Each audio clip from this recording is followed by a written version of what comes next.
Some dope addicts are here. Because on this day, In 1962, Steve Grimes, the guitarist for the band The Farm, was born. When do you suppose Burt McCracken was born? let's find out. Burt McCracken from the Used. Burt, are you there? Of course, hey. Hi, Of Bert. course. you're there in morning. Australia. Good morning, or good evening, I guess it is. Yeah, we're at 10 o'clock in the future. Yeah, 10 p.m. Yeah, it's about bedtime, huh? It sure is when you got two kids, that's for sure. Bert, we played Lighthouse yesterday. New song from you and the Used, featuring guest artist Mark Hoppus, and which I thought was nice. And it's a great sounding song and kind of different from what we're hearing the Used do. Yeah, we went all over the place on this new record. We really wanted to kind of try to capture everyone's favorite parts of music from when they were most inspired. I think for most of us, we felt the most inspired by music in our teenage years. And so we wanted to create a collective sound of what that sounded like to us, and a bit of nostalgia and a bit all over the place. We all come from such different musical backgrounds that it's fun to try to jam it all together. So you grew up, did you grow up in Utah County, Bert? I did, yeah. Yeah, For 18 years. So your formative years of listening to music, you were listening to X96, KJQ a lot, and so in some ways we influenced this record. 100%. And that's not even a joke. X96 and was just a part of my life growing up. It was my go-to radio station for sure. I didn't smoke enough cigarettes to listen to K-Bear. Yeah, I know what you mean. So yeah, all jokes aside, you are correct. We were all influenced by X96. What? So you're living in Australia now, and I didn't realize that. And Gina said, "Well, it's where his wife is from. That's probably why he's there." How did you get together with the band and do a record?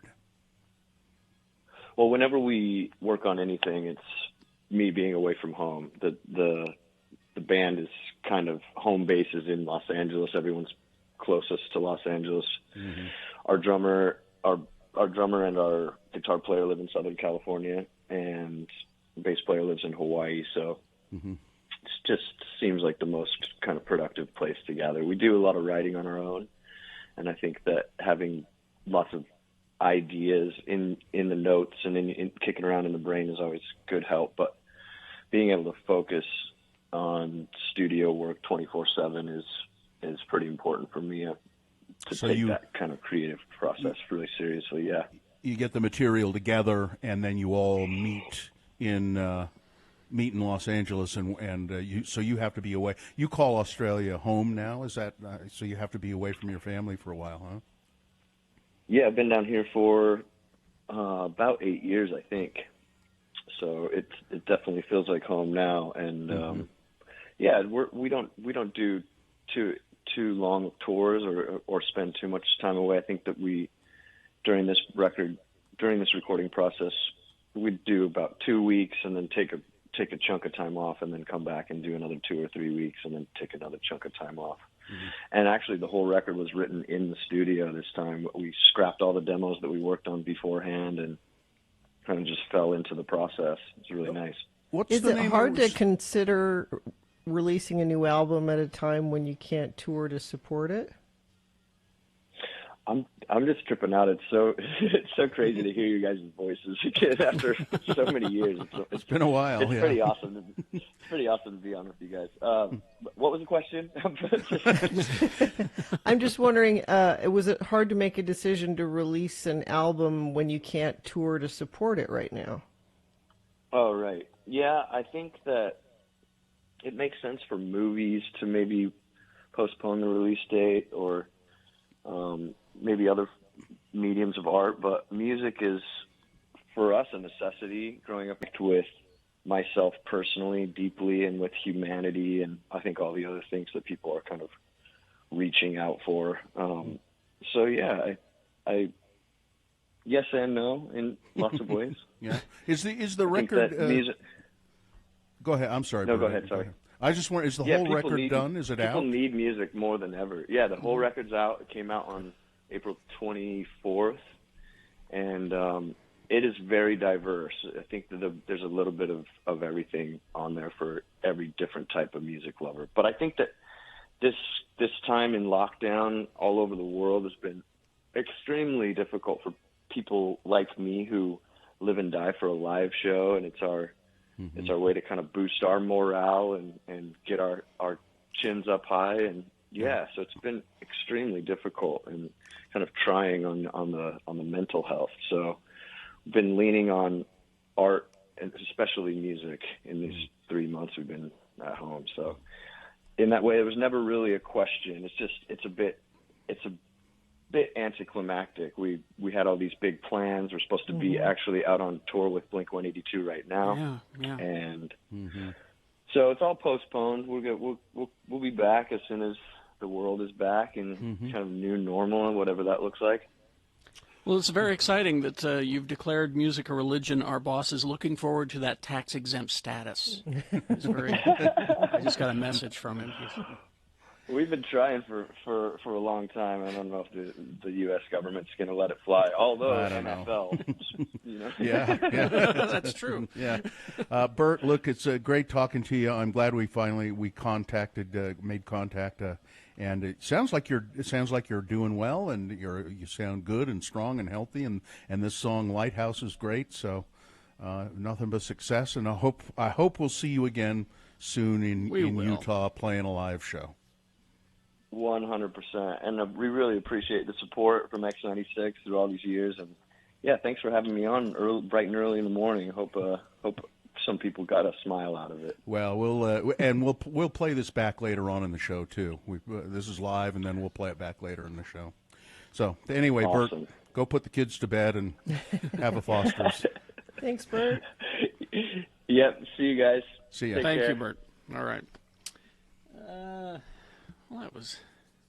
I hadn't spoken with him in a long time, and it's not how I remember him. Yeah, exactly. He's all grown up now. Yeah. When you got 2 kids line, I went, oh, God. I remember Bert. Oh, God. Well, let's see. He sounds responsible now. Yeah. We're doing okay time-wise here. Yeah, we're fine. We're not bad. So you want to call and check in when we'll officially begin the show in a couple of minutes? 877-602-9696. You can check in, say hi, let us know. Are you putting the kids to bed or getting them up or what you doing? And maybe you remember seeing the Used play live here. We've had them on many of our shows. They've been a big-ass show artists and other Well, you shows. remember they debuted on Locals Only here. Yeah. 877-602-9696. That's the number to call. Check in with the Radio from Hell show. We'd love to hear from you, and it helps us kind of get the show going and moves ahead strongly with this 5 hours. 5 solid hours of nothing but solid entertainment and information. That's us. Yeah, we'll check you in right after these, X96. Father's Day is coming up.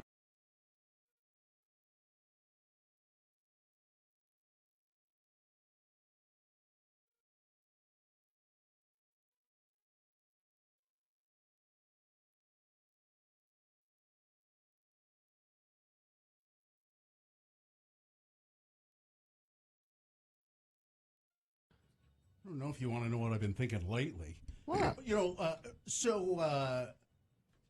Wade, our attorney friend Wade was in here the other day. Wade Taylor? Wade Taylor. And he brought something for Carrie, and then he brought a gift for me and a gift for Gina. And it was our end-of-life directive papers.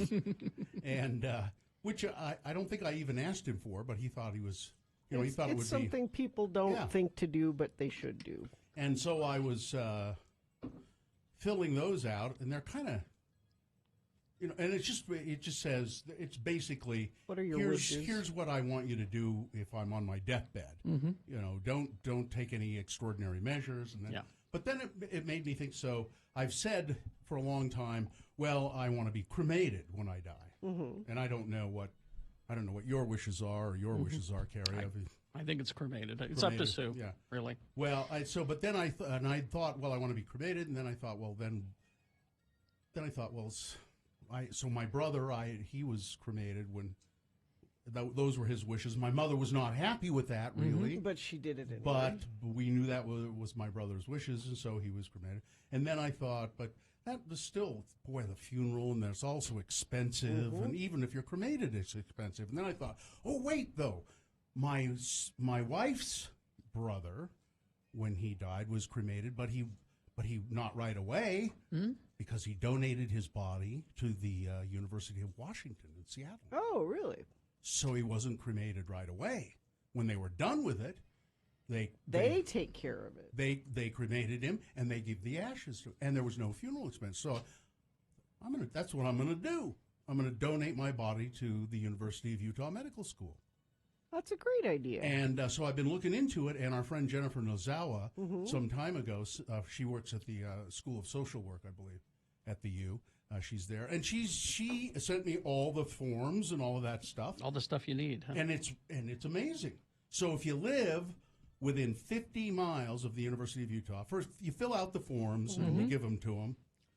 And my father-in-law, by the way, who just died, he had also filled out all of these forms. Oh, really? And this is what happened. So he donated his body as well to the university. So if you live within 50 miles, they come and pick up your body for free. If you live without the 50 miles, then your family will have to pay for transportation costs to the U. But I live like 2 blocks away. Yeah. I'm close. Your family could walk you up to the Yeah. U. As a matter of fact, my wife would say, hey, don't worry about it. We'll just throw him in the car and run him up. Yeah, get out the wheelbarrow. Yeah. So Wheel him up. And then, really, that's it. There is no cost associated with any of this. As there shouldn't be. Yeah, You're donating your... Yeah. And then they will keep your body for as long as it is useful to medical students. To study. For whatever. So it might be a year. It might be as long as 3 or 4 or 5 years. Mm-hmm. And then they cremate you and they return. If you don't want the remains, fine. They put them in a memorial wall. There's a memorial someplace. There's a whole thing of body donation facts and figures. Uh-huh. Average number of bodies donated to the U every year is 40. The number of bodies donated per year since the 1980s. 40. Yeah, per year. That's a pretty high number, seems to me. In 2017, 244 bodies were donated to the University of Utah. There are 400 right now in use by the program. Wow. 400? Yeah. The length of time a donor body will be used. It says anywhere from 3 months to 2 years. 2 years sounds like... Yeah, there's a lot there. Amount donors save on funeral and mortuary expenses by donating $1,000 to $10,000. Who can donate and how? The U accepts a wide range of bodies from throughout the Intermountain West. The donor or their surviving family must fill out a bequeathal form and return it to the U. Who can't donate?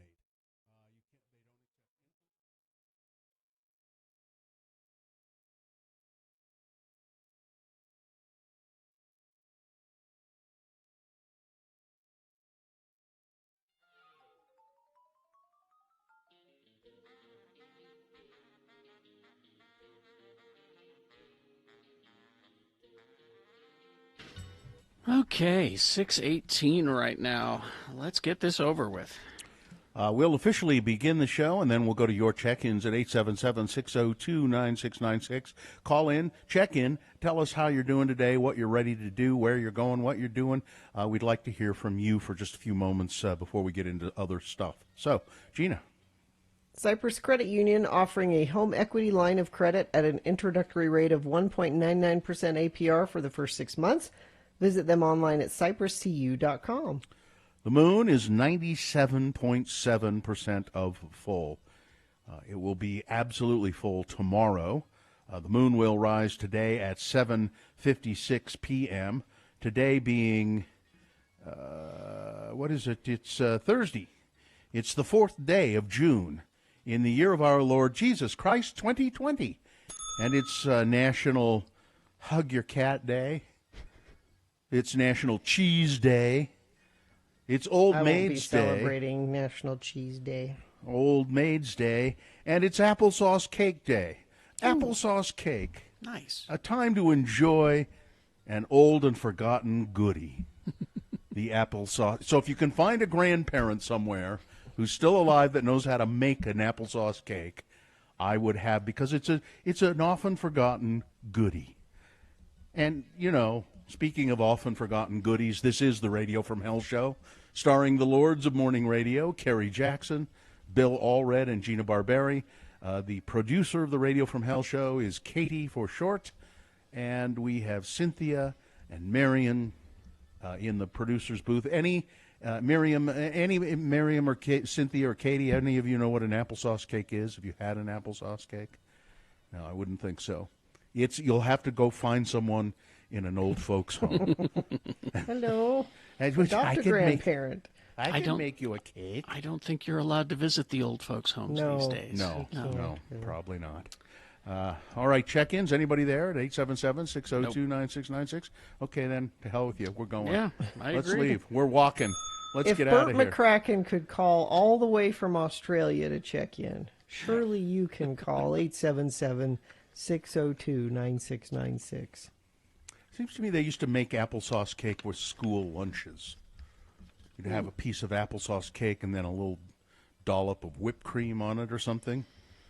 You know, even if you've never had applesauce cake, I think that if you took Your those words, imagination can- So is, applesauce cake, would it you be get like the idea.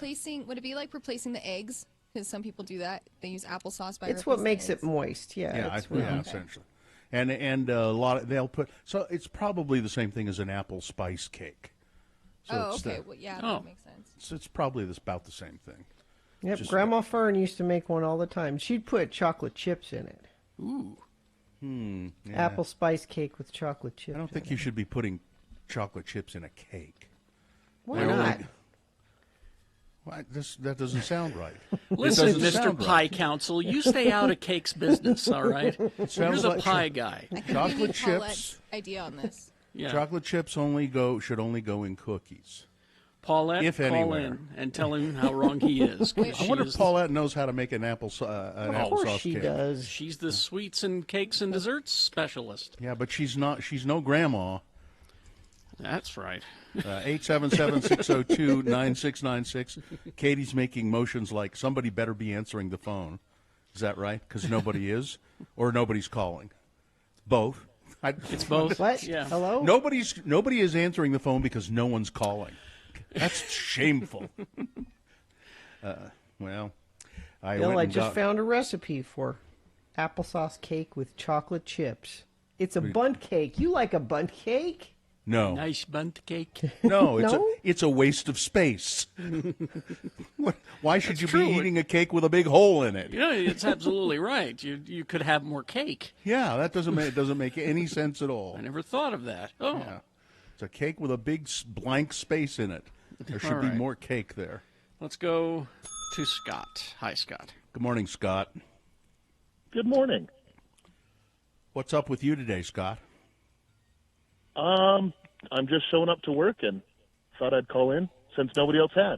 Yeah, what are you doing, Scott, for work? I am a chef for Bon Appetit.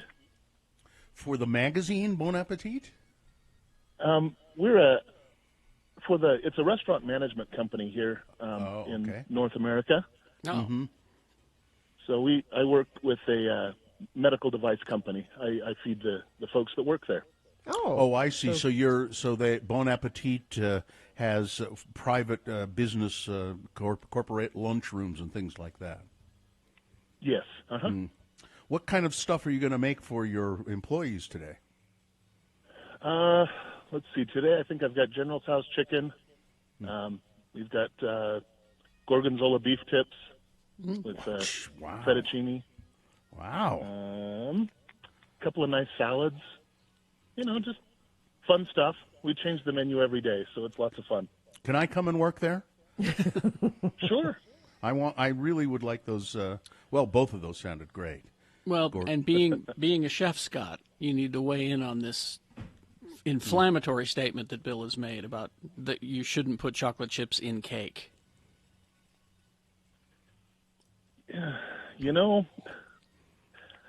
I like chocolate chips in just about everything, but I don't know that they go in cake. Yeah, there you Oh. go. There you go. Well, There you go. You're It clearly just- not a dessert specialist. It seems wrong, doesn't it? It seems wrong.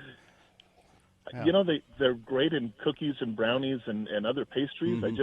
I don't know. They just seem to disappear in the cake too much, I guess. Yeah, they would just. Yeah, it doesn't seem. I don't know.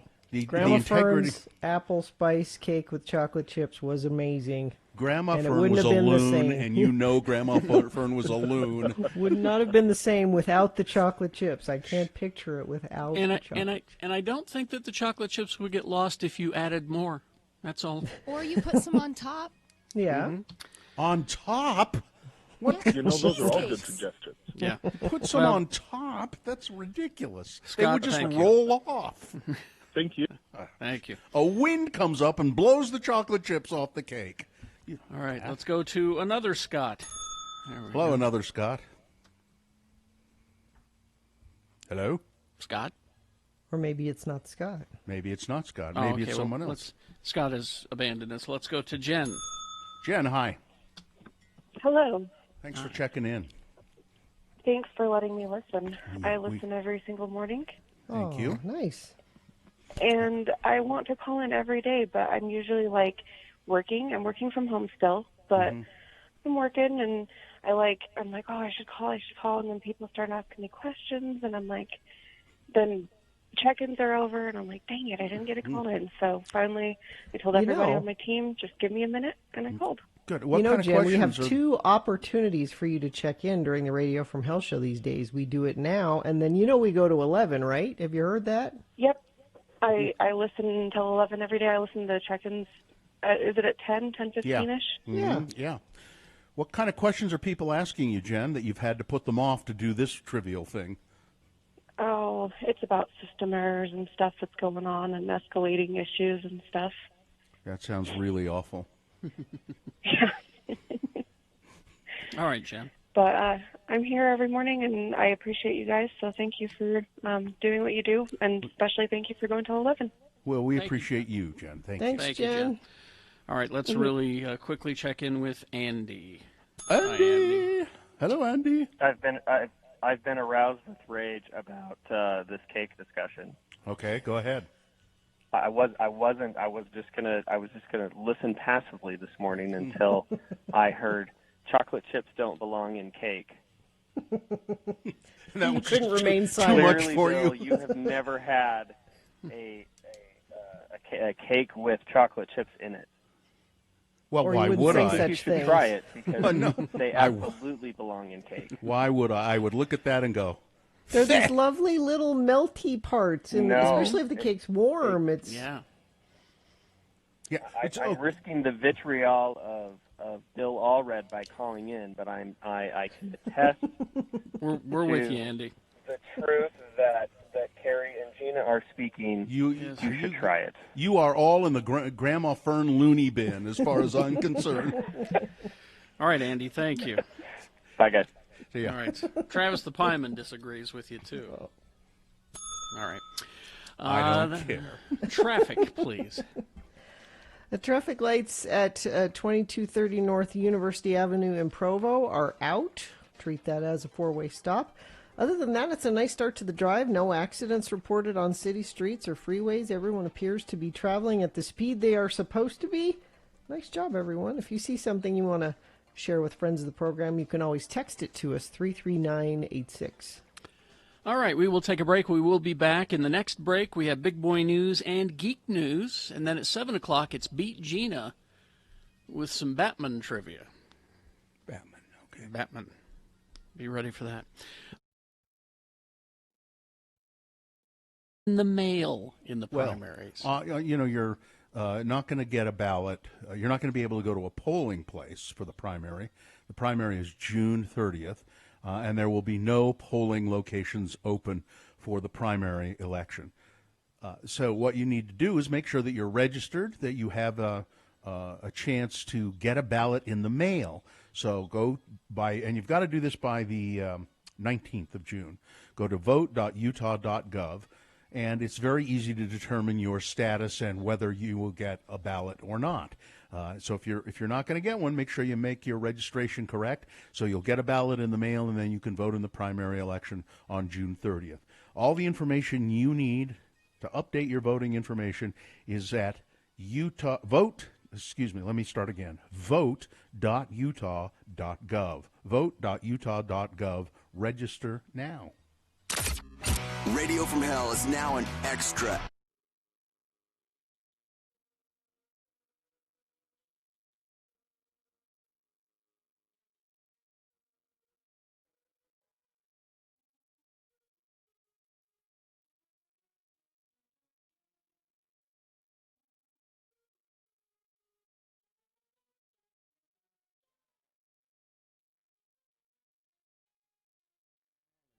Did you know that right now there's an organization who thinks they know better than you how to...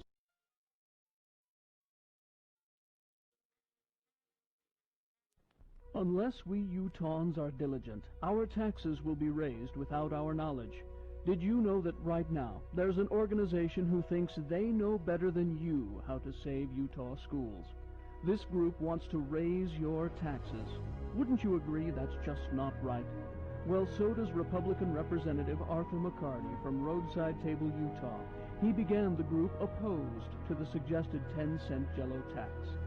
Citizens against People for Alternative Revenue Tax Income believe that not only is the proposed Jello tax wrong, it's also cost-prohibitive. The state would have to establish a Jello commission and then open costly state-run Jello stores. Then it's only a matter of time before racketeers would begin smuggling in gelatin from neighboring states. Taxing green gelatin would also place an unfair burden on those people who mostly buy this product. Large LDS families, already on a tight budget, would end up paying for a greater portion of public education than would people with no children at all. And that's just not fair. Hello, I'm Republican Representative Arthur McCarty. Please call your state legislatures and tell them to vote NO on the green Jello tax. It's time to get big government off our backs.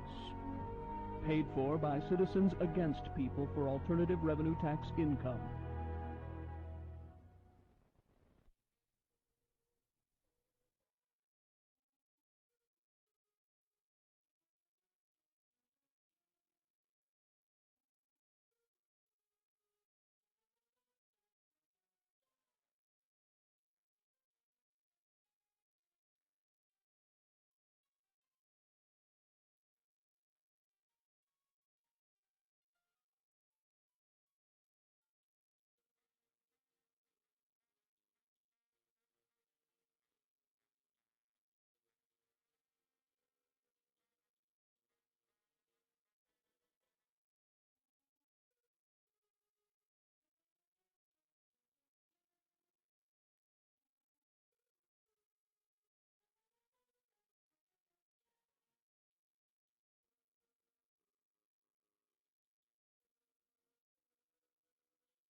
Okay, it is 6:34.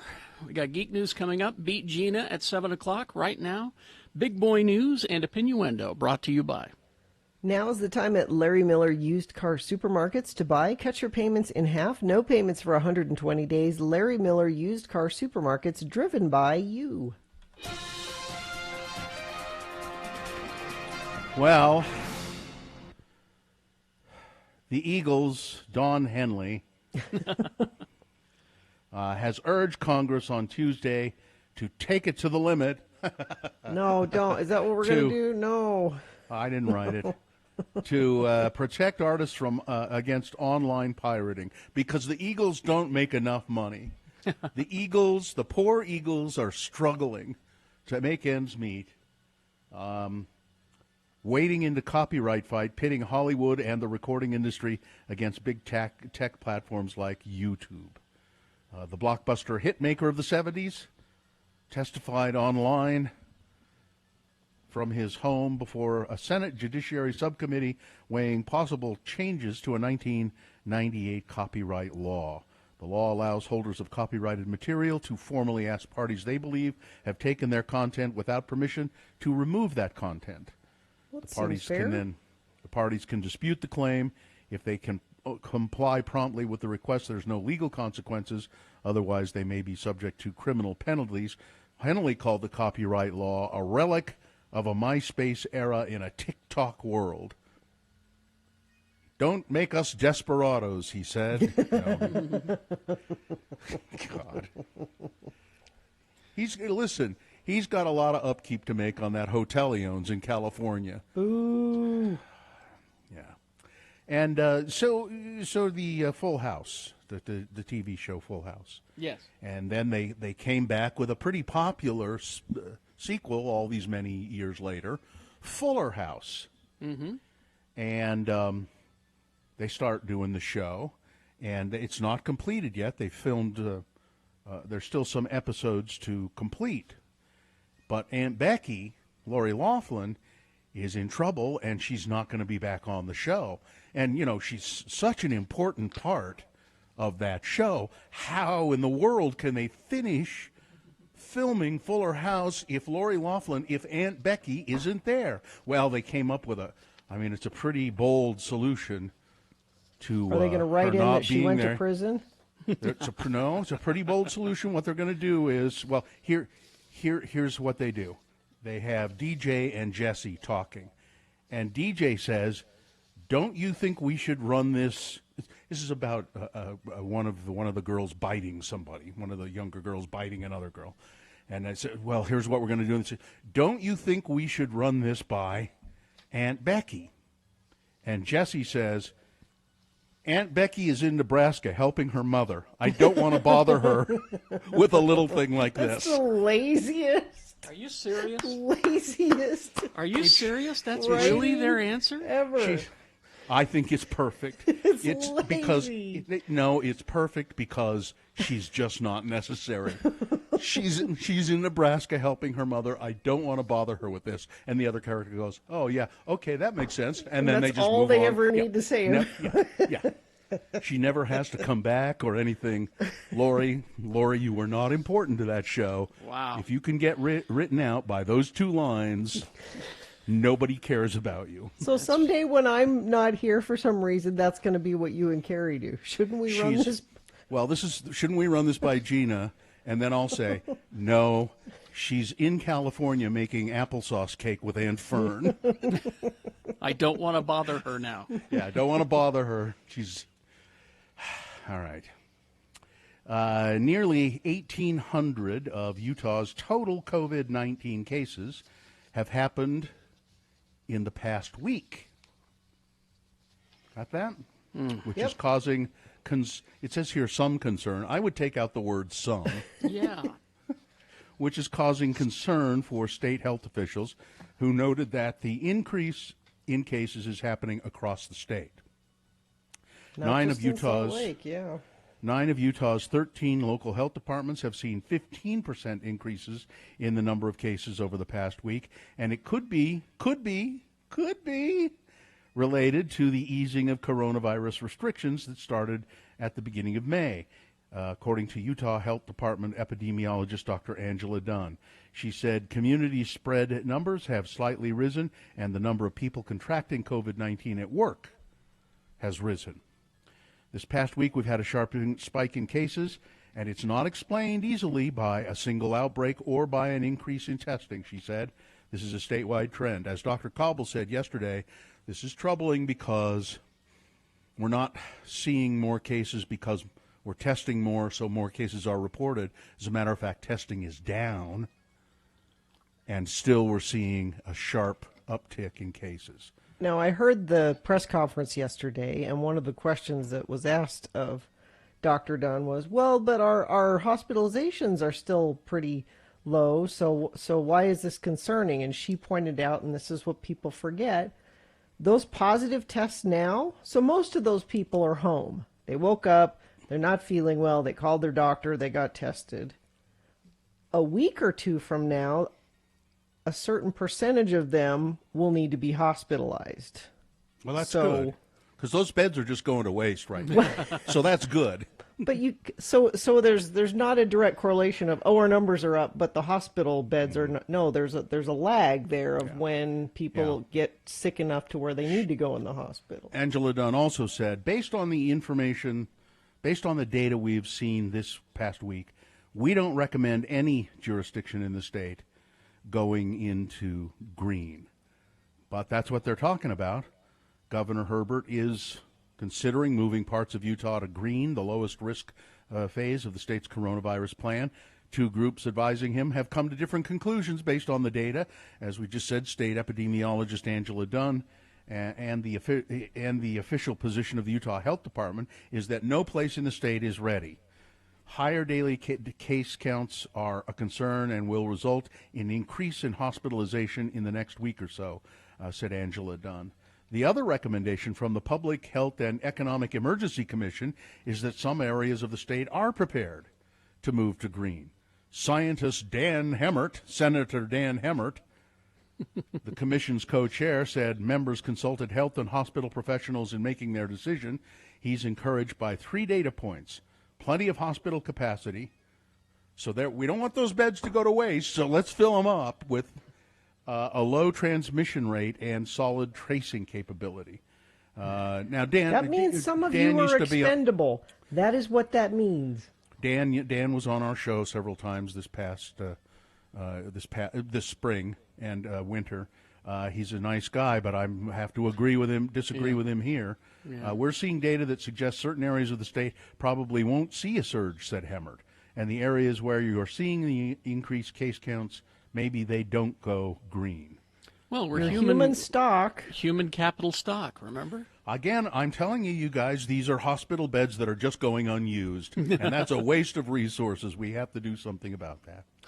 3 more Minnesota police officers have been charged in the killing of George Floyd, 46-year-old man who died after officer kneeled on his neck during an arrest. And I would point out and beg you to remember that the officer was kneeling on his neck, supposedly to restrain him in some way. Mr. Floyd had his hands handcuffed behind his back. He wasn't going nowhere anyway. Mm-hmm. Yep. And so when people are saying, well, they had to restrain him. No. So he was already restrained. The Office of Minnesota Attorney General Keith Ellison charged Tao, Thomas Lane, and Alexander Coing on Wednesday with aiding and abetting Floyd's murder. They're the cops who were standing passively by.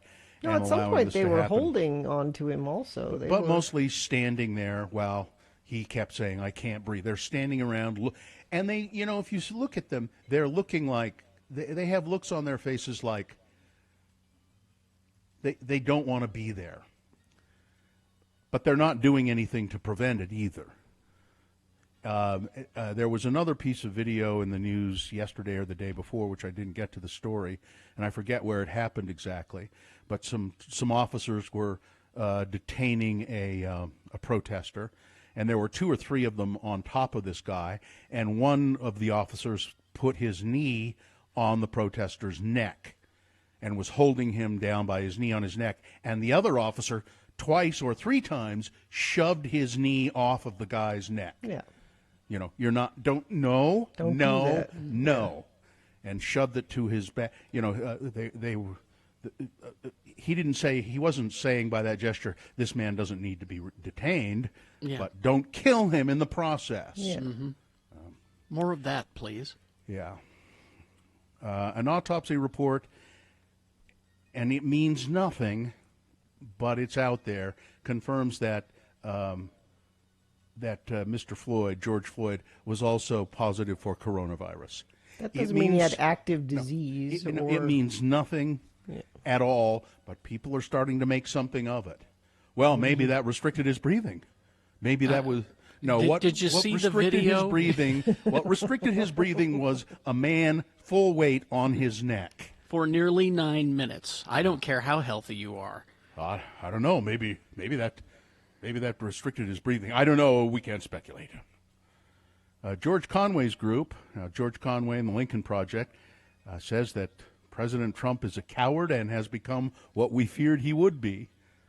When Donald Trump comes out of hiding, when he came out of hiding this week, he didn't do it to bring us together or heal the nation, said a video from the Lincoln Project. He wasn't there to offer words of calm and comfort. Instead, he became what we always feared, evoked the worst of our past, and threatened our governors and states. Also, yesterday, General Mattis, who was the Chief of Staff? Yes. Chief of Staff for some General time. Mattis. Very well-respected military man. Yeah. Mad Dog Mattis, they called him. In the military for 50 years. He was Trump's chief of staff for a year and a half or something like that until he couldn't take it anymore, and he quit. He yesterday came down squarely on the side of no, the president should not be calling up United States armed forces to deal with protesters. That's not the way we should do things. Trump then immediately fired back at Mattis with a tweet. President Trump posted the tweet falsely claiming, A, that he had fired the former Secretary of Defense. He was Secretary of Defense. That he had fired James Mattis. No, Mattis resigned from the position in December of 2018 after the administration decided to withdraw U.S. troops from Syria, which he didn't think they should do. And he argued strenuously against it, and when Trump overruled him, he said, there's no point in me being your Secretary of Defense because you don't listen to me. I resign. Trump also incorrectly claimed that he changed Mattis's nickname from Chaos to Mad Dog. I was the one who gave him that name. You know, they used to call him Chaos Mattis. But when I decided I was going to hire him, I gave him the name Mad Dog. No. Mattis had been referred to Mad Dog Mattis by his troops. There are records of it going back to 2004. Yes. Years. He invents his own reality about everything. I fired him. He didn't cower in the bunker. He was inspecting it. That's what. Well, isn't that what I said too? When they took me down, I just wanted to see what it looked like. Well, I just want to say that we are broadcasting live from our homes, not because we're cowardly. We're inspecting. That's what we're doing. I mean, I made that as a joke. I said that as a joke. No, that's what but now he's claiming. I just wanted to go down there and inspect this, make sure I wanted to make sure we had plenty of canned goods. I like that answer. I'm going to take that from that radio guy in Utah. I'm going to take that. God. All right. And finally, this: nearly a dozen earthquakes hit Yellowstone National Park on Friday. West Yellowstone and Montana reported 11 earthquakes on Friday. The strongest one measured 3.1%. The area was hit by 34 other quakes in the past month, according to the Idaho Statesman. The quakes have ranged from 1.6 to 3.1 in magnitude and are about 3 miles deep. It says here, a swarm of earthquakes is not unusual for the area. Oh, and by the way, there's also a giant asteroid headed toward Earth right now. So. Yeah. And see, I thought you were going to say there was a fairly big one in California yesterday, like a 5.1 in Southern California. Yeah. Mm-hmm. So, is it the end days? Yes. Sure. All right. Cicadas. Sports weather traffic. Major League Soccer is about to be neighbors with Mickey Mouse. On Wednesday, MLS and MLS Players Association agreed to terms for an amended collective bargaining agreement that will likely include a July return to action at Walt Disney World's Wide World of Sports complex. This is the same place they're looking at having NBA teams go back to their action. So how are they going to play soccer and well, if they're playing basketball? It's a big complex. There's different. Are they going to use the same ball and then just kind of go back and forth? Or? Sure, why not? So you could see the return of some Major League Soccer happening soon, as early as July. Weather, it's hot today and even hotter tomorrow, and will be breezy the next couple of days too. 92 for a high today. Traffic, I saw a message from a friend of the program that says a dump truck blew a rear tire northbound I-15 at 1600 North in Linden. Debris all over the road. Slow down. Thank you. That is helpful when you send those things into 33986. Readjust your finances with a nearly new car at National Auto Plaza. Historically low interest rates matched with no payments for 90 days at National means you just cleaned up your auto finances. All right. Thank you very much. We do have Beat Gina coming up at 7 o'clock. So if you'd like to win a Radio from Hell tote bag, this is your chance. It's Batman trivia. So that's coming up at 7. If you want to line up now to try to win that tote bag from Gina, 877-602-9696 is the number. Geek News brought to you by. Now through June 10th, Scott Hale is offering a $39 AC tune-up. Call Scott Hale, 801-264-HALE. Okay.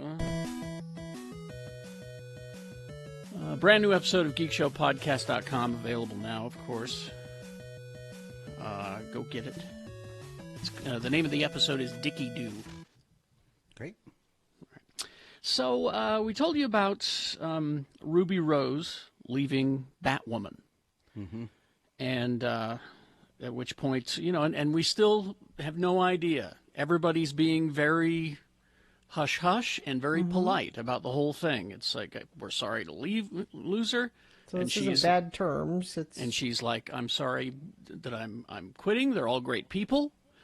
And no answer has really been given. But the production company said, well, we're going to recast Batwoman. Well, they're not recasting the character. The person who will be cast will not be playing Kate Kane, which is Ruby Rose's character. They are going to create a new character that will become Batwoman, which seems kind of weird to me. But anyway. Can I speculate? Sure. If I may. Doesn't that leave the door open if whatever she's dealing with, she deals with and wants to come back? Yeah. You know what I mean? Oh, it could be. It just seems odd that, anyway.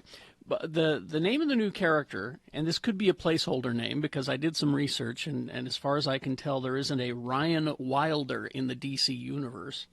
So I'm thinking it's a placeholder name to kind of, throw us off. Described as a woman in her mid-20s who is about to become Batwoman. She's likable, messy, a little goofy, and untamed. She's also nothing like Kate Kane, the woman who wore the Batsuit before her. It's Charo, isn't it? It's going to be Charo. Could be.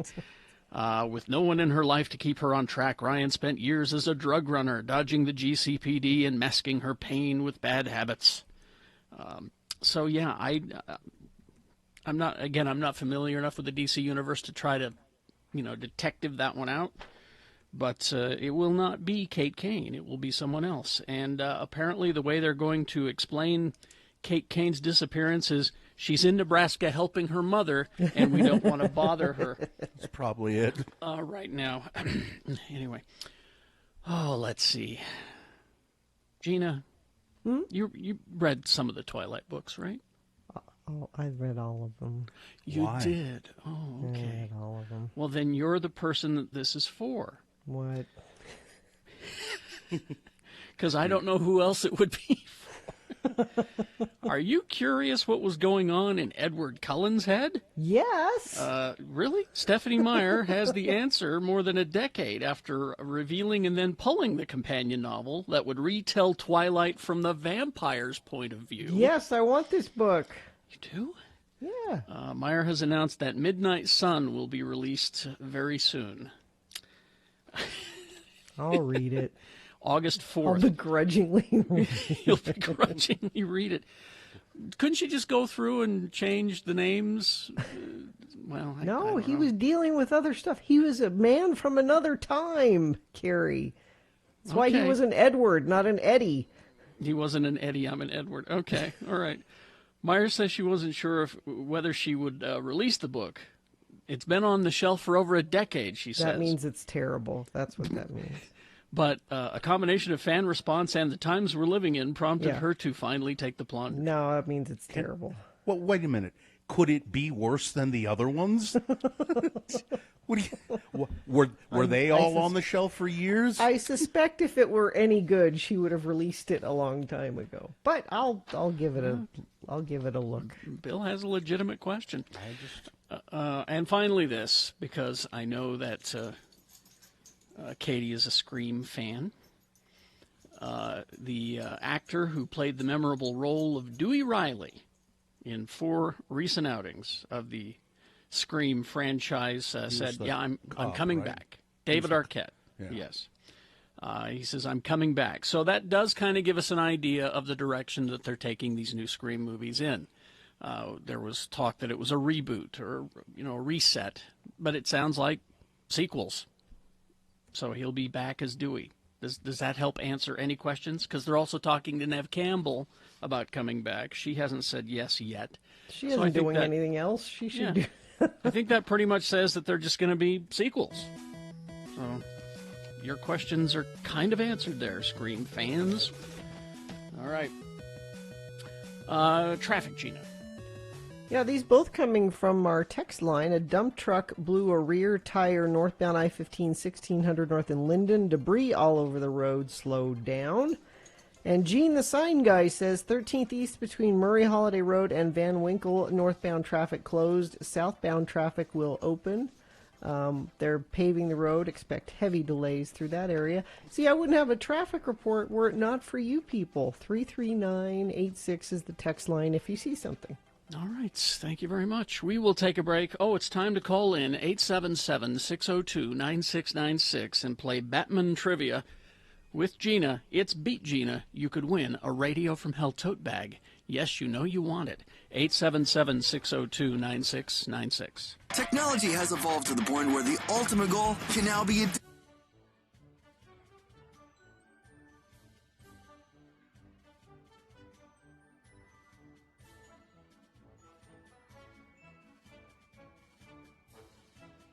Well, I have a story for Gina to begin the news. I'm ready. Well, and I know this is a story that Gina will really like and be interested in because she sent it to me. A man who murdered his niece, a niece who was also his lover, by smashing her. What does that mean? It's a detail. Yes, it is. There's more. But wait, there's more. And it gets even better, doesn't it, Gina? Yeah. He killed her by smashing her over the head with a TV. He's been put in jail. It's Uncle Lover. Christopher Wall is his name. Was convicted of battering Haley Wall, who was his niece as well as his lover. He was been ordered to serve a minimum of 14 years behind bars. Only 14 years? A minimum. You A kill minimum. your niece who you're having an affair with a TV, and that's not automatic forever? Well, Gina, I don't know where this is exactly. I didn't. You should know. What town is this I believe in? it's in the UK. Well, then, you know how liberal they are in the UK. Christopher Wall, it says here he's facing a lifetime behind bars. So it's a minimum of 14.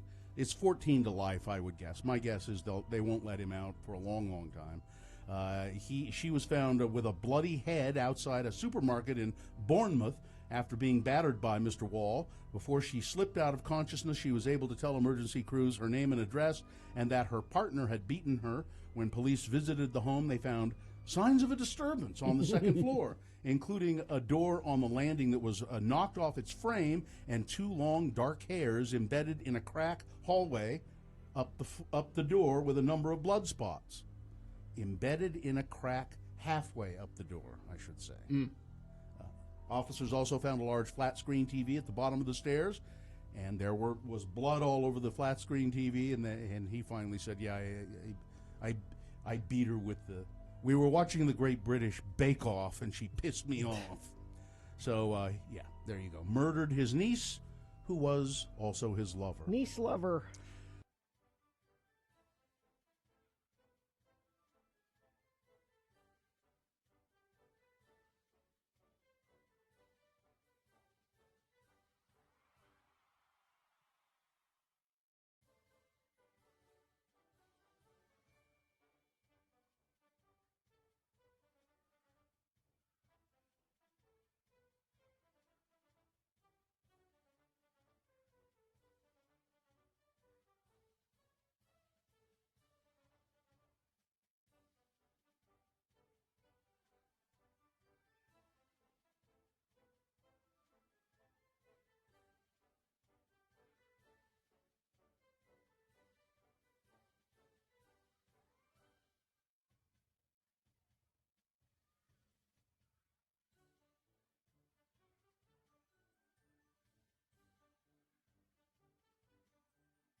And now, join us for another round of the game show that everyone who loves cake with chocolate chips wants to play. It's Beat Gina.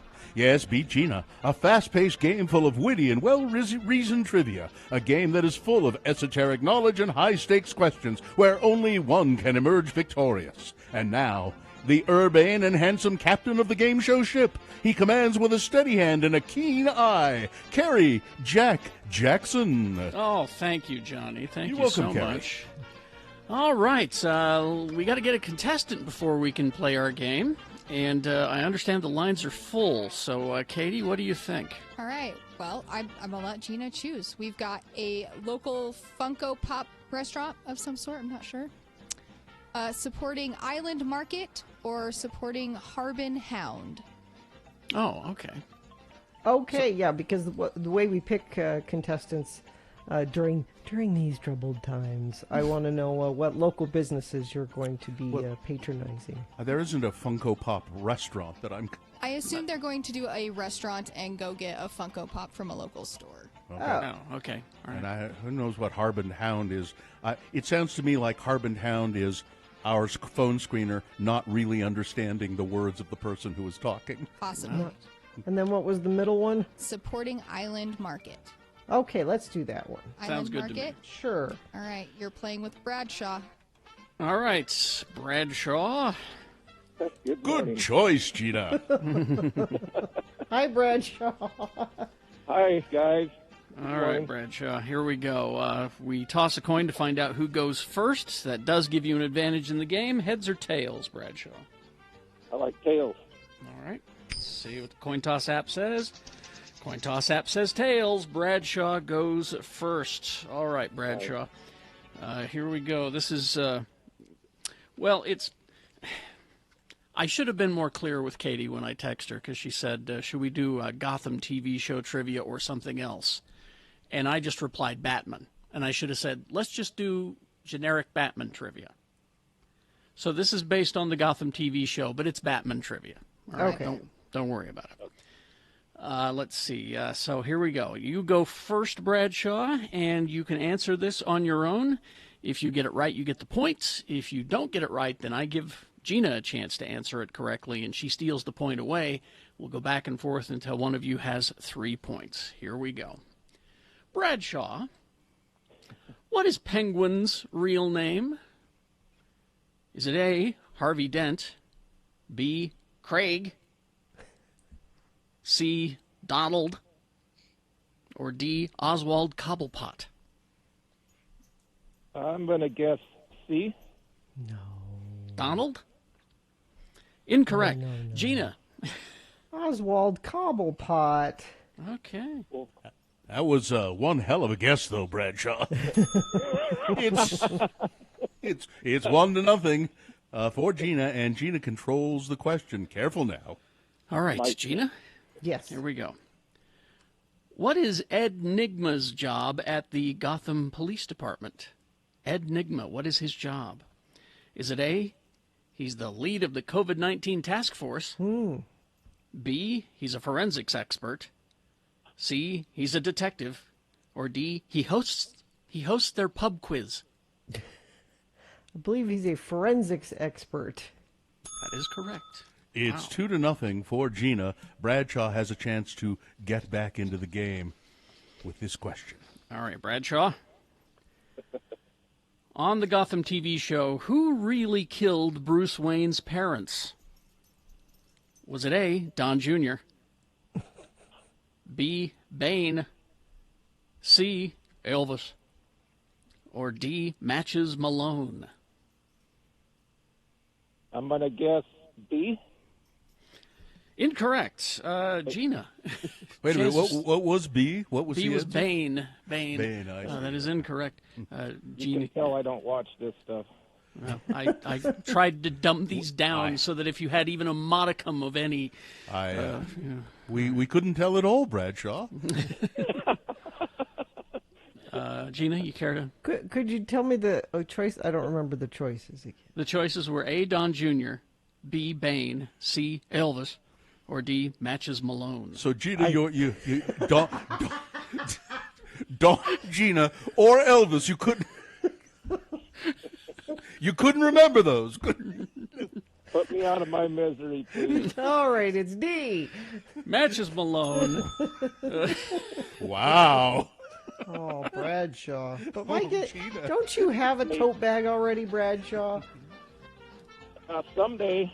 Someday I do. Yes. He has one of those someday tote bags that we've been giving away. All right, Well, Bradshaw, thank let's you, Bradshaw. let's give you one more question to try to redeem. All right? Oh, please. All right. What causes Gotham City to become a no man's land? Was it A, a massive earthquake during Gotham's wacky morning show, Clayface and Frosty in the Morning? B, Penguin became mayor and let the villains take over? C, the rent was too damn high? The rent is too damn high. Or D, Ra's al Ghul and Jeremiah blew up the bridges to the city? Oh, hell. The bridges got blown up? You got one. You got one, Bradshaw. Let's give him a tote bag anyway. He's got one already pending. He He's doesn't need already another one pending. I almost guessed Penguin, but I don't. Good for you. Oh, Bradshaw. man. All right, Bradshaw. Thank you very Thanks, much. Bradshaw. We'll put you on hold and get your information. We probably have it memorized by heart by now. And by the way, just to clarify, Harp and Hound Yes. is a bar in Ogden. Harpin Hound. Yeah, I've it was heard a of the Harpin Hound. Yeah. Harpin Hound. Well, I'm sure when that contestant probably had their mask on and wasn't able to get Harp under. and Hound. Yeah, there you go. Harpin Hound? Harp and I just Harpin realized that there's been a cross section of Johnny and Bill. Yeah, what's... Have we said goodbye to Johnny? No, we haven't. Oh, okay. Let me say goodbye. Let me say goodbye to Johnny, can I? Okay, sure. Okay, we'll see you, Johnny. All right, goodbye, Bill. There we go. Corey says, when I beat Gina horribly, I forfeited my someday tote bag because, well, I lost. Oh, Thanks, everybody Corey. should get a someday tote bag. A someday tote bag. Is that what they're called now officially? All right. Thank you for playing. And Gina, thank you for changing your poster. I did. If you go to x96.com/live, you can see we are broadcasting live from our homes. Not because we're cowards, but because we're inspecting them. It's because my spidey sense was tingling yesterday, so I've selected I call this my Octordoctopus poster. I got one of those too, the backwards one. Mm-hmm. And I've put up a Radio from Hell billboard. That's our old bus board from Yeah. a long time ago. Yeah. I didn't know you had that. Yeah. I didn't either until I was in the storeroom yesterday looking for something else, and there it was. And I've got my favorite Indiana Jones movie poster. Temple Is of it Doom. Temple of Doom? I love Temple of Doom. I don't think you loved it. I don't think you really loved it. That movie was really not good. I think love you like to Temple of say Doom. you loved The Crystal Skull was better than Temple of Doom. Ooh. There's a panel for Fan X if we ever have Fan X again. All right. Anyway, 10 minutes after 7 right now. We got a couple of minutes here we can kill. Do we have any important business or something that we need? I could tell you about getting my COVID-19 test yesterday. Oh, we should save that. That's a that should be a whole That's a bigger thing. segment. Yeah, I got it, man. Katie, can you send me some of that information? I know we have a Father's Day contest coming up with Victor Tires, where you could win. I believe it's $1,000. That Katie's going to send me that information, and I can tell you about. It's probably at x96.com right now. Should I go there and see if I can find it first? X96.com, where you have all kinds of contesting still going on, of course. Let's see. Yeah, we learned in a meeting yesterday that you still like winning things, even though we're in the pandemic. Even though and you you can't also come like humor. Yeah, humors. You would like some humor. So we're going to see. We've been doing our best to give you humor. We'll keep doing that. I told you I found a whole list of Reader's Digest jokes that if we get desperate, I can pull out the humor in uniform and laughter is the best medicine. And we would have to be more than desperate, Gina. The Father's Day, $1,000 Father's Day contest with Victor's Tires. But it doesn't tell me how I can win here. Surely it must. It's just announcing it. Surely it must. You see it? We're dancing here, folks. Well, go to x96.com. Oh, there it is. There it is. So you all you have.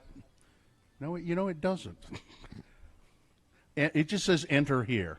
You can enter with Facebook or your email address. Submit your entry. Enter with Google, email, or Facebook. Enter here. You could win $1,000 Father's Day gift from Victor's Tires and Custom Wheels. Okay. All right. You just enter on. You just click the button. You enter online. Yeah. And X96.com. While you're there, x96.com/live to see us broadcasting from where we are inspecting our homes. Traffic, Gina. Yes, we have congestion northbound Bangor Highway from 24 south to the 201 freeway. We've got a crash westbound I-80 at milepost 134. That's Immigration Canyon. And friends of the program have let us know that, like Gene the sign guy says, 13th East between Murray Holiday Road and Van Winkle northbound closed. Southbound traffic will be open. They are doing some repainting and repaving, so expect heavy delays through that area. If you see something you want to share with friends of the program, you can always text it to us via short code at 33986. A clean home is a healthy home. Zero Res is cleaning carpets for $33 per room, plus schedule 3 rooms, and they'll clean your 4th for free. Call Zero Res today to schedule your cleaning. All right, round one of your boners coming up. What do we got? Here are the candidates. Number 1, Kimberly and Beck are out. Radio scum. Boner candidate number 2. Okay, Drew, you've been working with these guys for how long, and you still don't get it? Drew? Huh? And number 3, he's my baby bear blue. All right, round one of your boners, big boy news, all coming up after these. X96. Father.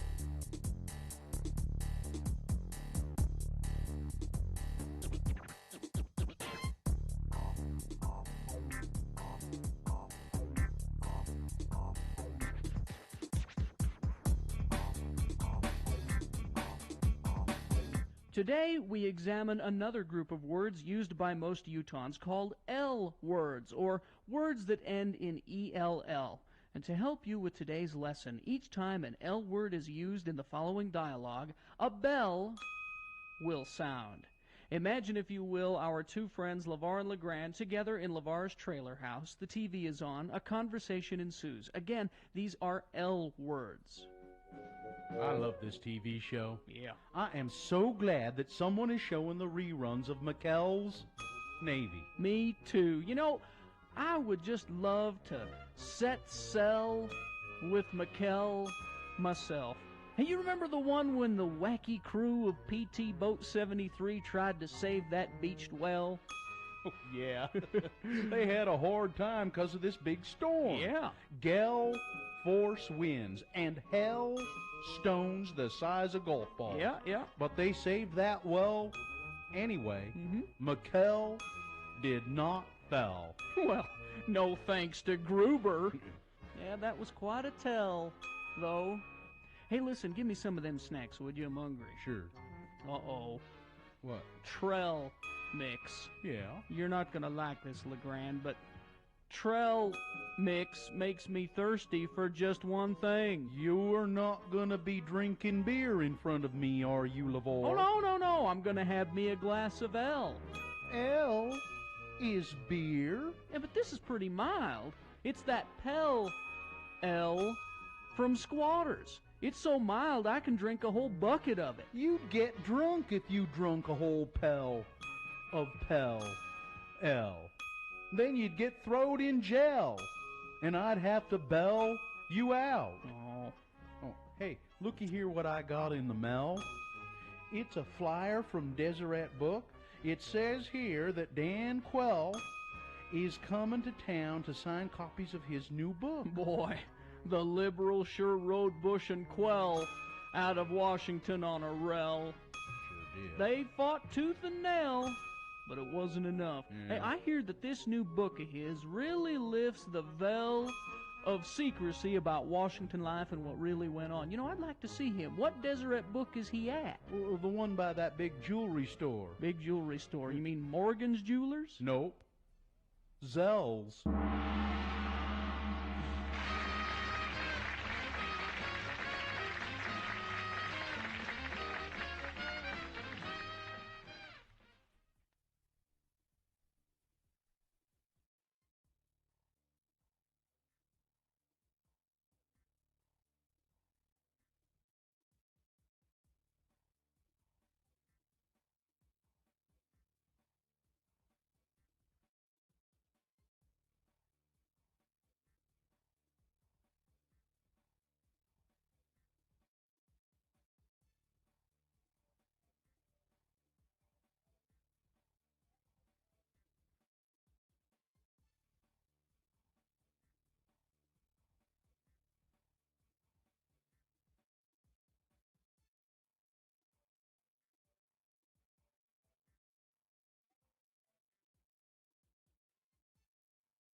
Okay, 7:18 right now, and it is time for round one of your boners. Here we go. 3 news stories. These are examples of bad, stupid, funny human behavior. You will decide with your votes of these 3 candidates which one is the worst, which one deserves to go forward to Boner Fight and possibly become Boner of the Day. If it wins here, it's not Boner of the Day yet. Times have changed, yes. In these times, we have round 2 of your boners at 8:20 with 3 more and 3 different candidates. We get a winner from each round right now and at 8:20. And we take both of them and we put them against each other for Boner Fight. At 9:20 this morning is when you will decide Boner of the Day. Right now, think clearly and cautiously and pick your champion for round 1. Here we go. 2 candidates now, a third after the news. Once you've heard all 3, then you will vote, and one of you lucky random Boner voters will receive the promise of a Radio from Hell Boner t-shirt. We promise. It's there. Here's Boner candidate number 1. Kimberly and Beck are out. 2, it says here, popular Rochester, New York radio show hosts have been fired after making racist comments during a live broadcast on Tuesday. We've made the decision to terminate Kimberly and Beck as soon as we learned of their comments and informed them early this morning, said Robert J. Morgan, president of the upstate New York market for iHeartMedia.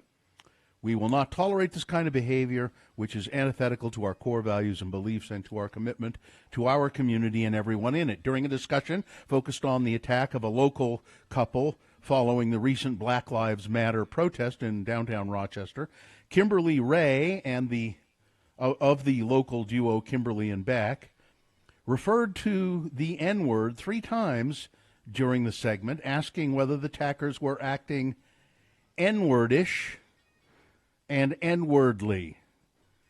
Now, she didn't actually say the word. She said, were these people who attacked the local couple, were they acting N-wordish? No, that doesn't make it any better, the fact that she didn't say the whole word. Okay, let me ask you a question. Were they acting N-wordish, she said, during the broadcast, 2 to 7 p.m. Wednesdays on the show?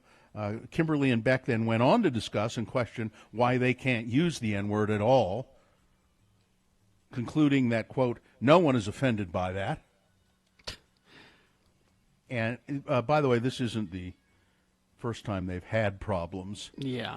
They were fired from another radio station in, I believe, in Rochester as well, fired by another radio station a while ago for some comments they'd made.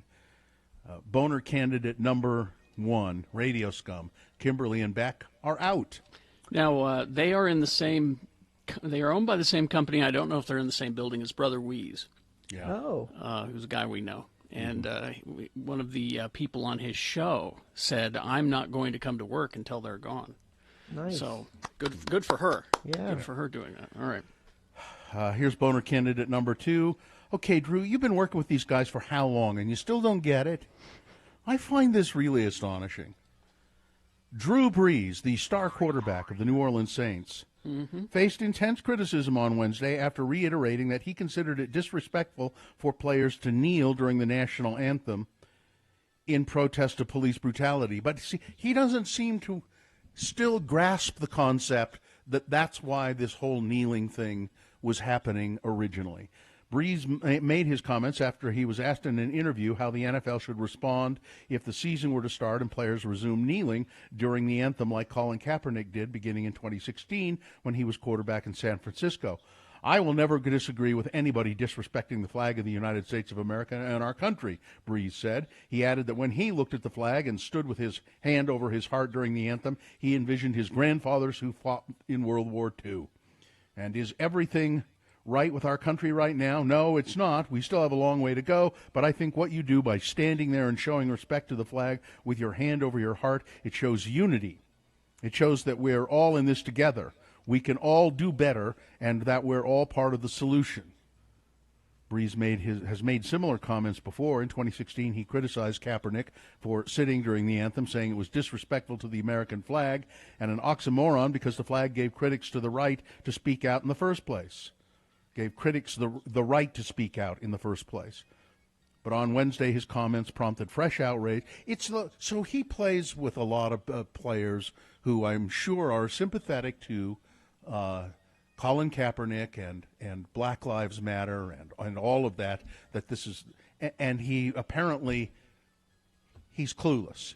Drew Brees is still clueless. I read a couple of accounts too of people from New Orleans, black people from New Orleans, who said, "That's funny. My grandfather fought in World War II too." Yeah, good you point. You can't say, you can't say. Yeah, but well, my grandparents were grandpa. white. My grandparents were white. Okay, it's like you just I don't know. You would think when you work with people that closely, you would talk with them and you'd try to understand what was going on, and that maybe you'd have some. But he just doesn't seem to have any clue at all. And everyone forgets that Colin Kaepernick spoke with people in the military, and Yes. was told by them kneeling is a respectful thing to do. Just sitting there and ignoring the national anthem is Which not he did at respectful. first. Which He he did did at at first. first. And They said if you kneel, you are doing both things. You're being respectful, and you're also bringing attention to this cause.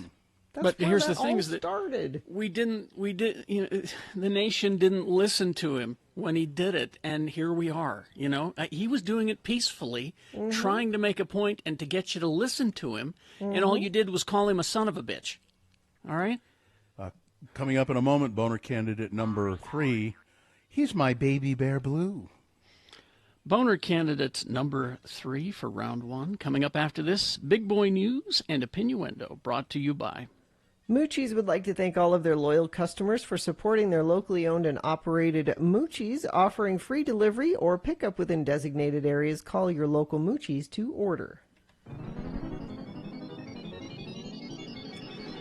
Iggy Pop has called for Florida Senators Marco Rubio and Rick Scott to co-sponsor the Big Cat Public Safety Act, proposed legislation that would protect tigers and other big cat species from animal abuse. If passed, the bill would prohibit private ownership, direct public contact, and dangerous interactions with big cats, such as cub petting, a common practice at for-profit zoos and animal sanctuaries.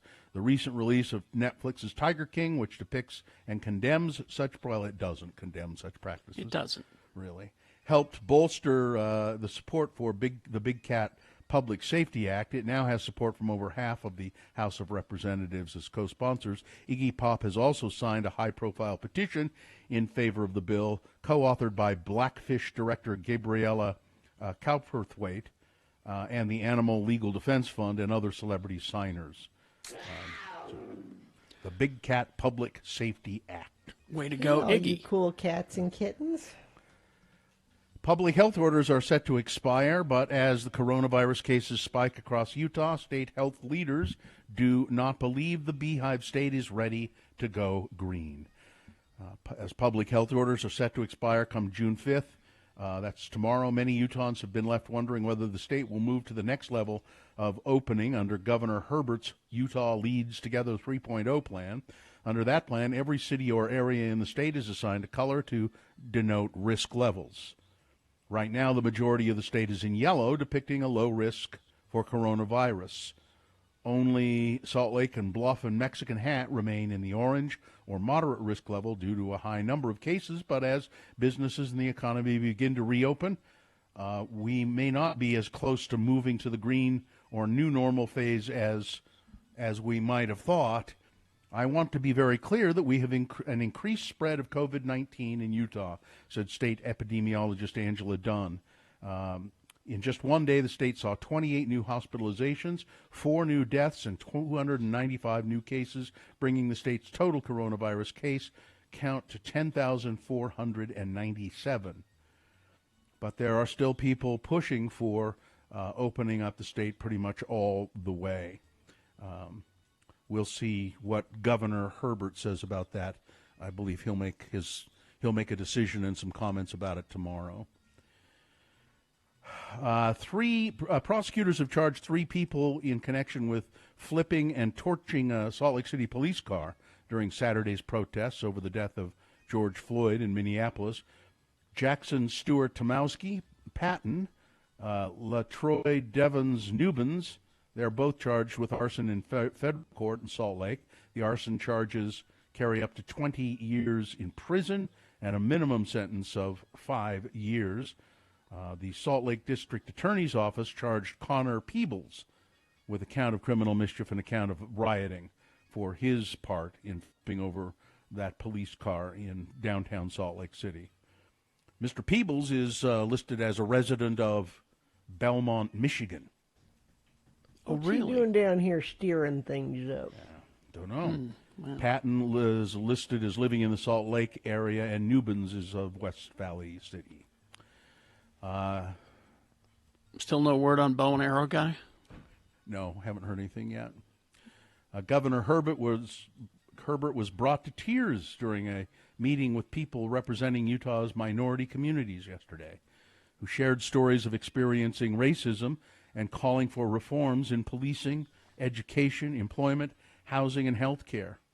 I recognize a responsibility, Governor Herbert said, wiping tears. I am certainly an imperfect person. I have an awesome responsibility being the governor of this great state, a governor of all the people. The meeting was called by members of the state's Martin Luther King Jr. Human Rights Commission and Multicultural Affairs Commission. Governor Herbert and Lieutenant Governor Cox asked to attend in light of the protests across the nation. Throughout the meeting, members of the commission and other community representatives shared stories of experiencing racism in Utah and offered ideas for making change. What would you do if your brother was shot, or just when he was just out going for a jog? What would you do if your father had his throat crushed by the people sworn to protect him? Put yourself in our shoes, 18-year-old Samuel Brown told the governor. And pretty much into the middle of this meeting, Governor Herbert was crying after he heard all of these stories that people brought to him. Defense Secretary Mark Esper has broken with the Trump administration. He broke with Trump on yesterday, and said that active military troops should not be sent to control the wave of protests in American cities, at least for now. His words were at odds with his commander-in-chief, who on Monday threatened to do exactly that. The presidential spokesman, what is her name, the blonde woman? Kayleigh McInerney? Yeah, McInerney. Harpy? She said Mark Esper is Secretary of Defense for now. Wrong. That's it. Well, a direct quote. So Esper sent the troops home, and it was like 2 hours later they came back. They were ordered back. Yeah. And some reporter asked her at the press conference yesterday about tear gas. Mm-hmm. She lied and said that there was no tear gas used. Mm-hmm. It was a crowd control agent. Yeah. Not tear gas. Which is tear gas. Yeah. And then they started, kibitzing about what's actually tear gas. Well, there are three kinds, and this is the kind that was used. Well, it falls under the category of crowd control and tear gas. And Donald Trump has denigrated his former defense secretary, the one that Esper replaced, James Mattis, as the world's most overrated general, after the military veteran published a scalding op-ed denouncing the president's leadership in the face of widespread protests across the country. Mattis spoke out for the first time publicly since his acrimonious December 2018 exit from the White House by blasting Trump as making a mockery of the Constitution in a fiery statement shared Wednesday, but the president was quick to fire back. Probably the only thing Barack Obama and I have in common is that we both had the honor of firing Jim Mattis, the world's most overrated general, he said. Not true. I asked for his letter of resignation and felt great about it. His nickname was Chaos, and I didn't like that, so I changed it to Mad Dog. Not true. No, not true. Not true. No. And two things about this. Where's the rest of the GOP standing up for Mattis? How come they're not? Because this guy is very respected. And secondly, you should read that piece that Mattis wrote. I did. I tweeted it out. It is extremely powerful.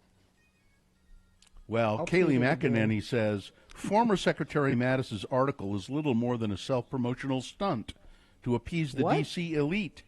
Huh? President Trump is the law and order.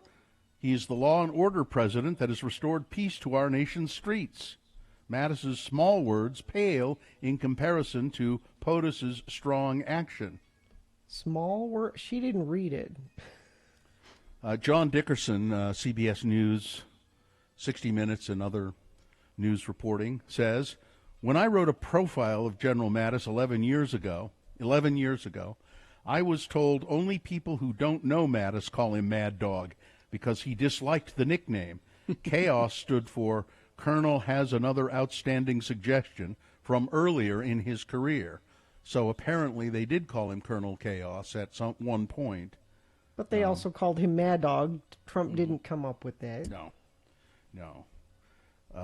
So there you go. And then let's see. One final story. One quick one, yes. Okay.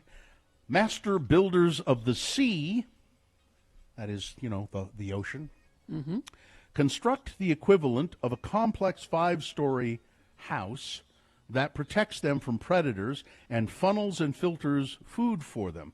And that all comes from snot that comes out of their heads. And when these delicate little mucus homes get clogged up, these tadpole-looking critters called giant larvacanus, they just build a new dome, usually every day or so, out of snot that comes out of the top of their heads. They have to build a new house every day? These That sounds so-called like a- snot palaces could possibly help human construction if scientists can manage to crack the mucus architectural code. So one day, it could be that we could have that have snot coming out of the top of their heads that could build skyscrapers. Out of snot? Yeah. R2? Snot palaces. Tonight at the Snot Palace. Is too. All right. See, I get it. Yeah. Weather, traffic. Hot. Getting hotter. I'm so looking forward to my daughter's graduation in a parking lot tomorrow where it will be 96 degrees, but hotter in the parking lot. What about these storms are supposed to clear things out? Pretty active pattern coming after from Friday night into Saturday. Thunderstorms likely Saturday, Sunday, and they're saying thunderstorms like lightning and all that. So pretty, it'll be exciting. It'll be something fun. Yeah, sure. Maybe some people will get struck by lightning to further our why that? our doomsday. Well, it's there's what else could go wrong? Bears versus Sharks, that'll be happening. Yeah. Traffic, we have a minor fender bender northbound I-15 at the top of the on-ramp from 1600 north in Orem. Not really causing many delays there. Congestion northbound Bangor from 24th south to the 201 freeway. And just another reminder about the road construction repaving project happening 13th East between Murray Holiday Road and Van Winkle. That's affecting both northbound and southbound traffic, so you're going to want to avoid that area if you can. Now through June 10th, Scott Hale offering a $39 AC tune-up. Call Scott Hale, 801-264-HALE. Here's boner candidate number 3.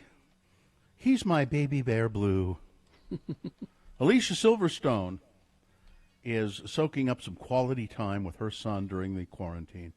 The Clueless star shared that she and her son, Bear Blue, have been taking baths together to pass the time during the COVID-19 isolation.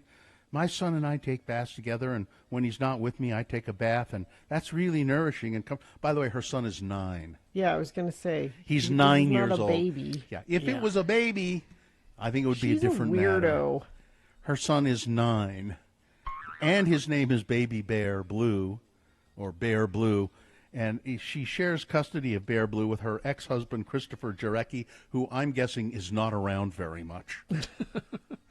Boner candidate number 3. He's my Baby Bear Blue. All right, let's review the first 2 and vote. Kimberly and Beck are out. That's number 1. Radio Scum in Rochester, New York. They didn't come right out and use the N-word, but they said that some people of color who had attacked someone in the Rochester area were acting in a N-wordish way, an N-wordly way. What's wrong with that? Why can't we say that? Well, you can't, and you were fired. Boner candidate number 2. Okay, Drew, you've been working with these guys for how long, and you still don't get it? Drew Brees being criticized, and I think rightfully so, for calling kneeling during the national anthem disrespectful of the flag. It's not what it's about. No. And Boner candidate number 3, he's my baby, Bear Blue. Okay. Here we go. You've got to decide of these 3 candidates, which one is the worst, which one deserves to be the winner of round 1. Not Boner of the Day, not yet. If it wins here, it'll secure a spot in Boner Dome, but then we'll have round 2 coming up at 8:20 with 3 different candidates. We'll get a winner there. And we'll take both of those winners and put them against each other for Boner Fight. Join us at 9:20 to decide who is Boner of the Day. Right now, we need your help picking the champion for round 1. Choose wisely, 1, 2, or 3. Remember the single digit, the number of the one that you think should win. And put that single digit, don't spell it, just put the number in the message of a text. That's how the computer counts it. Text it to 33986. Or call 877-602-9696 and use your voice to vote, or go online, x96.com, look for the box that says Boner Voting June 4, 2020, and vote there. You have only until the end of these messages to do so. This is round 1. As soon as radio...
Program, Carrie and Bill.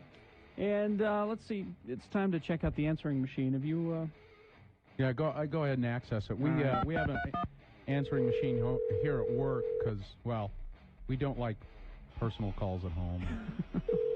I use my phone at home for outgoing calls only. Hi there, you've reached the offices of Carrie and me, Bill, the Radio from Hell guys. And if you have anything to say to us, we're not picking up, so wait for the beep. Usually these calls come in after hours. I mean, after we're not here, Yeah, that is. after like 1 or 2. It's rewinding. Yeah.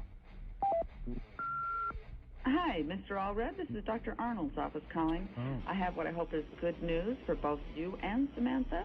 Samantha's definitely pregnant. Hey. She's a very healthy bitch, so we anticipate no problems. What? She's about a month along. Good. So she should deliver in about 2 months. Our office will be open until 5 p.m., so please try to pick her up before then. We'll have her well-groomed and ready to go. Well-groomed? I didn't tell you guys I got a Thank Chihuahua, you. did I? It's a chihuahua. It's a little. I got a new little dog. Oh, they're so cute. I know you got little beady eyes. Yeah, they are. Gonna have Hi, pups. Carrie. This is Libby Weaver from Fox News. Oh. Hey, would you stop leaving your underwear in my mailbox? Again? If you don't stop, I'm going to have to call the police, Carrie. Bye.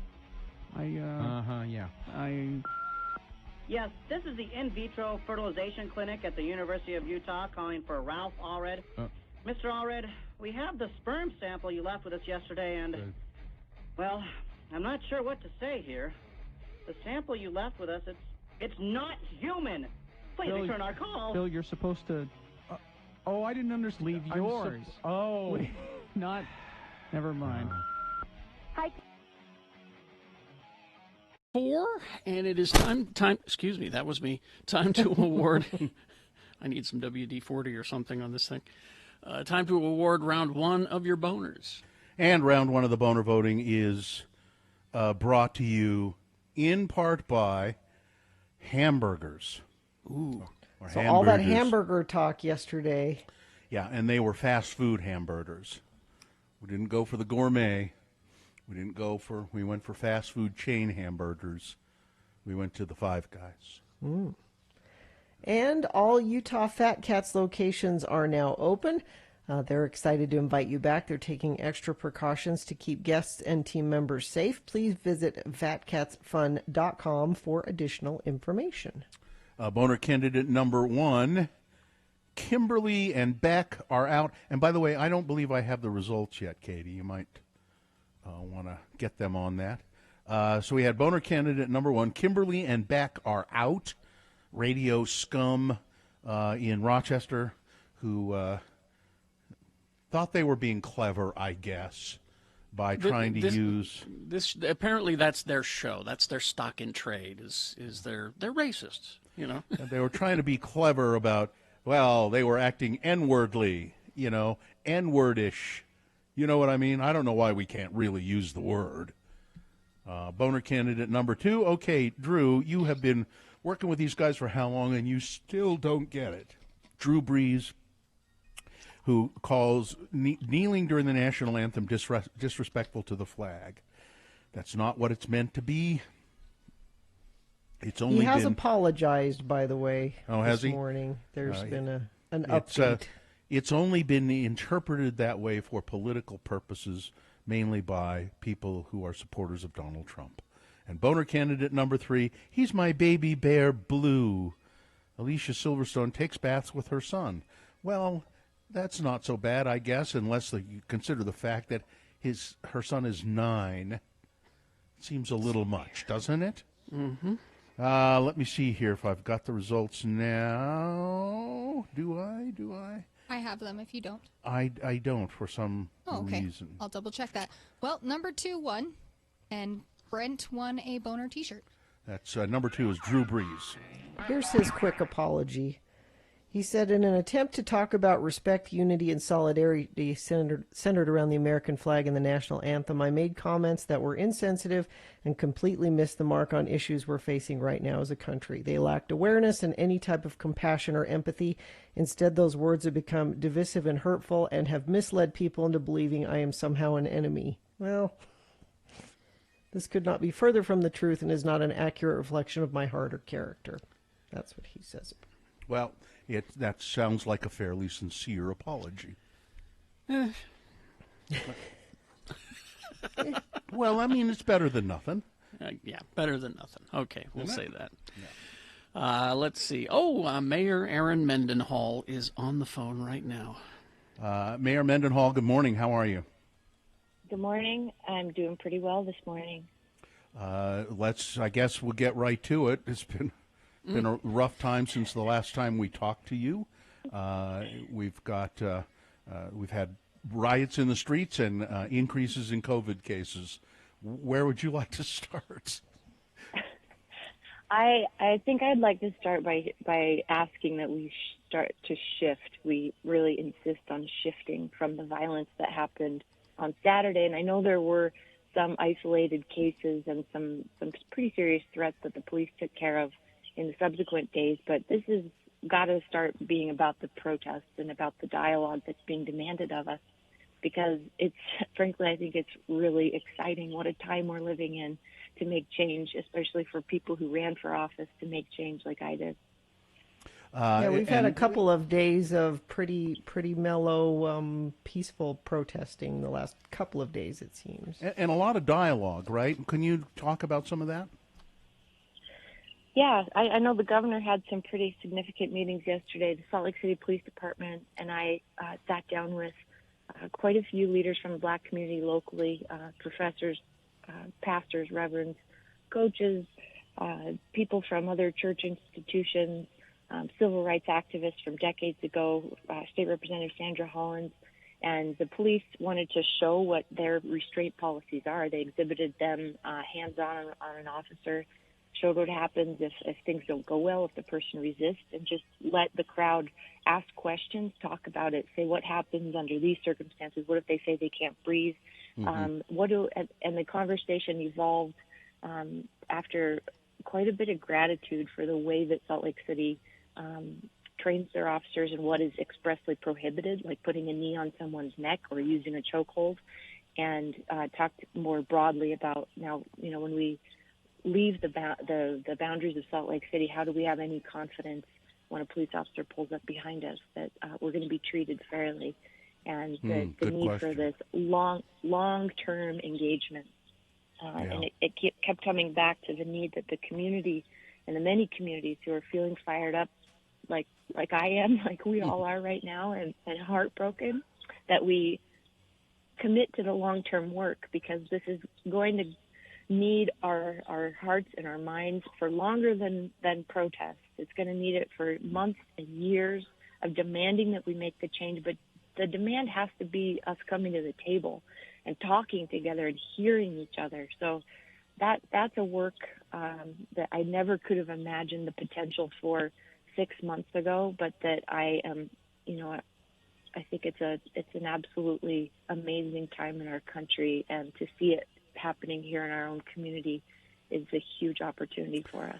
I would think that the only people who don't want that, who don't want what you've just described, are people who just want trouble for the sake of trouble. I think so, and I also think about other elected officials across the country who don't want this to be happening right now, and that the status quo and the way it's been is working well for them. They shouldn't be in office right now. This is the work. This is why we are elected. Exactly, and if there is any justice in the world or in the United States today, when November happens, many of those people will be gone. They gotta go. They will be gone from office, and that's not just on the national level, but here on the local level too. There's still plenty of resistance. It's not being in the forefront right now because that would just make them more unpopular. Mayor, is there currently a civilian review board for cops? Is there? Yes.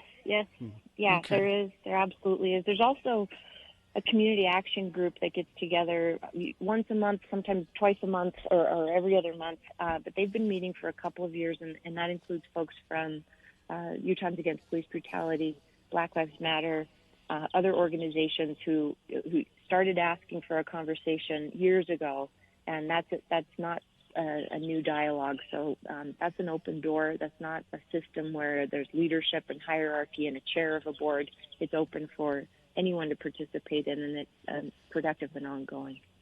Yeah, I have two questions for you, Mayor. One, do you have a bird on your shoulder? Because I can hear a little birdie. I'm in the backyard. My other question is, you have a noisy. It is a loud bird. Yes, it is. Mayor Garcetti of LA announced that he's taking back quite a bit of money from the LAPD, something like $100 million or something. Really? And as I watch that, I think that doesn't help with making programs and better educating police officers on how to handle these situations. I wonder what your thoughts are on that. Yeah, Tuesday night we had what I think is the longest city council meeting in Salt Lake City's history. Our public comments took us into the next day after midnight, and all but one of those, probably hundreds of comments, asked us to take $30 million out of our police budget, which is at about $84 million. This is the most flat budget that's been recommended for the police in the 7 years I've been in City Hall. And yet, this number, no one actually explained how they arrived at 30 million or why that number, but regardless, it's being asked of us too. An understaffed, it's my opinion and in my experience in the past watching Salt Lake City, that an understaffed police department and an undertrained, because there isn't enough funding to do training, police department is not going to help us improve the situation. When people are understaffed, they are not able to do community policing and build relationships with people. They go in more defensive to situations and engagement, and that's not going to help us. The police department is not going to go away. We have to work together, and I know that people are angry, and that's what the public forum is for. We will listen to you, but we have to be able to figure out a path together forward. Just one final question, and this is not about what we have been talking about. Is Salt Lake going to go green this weekend, into the green zone with the COVID? No, we're not. We're orange, so we're still a step away from even becoming yellow. And in looking at the data yesterday with the county health department, we're basically the same as we were at the beginning of May. We haven't seen a decrease, and we're not even quite stable yet. We're still bouncing around. So I'm requesting that we remain in the orange. We'll assess for another week, and I hope we can get to yellow soon. All right. And yet the birds still sing. Mayor Aaron Mendenhall, thanks for being in your backyard and talking with us. It's this morning. nice, actually. I liked hearing the birds. It was nice. We'll talk to you next. It helps me face the day. I appreciate you making time for me. Thank you. We'll talk to you next week. Thank you, Mayor. All right, traffic, Gina. Yeah, things are actually moving pretty well. I do see a crash northbound US 89 Main Street on-ramp in Farmington. It is off to the right shoulder. And that's about it. I see green cameras on my UDOT website here. Let me check our message stream, see if anybody sent any traffic in to us there at 33986.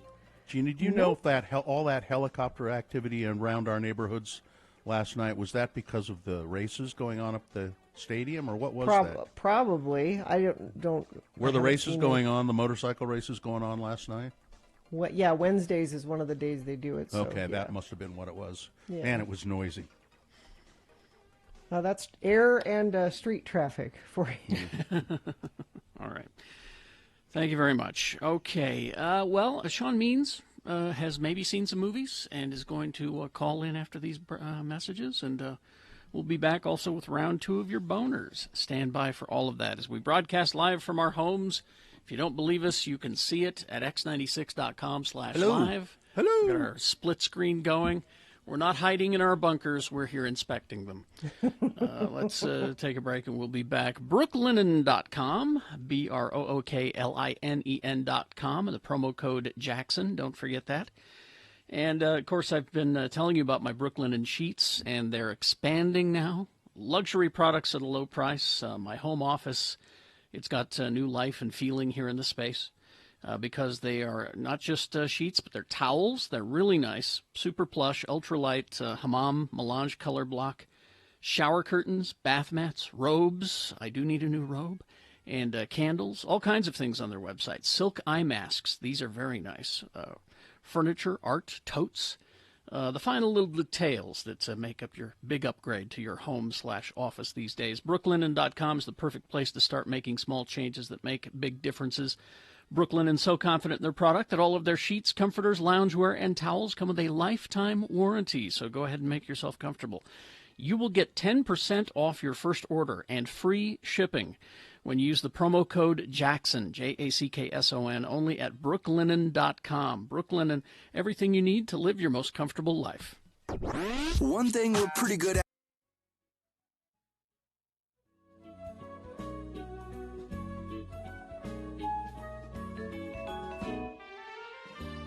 So, you saw this video a week or so ago about the guy strapped a GoPro to his dog to see what the dog did while he was at work. Mhm.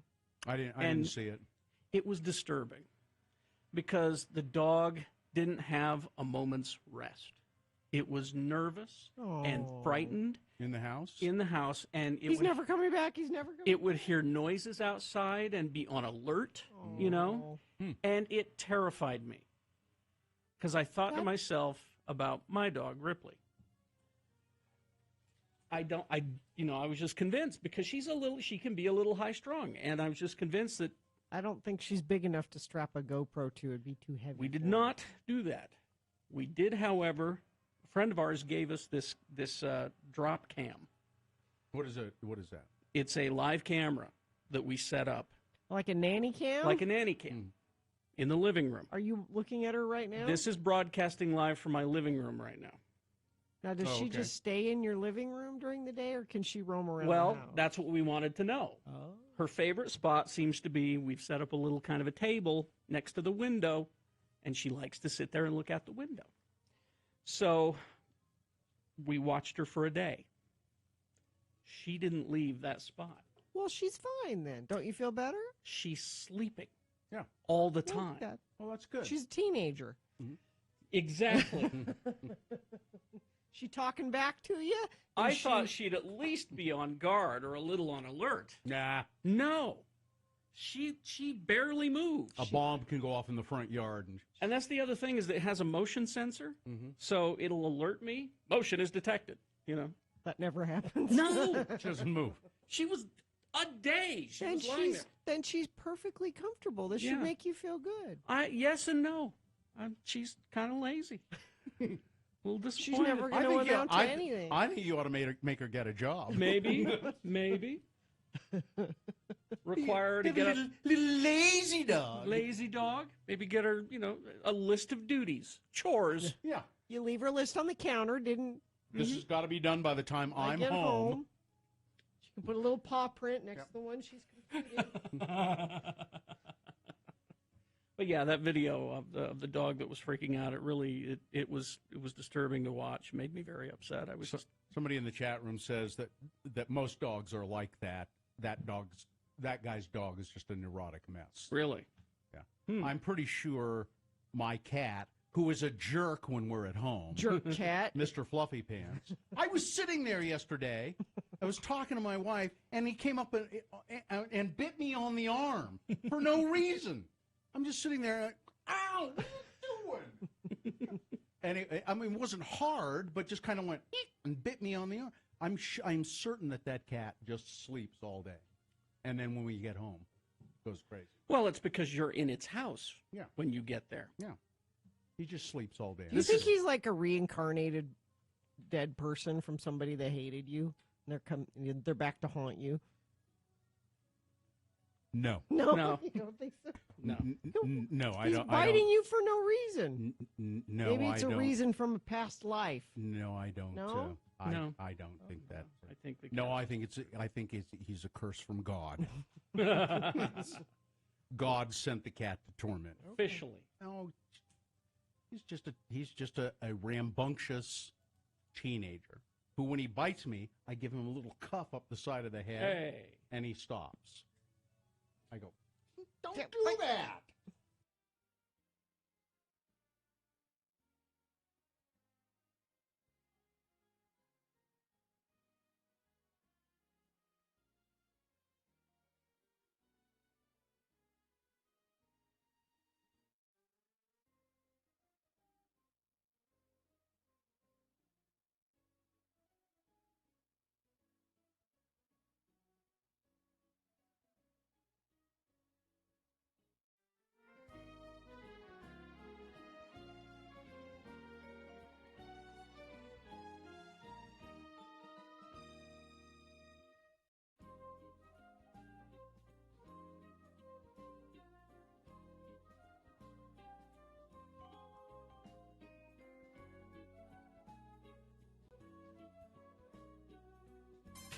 Okay, it's 8:03, and I believe Sean Means is on the phone. And he's sponsored by Dr. Volt's Comics, committed to continuing to serve our beloved community. Dr. Volts intends to remain open for customers and are offering curbside pickup. Stay safe, read comics. Good morning, Mr. Means. Good morning. How are you all? We're doing well, thank you. Sean Means, of course, writes stories, culture stories, other stories, and does film criticism for the Salt Lake Tribune. You can read his stuff at sltrib.com, or you can catch him online as well, moviecricket.net. Is there anything out there new that you've seen? Yes, there are a few. Yeah, I don't know how much people are aware of this virtual cinema trend that's been going on lately. There's a lot of independent and smaller film distributors have set up programs with independent theaters around the country to do video on demand, sort of through the movie theaters, through the independent theaters, and that way the independent theaters get a taste of the money as well, and how that helps keep them going while everybody's still close. And Salt Lake Film Society has a portal like this called SLFS at Home, and they've got 3 new movies coming out this week on there. So the one is called Tommaso, and it's a dark drama with Willem Dafoe as a American filmmaker living in Rome with his young wife and little daughter, and he's going a little nutso, and because the wife is so concentrated on the daughter that she's not, taking care of his needs, and which is sort of slowly driving him around the bend as the movie goes. The director Abel Ferrara, who did Bad Lieutenant, and he's been, he has this reputation for very dark fare. This is interesting as far as it goes, but it's a little inscrutable in places. Where it breaks into sort of dream sequence and fantasy, and blurring the line between that and reality is kind of a hard slog to watch. What makes it worthwhile is that Willem Dafoe is just great to watch. So I gave that one 2.5 stars. As I recall, The Bad Lieutenant was a pretty hard slog too. Yeah. Harvey Keitel doing all kinds of nasty things. He was a really bad lieutenant. He was really, really bad. Yep. So that's one. There's a documentary called 2040 that is kind of interesting. It's a documentary about climate change. And before you say, "Oh, geez, here we go again," it is weirdly optimistic. It is this filmmaker is an Australian guy who named Damon Gamo, and his approach here is he's got a little girl who's like 4 years old. 20 years from now, what as an adult is she going to have to deal with, and what technologies are available right now that, if we put them into place on a large scale, could actually help the problem of that's nice. climate change. I'd be interested in this myself. He goes all over the place, flying around, and they make a great point about how they bought carbon offsets for all the traveling he had to do for this. There's things like microgrid power, solar power systems in villages in Bangladesh, or seaweed farms that can help suck carbon out of the out of the atmosphere, CO2 out of the atmosphere, things like that. It's actually pretty interesting. It is a little pie in the sky in places, and you might when it gets into the fact that the main barrier to all this, of course, is industries that want the status quo because they want to make money, and how do you fight and how do you battle that? But it is pretty interesting. So 3 stars for the movie called 2040. And then the last one is called Shirley, and this happened to be the last movie I saw at Sundance this year. This is about a fictionalized story involving the author Shirley Jackson, the woman who wrote The Lottery and The Haunting of Hill House, and a lot of very dark stuff. Here she's played by Elizabeth Moss from The Invisible Man and Mad Men. We know her, and she this is in the late 40s, and with her husband, played by Michael Stuhlbarg, who's an academic. they bring a young couple into their household, and Shirley Jackson then proceeds to sort of mess with the psyche of the young wife. Now, did this really happen? This is based on a novel, so this is a fictionalized account of All right. her. But seems to be rather based on what is known about Shirley Jackson. And the question becomes, is she nuts or is she just manipulating because she's like trying to get, fodder for her next book? And it's fascinating. It's fascinating to watch this sort of back and forth. It plays almost like a murder mystery in parts, and it plays like a psychological thriller in parts. And most importantly, of course, is you have Elizabeth Moss, who is probably one of the best actresses we have going. Oh yeah. And she's always fascinating to watch. So that one is actually very cool and very sort of disturbing in some really interesting ways. So 3.5 stars for Shirley. And these are all available at the Salt Lake Film Society. If you go to slfs.com and then at home, and you can watch them there. And Yeah, there's you pay them online, and you can watch those there. Right. It's the video on demand rental fee, which can vary from $10 to $20 depending. And if you and your significant other are watching a movie, that's still less than what it would cost. It would have cost to go out to the theater. So Yeah. Is that all? Are those the only ones you've seen? That's it for this week. Okay, good. I think I'm going to check out that movie Shirley, because Elizabeth Moss is great, and from some of the few things that I've heard about Shirley Jackson, she was really strange. She was really odd. Yeah. So well, I mean, we had to read The Lottery in high school. So right. Everybody knows that book, that story, and then Haunting of Hill House got made into the miniseries on Netflix a couple years ago. So. Which was great. Which are doing another one. It was very good. I think they're doing another one. Yeah. And back to Elizabeth Moss. If you haven't seen Invisible Man yet, I mean, not only is she great in that, but that's just a great movie. That's a fun movie. Yeah. Yep. Exactly. All right, Sean. And then next week we got The King of Staten Island, which is the Judd Apatow movie with Pete. It's a sort of semi-autobiographical with Pete Davidson. That may be fascinating, or it may be a train wreck. I don't know. We'll see. Well, we can talk about it. Yeah. All right, Sean. Well, we'll talk to you next week, and take care. And read Sean's stuff, moviecricket.net or sltrib.com. See you then. All right. Thank you, Sean. Okay. Gina, do you have traffic?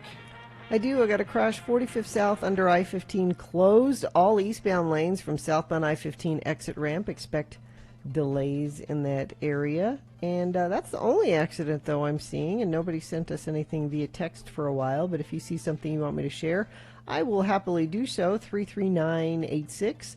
Iconoclad has sold filtered pollution masks for years and now also carries washable face masks for adults and children. Shop online at iconoclad.com or walk up to the window 4th East, 3rd South. Okay. All right, we've got Boners Round 2 coming up. Here are the candidates you'll be considering. Number 1, hey, somebody's giving away baby trash pandas down at the 7-Eleven. Boner candidate number 2, be careful where and how you choose to sunbathe. And boner candidate number 3, it's a souvenir. All right, boner candidate rounds for round 2 coming up after this these messages, and we do have big boy news and opinion window coming up as well. Scott Hale, Plumbing, Heating, and Air. Yeah, Scott Hale. I know he's been. Scott Hale's people have been at Gina's house working on stuff. Yep, they're great. They do a good job, and they're very careful now, given the pandemic, about how they come into your house to try to protect you and themselves in this pandemic time. Scott Hale right now, if you call 801-264-HALE, that's 264-HALE, here's a hail of a deal. You can get a $39 air conditioner tune-up with a free leak check, or $500 off a new furnace and central air system, plus free standard-size air filter and seasonal air freshener. Now, this is all, you can get this deal if you call them now, 801-264-HALE. If you have a problem with your furnace, your air conditioner, They can do a lot of diagnoses right over the phone, so check that out as well. It's 801-264-HAIL or go to scotthale.com. Have you tried the new...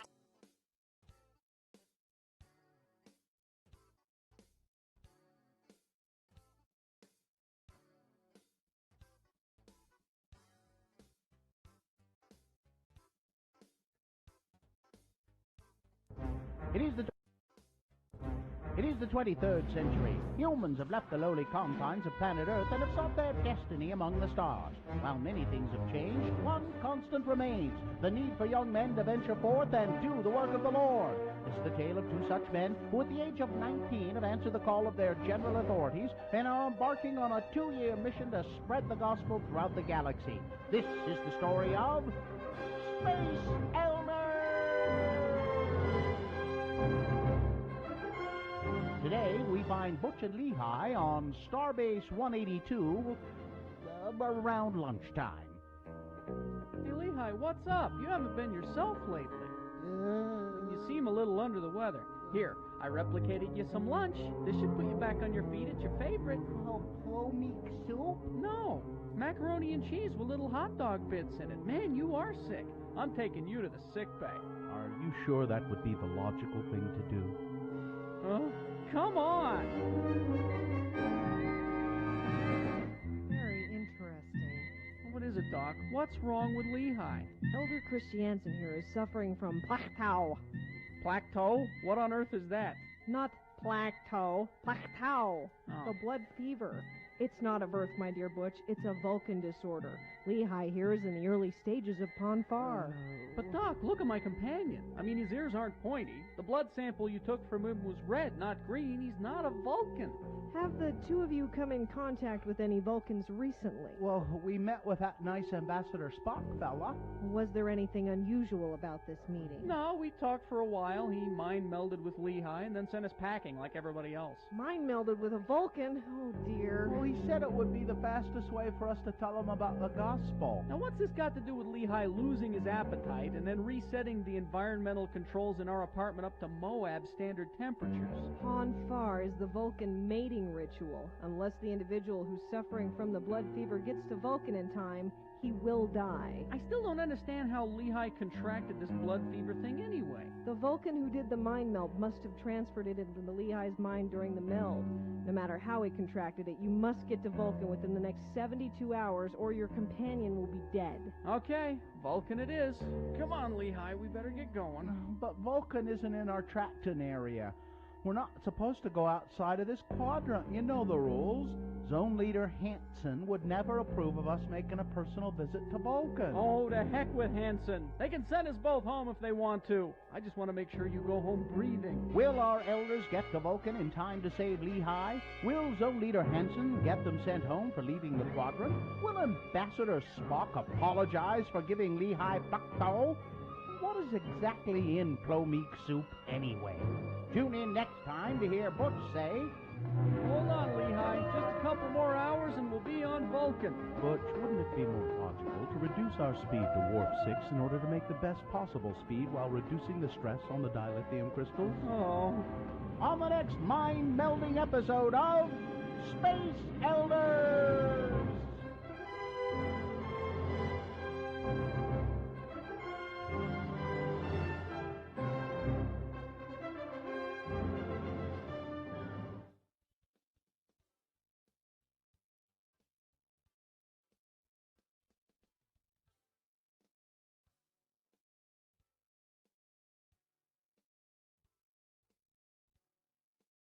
Okay, coming up after we award round 2 of your boners, Bert McCracken from The Used.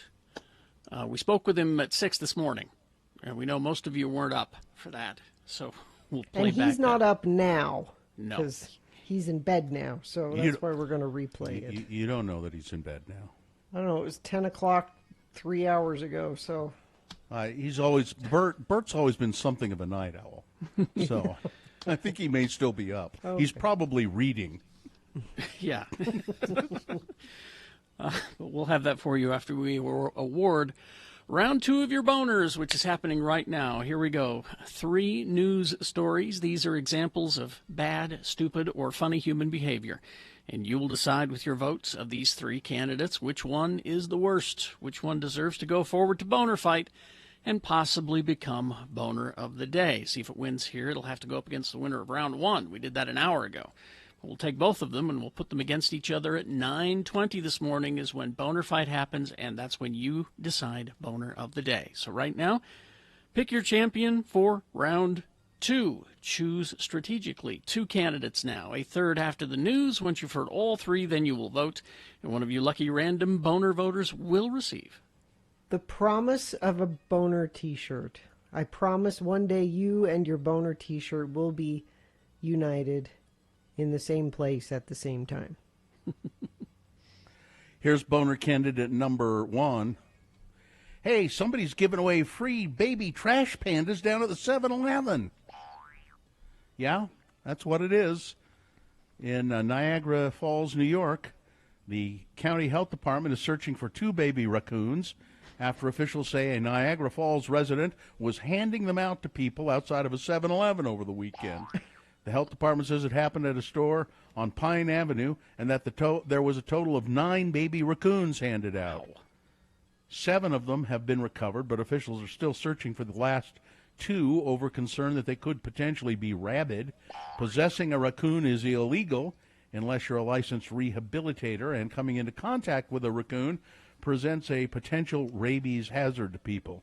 If you have any information, if you're listening right now and you have any information about where those 2 baby raccoons are, I have a number here for the Niagara Falls, New York Health Department, and I'll give that number to you if you would like to call them.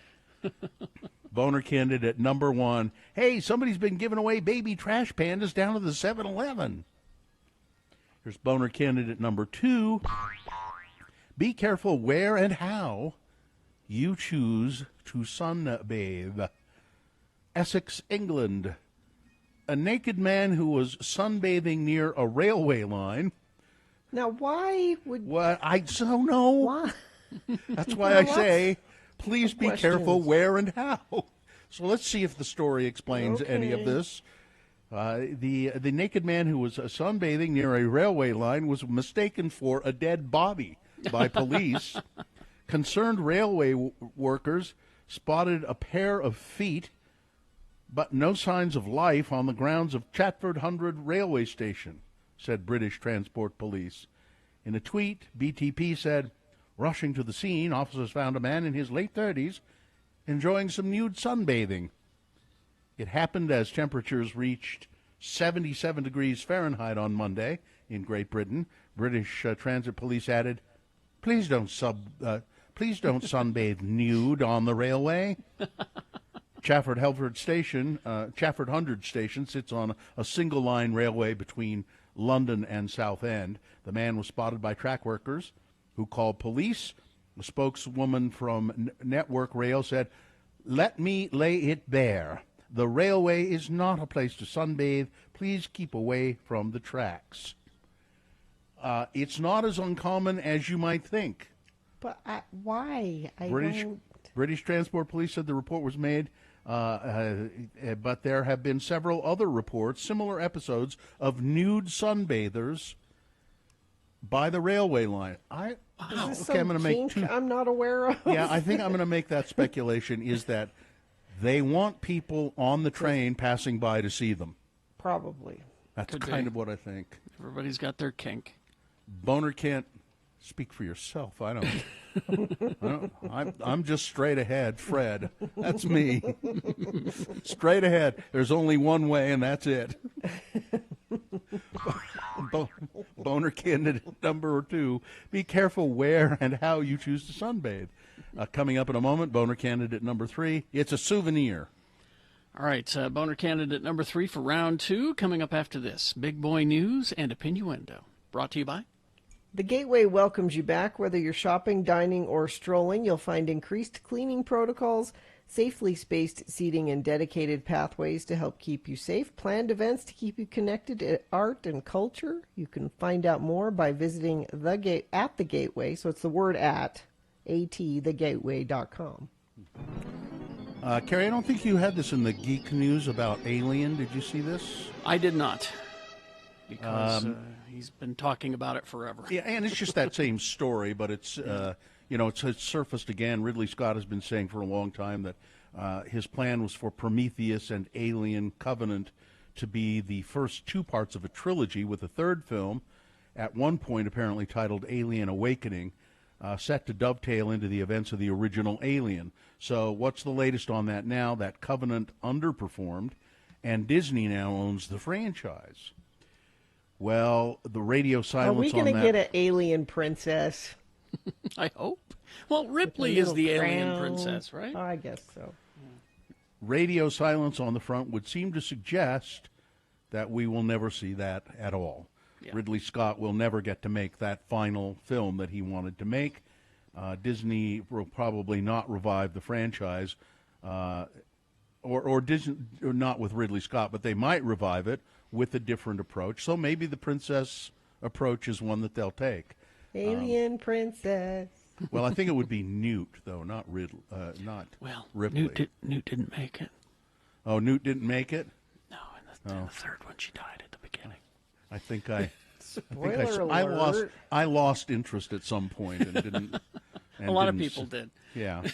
As a matter of fact, was it Covenant, or it was one of them that my wife really liked, and I kept trying to watch it with her, and I'm just going, I can't. This makes no sense. This is just boring. I don't like it. The prequels didn't do anything for me, and I'm an Alien fan. Yeah. The second one is still the best, I think. Why don't you put her in charge? It's a good one. It's pretty hard to beat the first one, though, because the first one was such a surprise. Yeah. Just such a surprise. I enjoyed the third one, Inside the Prison. I enjoyed that one. The interesting thing about the first one, too, if you think about it, it's just a haunted house movie. It is. It's a monster movie. Yeah, it's like they're wandering through a haunted house, and things jump out at them, but they just do such a great job with the keeping the monster obscured, essentially, and. And Ali Sheedy says, damn it, why can't there be a Breakfast Club remake? But there never will be one, she says. Is she bored? She says there won't be a Breakfast... No, I don't think she wants to do one. And she said John Hughes didn't want to make one, and none of us would want to be in it. And it stands alone as its own thing. And besides, you'd have to have a whole different set of kids with God knows what sort of problems now. The problems are way worse now than they were back then. That's right. Public health order is set to expire, but as the coronavirus cases spike across Utah, state health leaders do not believe that the Beehive State is ready to go green.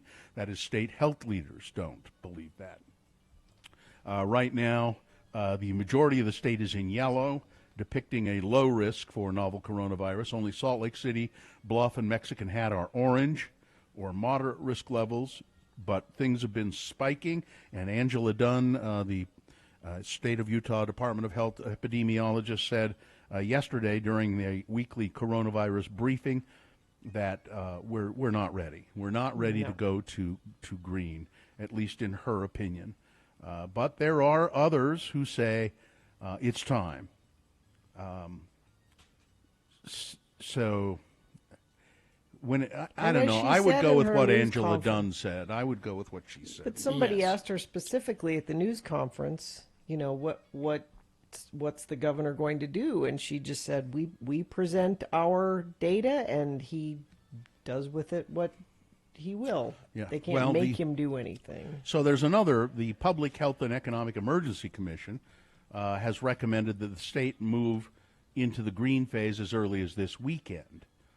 But Utah Department of Health says, no, I don't think we would do that. It's going to be interesting to see. I'm going to predict that Governor Herbert won't do it. Think so? Yeah, I'm going to predict that he'll say, we'll stay at yellow, Salt Lake and Bluff, and we're going to keep it on hold for another at least week. And I think one of the reasons he'll say that is that he said, A, things have been going up, and B, we don't know what these protests, what effect those are going to have on coronavirus as well. But that'll be 2 weeks from now. Well, so I think that's Everything is why. like a 10-day, 2-week. That's why I think he won't do it. I think he'll wait. As the nation continues to reel over the death of George Floyd, Salt Lake City leaders spent hours yesterday, and we heard Mayor Mendenhall talking about this, reflecting on the city's own police department and how they could improve. Based on discussions, the Salt Lake City Council seemed willing and eager to pump more money into anti-police brutality initiatives, including increased de-escalation training, bias training, and funding to ensure every police officer has a body camera, though no decisions were made. But later Tuesday, the council faced a barrage of demands in its public meeting, where more than 80 Salt Lake residents called into the online meeting, demanding major cuts to the Salt Lake City Police Department budget, while more money goes to affordable housing, homelessness, public transportation for minority groups, and other programs to address systematic racism. Michael Kennedy Yoon told the city council he was at one of the Salt Lake protests this week, saw a police officer yelling back at a 15-year-old girl, screaming back words that would get him kicked out of a committee meeting. I used to believe police officers were heroes, Kennedy Yoon said. I think that's been demonstrated to me severely over the last week, that is not true. If you want to be a hero, you become an EMT or a firefighter or a school teacher. You don't become a police officer. If you want to be a bully, you become a police officer. But the way to change that is not to take money away. It's to give them better education and training. Well, the counter argument to that is, and that's why I think Garcetti did it. It's kind of a cosmetic thing. You mentioned that Garcetti in L.A. took $100,000 bucks. Million. $1 million out of the. $100 million. Well, what's the police budget in L.A.? I don't know, but he took $100 million. So he took he took a huge chunk of money out, and they've been calling for that all across the country. It depends on where that money's going. I think if they're going to use it for, what this person is suggesting is, better transportation issues for we need that people. Too. So we'll see. I have to look at what did Garcetti say other than, is it just to penalize the police? I mean, I don't think so. I don't know. It doesn't make sense to me if the goal is, because we are having a police force. We're not getting rid of a police force. We need a better educated, more empathetic, understanding police force. Yeah, I don't know how you get that without does more money make you more empathetic? I don't think so. I would say give them more money so that they could screen the applicants to the police academy better. The only the problem with, and Mayor Mendenhall touched on this, is if you cut the budgets and that makes you understaffed, then it's hard. Then people get overworked. They get overworked and frustrated. So I'm certainly not for cutting the size of the police force. Carrie's point about starting this process all the way back when they're recruiting police officers, doing a better vetting process, spending more time and money at that beginning before they ever become police officers. And then after they're officers, spending more money on their education and their training. And I want to go as far as to look at their tattoos. I want to see if they have those, racist tattoos. Absolutely, I want to know about that, Yeah, and so I'm not saying that. So if you take the money away, that's what you should use it for. That's not the police budget. That's the training budget. No. I'm saying more money to vet these guys before they become cops. Yeah. Let's see. How much time do we have here? You got 3 minutes. Mitt Romney has criticized Donald Trump for the way he's talking about deploying the military. Senator Lee and Mitt Romney met Wednesday with Utah National Guard deployed in Washington, D.C. to help deal with protests over the death of George Floyd. Romney criticized the Trump administration for clearing nonviolent protesters across from the White House so that President Trump could stand for a photo op outside of a church that was vandalized. Authoritarian rule And Donald Trump says, well, listen, most religious people, they liked what I did. That's also not true. Not true. Franklin Graham and one other evangelical preacher said, I liked it. I think it was very symbolic. I did hold up a Bible. I think that's a good thing, not a bad thing, and many religious leaders loved it.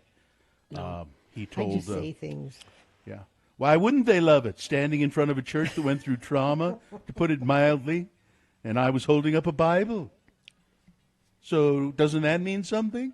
You weren't standing there with the clergy that was at the church, and then they were made to move. Wouldn't it have made more sense to be, if you were going to do that, have the clergy from that church there? The only thing that he was doing was making a campaign ad. That's it. I was holding a Bible.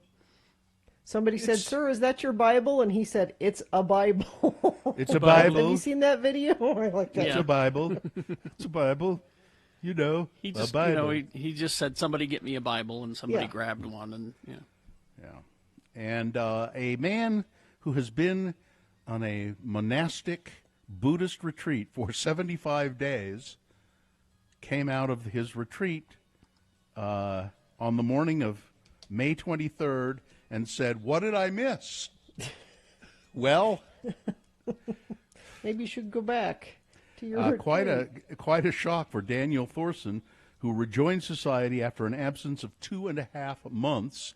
And he really was nobody else around, pretty much. He did not speak to anyone. Total silence meditation for 75 days. That's quite an accomplishment. Mm-hmm. But can you imagine when he comes back out and he sees what's going on? Did I miss anything? He wrote the first thing he said on Twitter. Where do we start? Yeah. Sit down. Yeah. This is going to take a while. All right, that's it. All right. Sports, weather, traffic. The RSL organization has long stood on and acted upon the principle of unifying our community through soccer while promoting inclusion, diversity, and acceptance. They will not tolerate racism or discrimination in any form. They've witnessed and learned from instances of racism within our own stadium and are committed to continue to be leaders and agents of change in eradicating racism everywhere. As an organization, a club, and as a family, we demand better. That's the statement that Real Salt Lake put out about what's going on. And they're donating some money to an organization that's helping. It's called the Cultural Competency Support Program within the Salt Lake City School District. So RSL Foundation is asking for donations to that program, and they are donating as well. All right. Weather, we've got hotness today, 92, even more hotness tomorrow, 96, and then Friday night into Saturday, we start seeing a change. Temperatures come down, and we are likely to have some thunderstorms, not just rain, but lightning, active weather pattern that continues through Monday. It looks like Monday we're only going to have a high of 60, so quite a change from today till then. Traffic, we've got stalled vehicle northbound I-15 at 116th South in Draper. No delays so far, but use caution and stay to the left to get around that incident. Crash on 45th South under I-15 is closed. All eastbound lanes from the southbound I-15 exit ramp. You can expect some delays through that area. And traffic alert, pavement work is taking place today on SR 36 from SR 138 to Sunset Lane. This is in Tooele. Motorists can expect inside single lane closures both directions through there. That's traffic. Here's boner candidate number 3. What's a souvenir? The Florida Fish and Wildlife Conservation Commission has arrested a man who they said was captured on camera trying to remove an identification band from the leg of a brown pelican. Officials said Robert Charles Hovey of Louisiana captured a wild animal within the bounds of a state park, violated the Migratory Bird Treaty Act, and tormented an animal in a cruel and inhumane manner. An arrest was obtained for Mr. Hovey, and he turned himself in to authorities in Monroe County. It's unclear why Hovey was trying to remove the ID band from the pelican. According to the Florida Wildlife Commission, the brown pelican is the smallest of the 6 different species of pelican in the world and is found on both coasts of North and South America. And this guy was trying to take with a pair of pliers. Jeez. It was a souvenir. Boner candidate number 3. All right, let's review the first 2 and vote. Number 1, hey, somebody's giving away free baby trash pandas down at the 7-Eleven. Yeah, someone handing out baby raccoons outside of a 7-Eleven in Niagara Falls, New York. It's like a box of kittens, but it was raccoons. Boner candidate number 2, be careful where and how you choose to sunbathe. A nude sunbather mistaken for a dead body near railroad tracks in England. And boner candidate number 3, well, it's a souvenir. All right. You have now got to decide of these 3 candidates which one is the worst, which one deserves to go forward to Boner Fight and possibly become Boner of the Day. If it wins here, it's the winner of round 2. It goes forward, goes up against the winner of round 1's voting. You missed that. That was an hour ago. We'll take both of the winners and put them against each other. You will decide Boner of the Day for reals at 9:20 this morning. That's when Boner Fight happens. So right now we got to pick your champion for round 2 to send forward. So choose strategically. 1, 2, or 3. Remember your candidate number, the one that you think should win. And put that number, that single digit is all we need. Just that number in a message of a text. That's how the computer counts it. 33986 is where you text that to. Or you can call 877-602-9696. Use your voice to vote. The producer's booth will take your votes. Or go online, x96.com. Look for the box that says Boner Voting Thursday, June 4, 2020. And vote there. You have until the end of these messages to do so. Round 2. The music starts at 11 a.m. with a...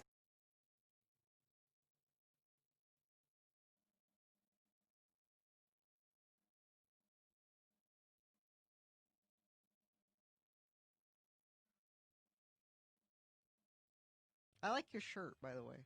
New shirt? No. What?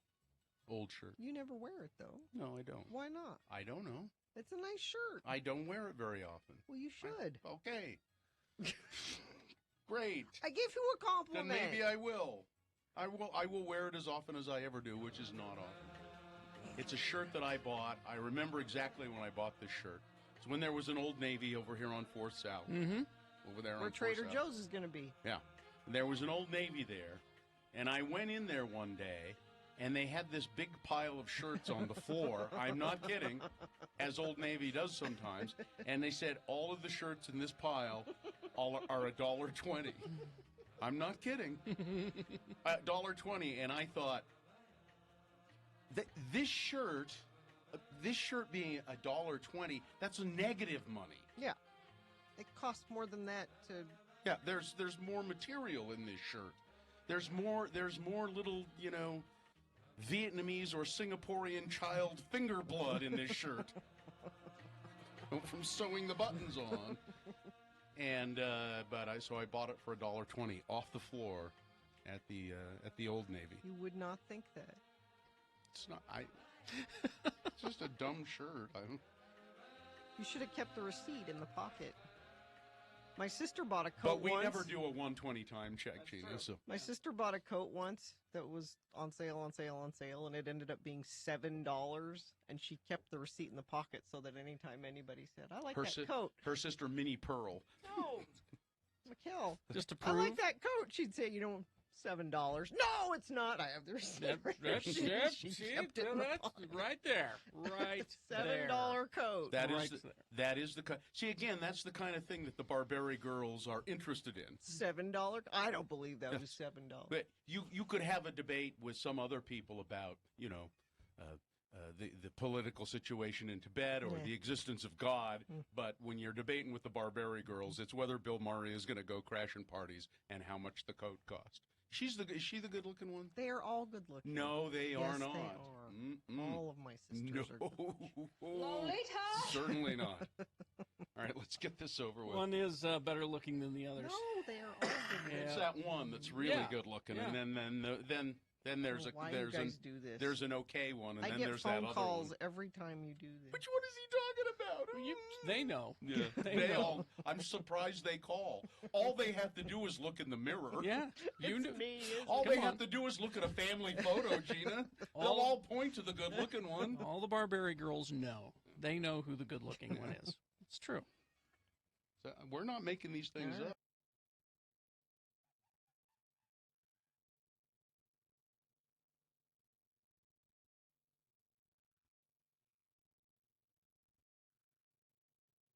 It is 8:43.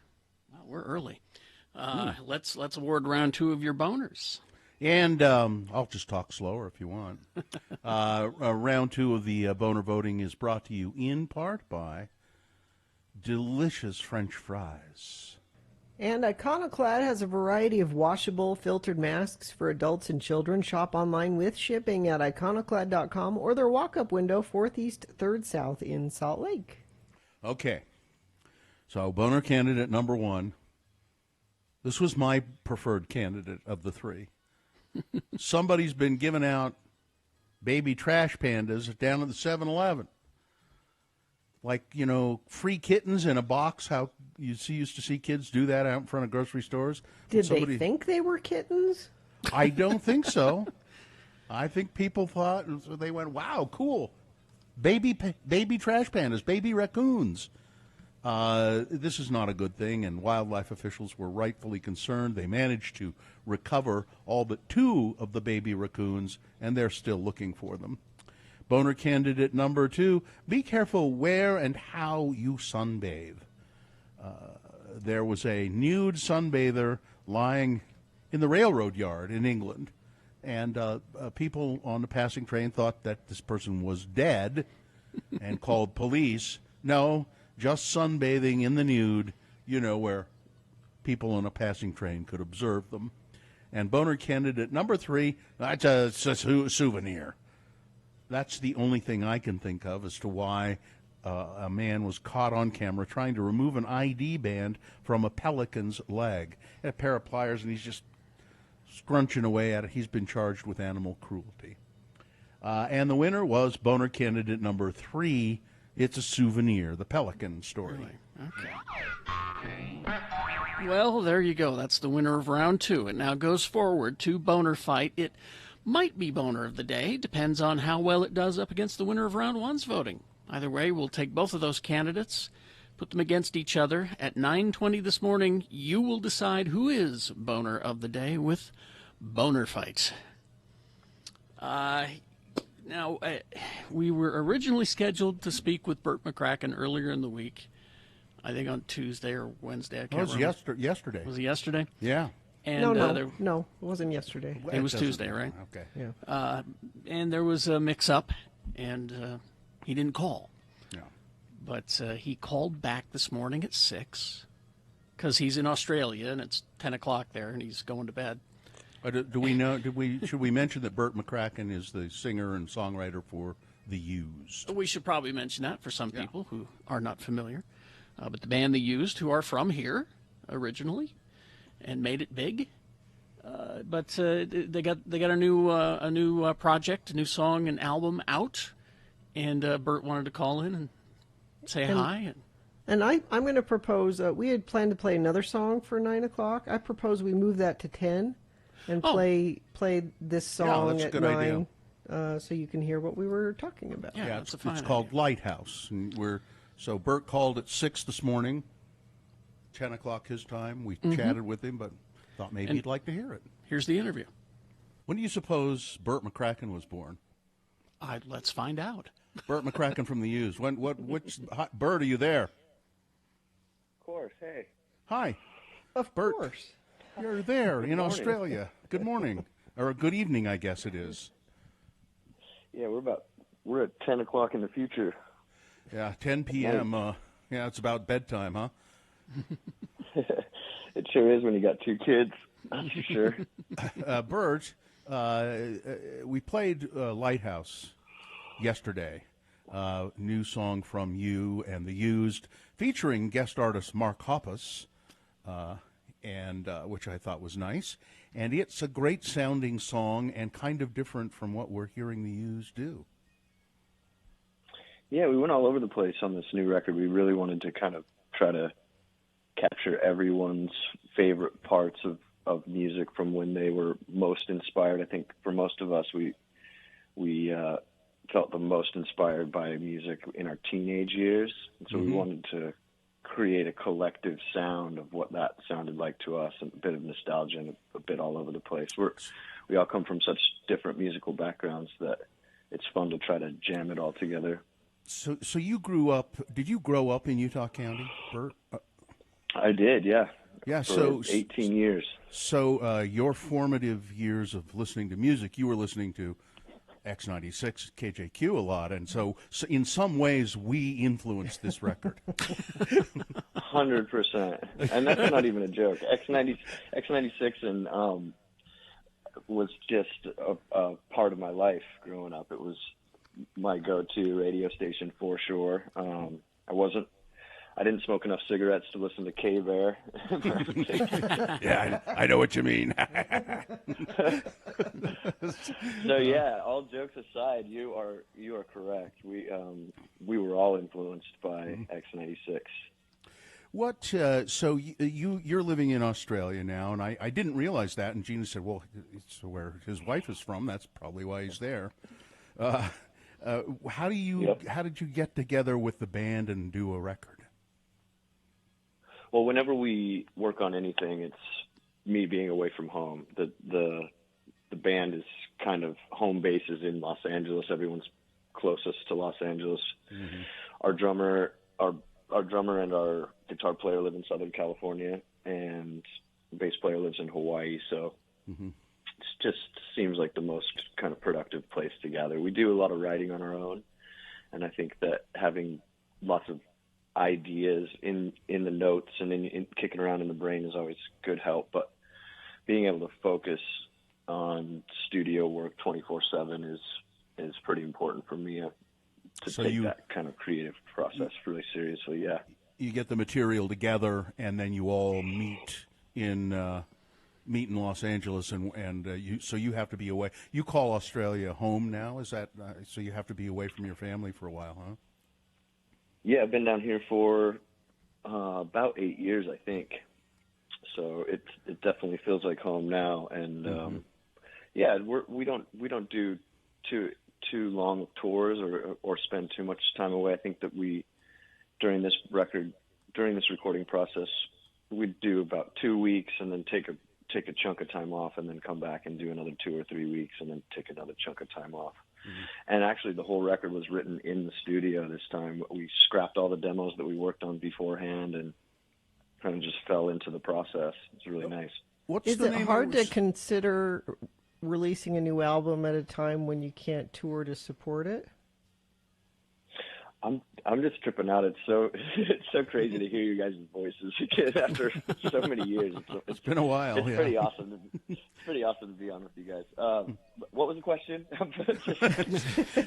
I'm just wondering, was it hard to make a decision to release an album when you can't tour to support it right now? Oh, right. Yeah, I think that it makes sense for movies to maybe postpone the release date, or maybe other mediums of art, but music is, for us, a necessity. Growing up in Utah around so much religion, music kind of took that role in my life. Music became my church and my way to kind of connect with myself personally, deeply, and with humanity, and I think all the other things that people are kind of reaching out for. So yeah, I yes and no in lots of ways. Yeah. Is the record? Music... Go ahead. I'm sorry. No, go ahead. Sorry. I just want. Is the whole record done? Is it out? People need music more than ever. Yeah, the whole record's out. It came out on April 24th, and it is very diverse. I think that there's a little bit of everything on there for every different type of music lover. But I think that this time in lockdown all over the world has been extremely difficult for people like me who live and die for a live show, and it's our way to kind of boost our morale and get our chins up high. And so it's been extremely difficult and kind of trying on the mental health. So we've been leaning on art especially music in these 3 months we've been at home. So in that way, it was never really a question. It's a bit anticlimactic. We had all these big plans. We're supposed to be actually out on tour with Blink-182 right now. Yeah. And so it's all postponed. We'll be back as soon as the world is back and kind of new normal and whatever that looks like. Well, it's very exciting that you've declared music a religion. Our boss is looking forward to that tax-exempt status. I just got a message from him. We've been trying for a long time. I don't know if the U.S. government's going to let it fly, although NFL, you know. Yeah. That's true. Yeah. Bert, look, it's great talking to you. I'm glad we made contact, and it sounds like you're doing well, and you sound good and strong and healthy, and this song Lighthouse is great. So nothing but success, and I hope we'll see you again soon in Utah playing a live show. 100%, and we really appreciate the support from X96 through all these years, and yeah, thanks for having me on bright and early in the morning. Hope some people got a smile out of it. Well, we'll play this back later on in the show too. This is live, and then we'll play it back later in the show. So anyway, awesome. Bert, go put the kids to bed and have a Foster's. Thanks, Bert. Yep. See you guys. See ya. Thank you, Bert. Okay. But I guess he's not going to have a Foster's. Gina says he's no longer a drinking man. I believe he is sober now, so no Foster. I think he was probably having tea, his sleepy time tea. Yeah, I heard him. He was drinking bed. Something there, slurping away a little bit. Well, and we were remarking that this is, Bert, as we have known him through the years, has had quite an arc.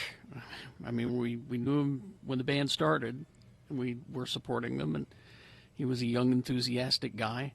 And then he kind of went off the rails there when he was dating Kelly Osbourne and was doing a lot of drugs. And Gina said it earlier. We didn't think he was going to live. Bert, you got to knock this off, or we might not have you around anymore. And it looks like he's doing well. He's got a couple of kids and family life in Australia, and he sounds healthy and happy, and that's nice to see. You know, I'd like to have a couple of kids and a wife in Australia. You can, Bill. No, go ahead. No, I think it is.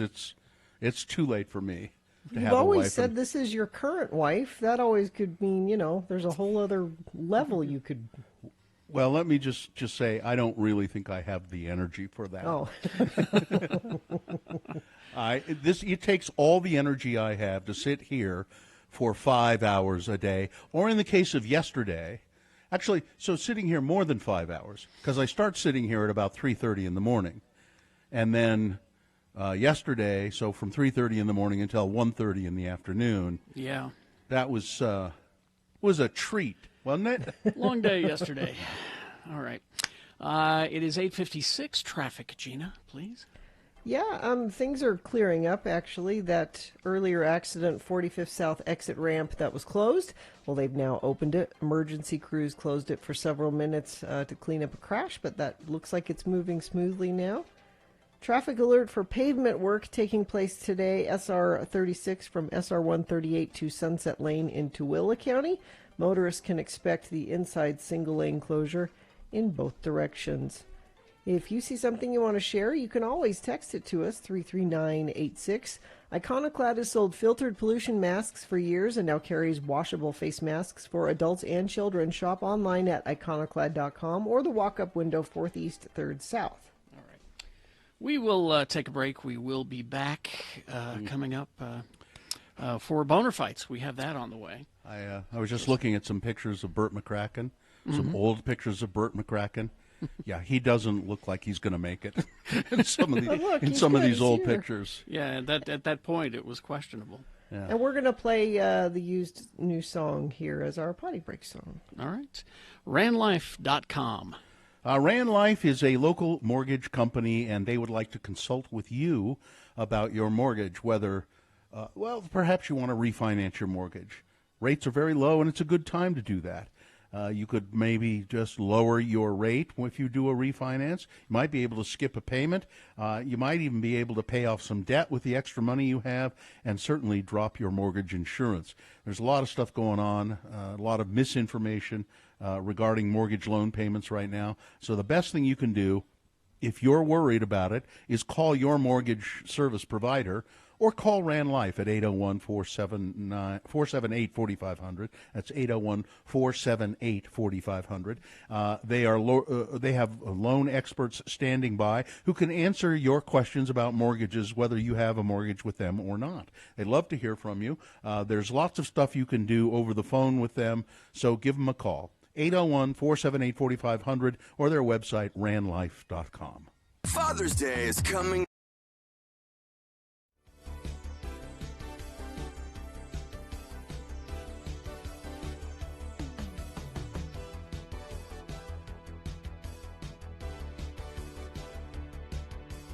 It's not a big deal, but I guarantee you, Gina, if today were the day you were going to court at 8:15, you would not have come to work. It's true. You wouldn't have come to work. That's true. I would too. I don't think you would have. You would have said, I got court. And we'd say, when? And you'd go, I don't know. And that'd be it, you know. I'm not sure. You wouldn't come in. Court sometime. I got court sometime. I don't know.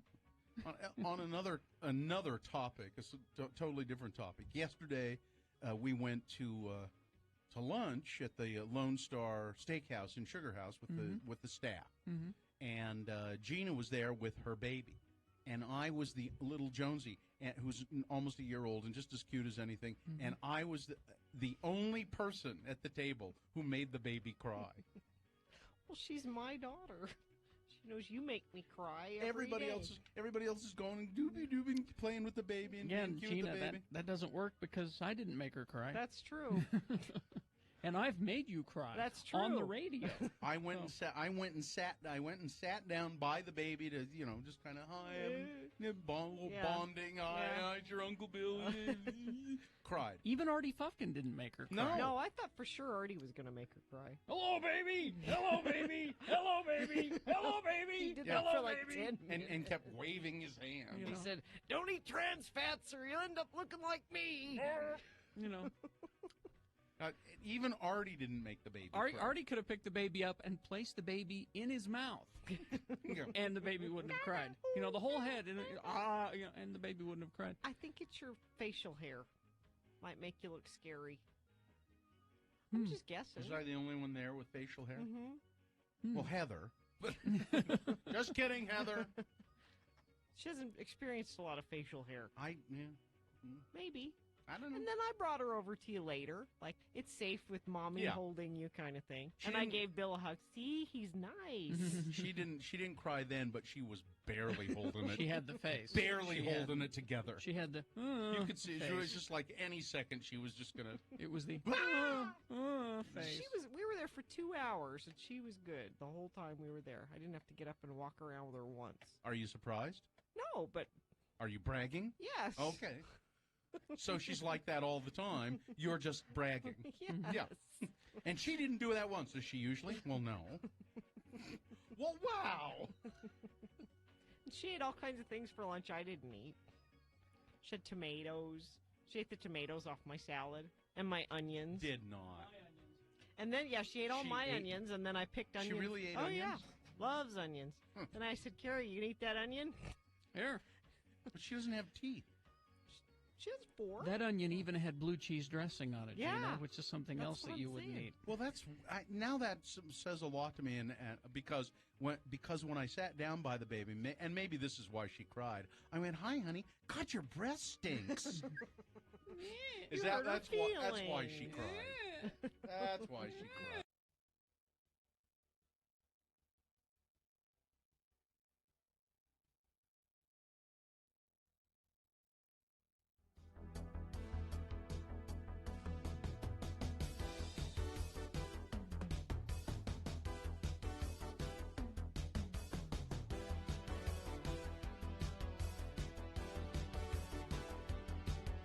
I was thinking today how much just this moment of one of our interns, the organized intern Sarah, And I was thinking, I wonder how much it would cost me to hire her For what? as my personal assistant. Here we go.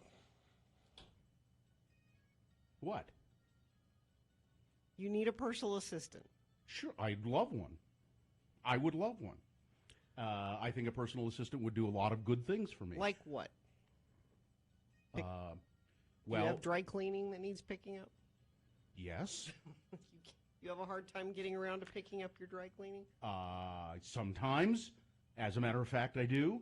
I have any number of organizing things that need to be done all the time. I need. It would be very nice to have somebody to post a bunch of social media stuff for me. At my direction, but actually do the work of it. It would be very nice to have somebody I could call up and say, I don't have time to go to the grocery store. I'm forwarding you my list. Please send it. Please do it. See, she's not. You know what I mean. There's any number of things. You want to go to the store for Bill? And she would love to. She would love to do it. She's nodding right now. But A, I don't know as I could really afford her, and B, I like her, and so I'm not sure that I want her to be on the receiving end of me saying, "What do you mean you didn't?" Yeah, things like that. You would end up yelling at her. Well, just we have to break here. But speaking as someone who has an assistant, What do you need an assistant for? Here we go. I feel bad having her do things. That's what I'm saying. And so I'm not utilizing her enough. You pay her? I do. Then don't feel bad. That unless she's the sort of person who goes, okay, I'll get right on that. Mr. Jackson. Yes, if it's that sort of thing, then I need a different assistant. So see, Sarah would go, that's right.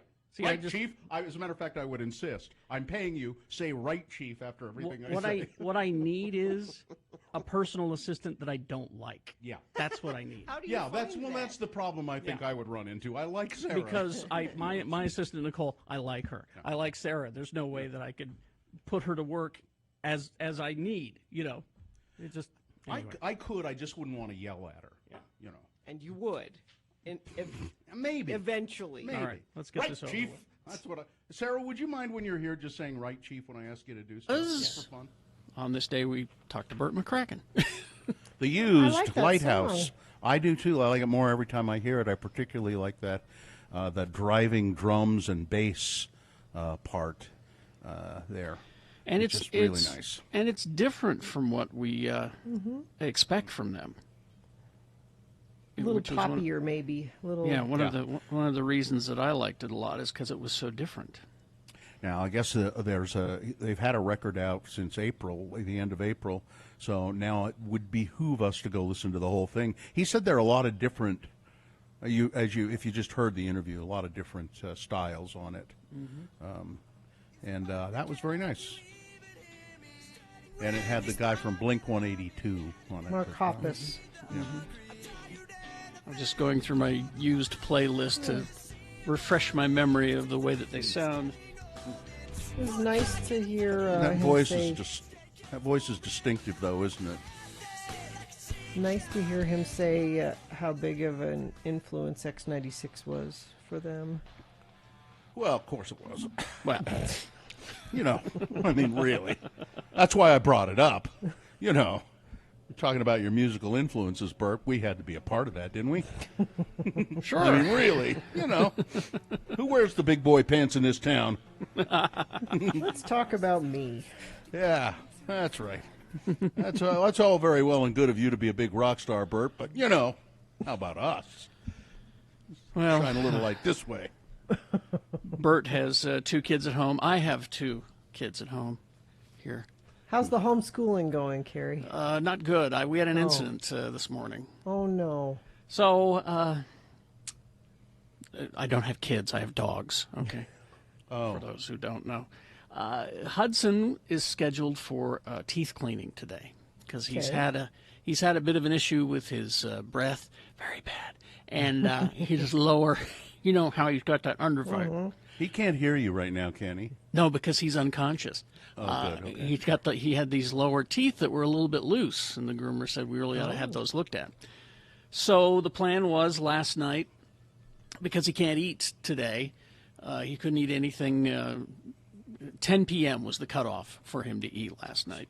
So you can have anything you want before 10 o'clock? So Sue set the alarm, and I got up at 9:30 and fed both him and Ripley, and got up this morning. And, you know, the schedule is ingrained in their heads. Yeah. So they knew something was weird because Sue slept in. And the philosophy is that if we sleep in, then when she takes him at 7 to go to the vet, that, you know, it won't be as disruptive to him if we sleep in, because he's used to us sleeping in on weekends. But he knew something was off. I mean, this. But Daddy's up. I don't understand. This dog knows when 3:45 rolls around. 3:45 in the afternoon, he knows it's time to eat supper. I don't know how, but he knows every time. He will stand on my chest. But anyway, so there was something up. There was something going on. They could tell something was wrong. And so they were following Sue all around the house. And then at some point, Ripley came down here into the basement with me and was walking around giving me stink eye and sitting up on the couch and like, you know something's up. She hasn't fed us yet. Yeah. and there's something wrong.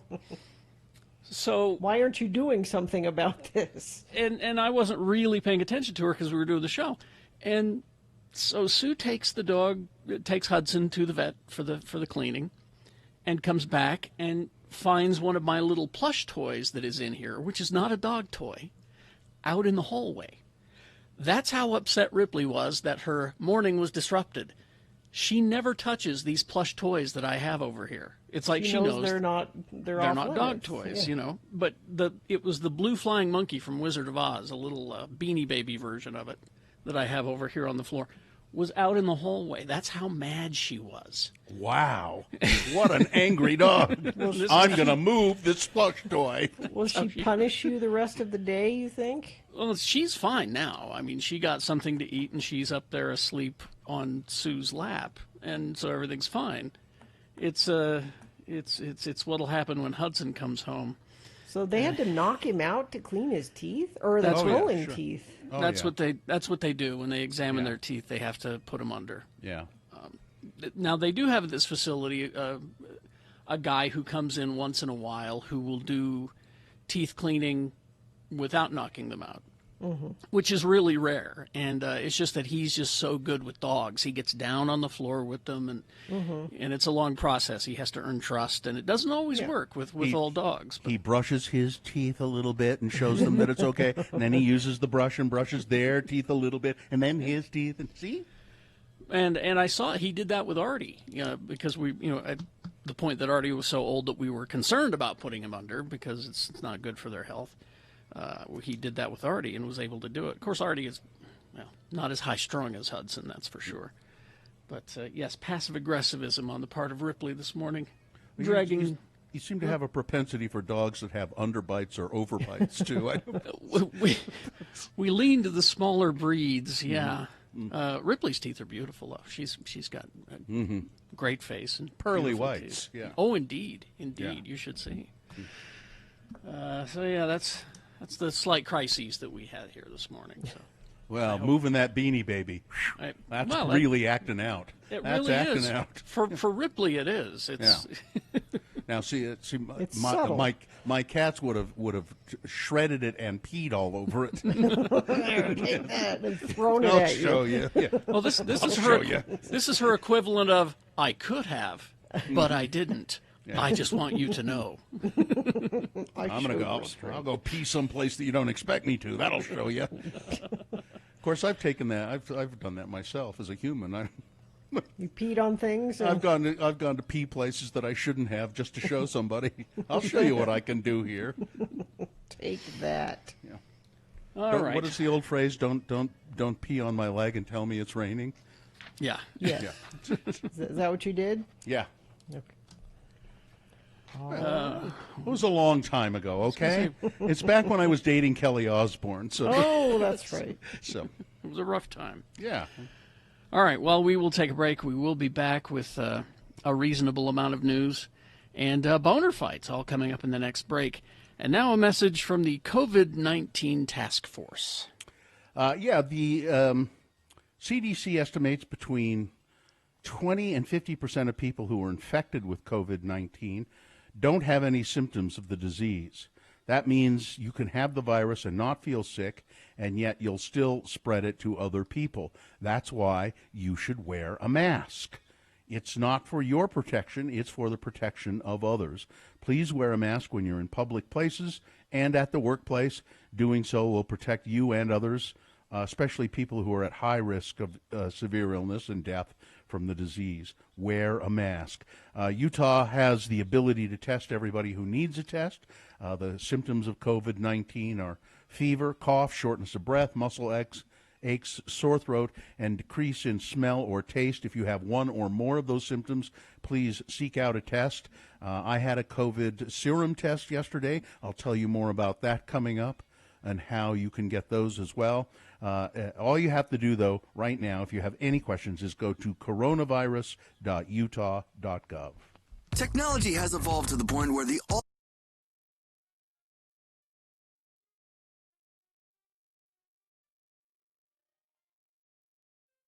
I didn't do anything this week. I was such a slug this weekend.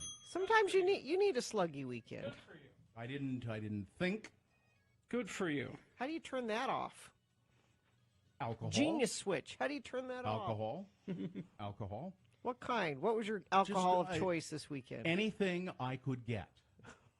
Whatever was handed to me, whatever was handy. It didn't matter. It didn't matter? No, didn't matter. You weren't discriminating about? No. Why? I'll take some of that, sure. Is it good wine? It's good enough. Yeah. I'll have some of that. You bet. And you were just handed things? Went out to dinner. That's the way it should be. Went out to dinner on Valentine's Day. You did? You did that going out on Valentine's? Yeah. That's brave. Yep. Had a nice dinner at Copper Onion, and you know, pork belly should be one of the major food groups. I agree. It really should be. What was the pork belly on, or was it? No, just, it was just pork belly. It was just out there being pork belly. Pork belly with some cherries and some Brussels sprouts and turnips. You know, just kind of as a little side starter, dish, a little starter to the evening, and then nice. Man, did you take in your surroundings? Did you look at the other people that chose to go out on Valentine's Day? I See did. How in love they are. I or did. Not? There was. It was. Well, it was very busy. Copper Onion was very busy. I assume all the restaurants were very busy on Saturday. Did you go out on Saturday? No. No. So it was very busy. To the table to our left, two guys out on a Valentine's date. Guys? And then a table across from us, a guy and two girls. And they kept, they were quite annoying. Because the guy kept hanging a spoon on his nose. You know how you do? You take a spoon and little kid. Yeah, and you hang it off the edge of your nose, or he would put it across his nose, and then he would insist on one of the girls taking a picture of him. And this kept going on, and then the spoon would slip off, and then he would just laugh uproariously. Were these 12-year-olds? And they thought it was funny too. No one's ever done this before. And it kind of went on, seemed to go on and on and on and on. And then they had the waiter take a picture of the three of them together. Can you believe this? It was just. This has never happened. And I kept trying to think, now, what kind of a Valentine's date is this? Threesome date? I guess. He was, polygamy date? Maybe he was paying for them. That could be. Could have been that would explain why they were laughing at the spoon show. Yeah, the spoon on the nose. They were hilarious. paid. Hilarious. Spoon on the nose. Man, this is good. Good stuff. Good stuff. And those were the only... But mostly I was just fixated on my sweetheart sitting across the table from me as we enjoyed a delicious meal. I'm glad you did.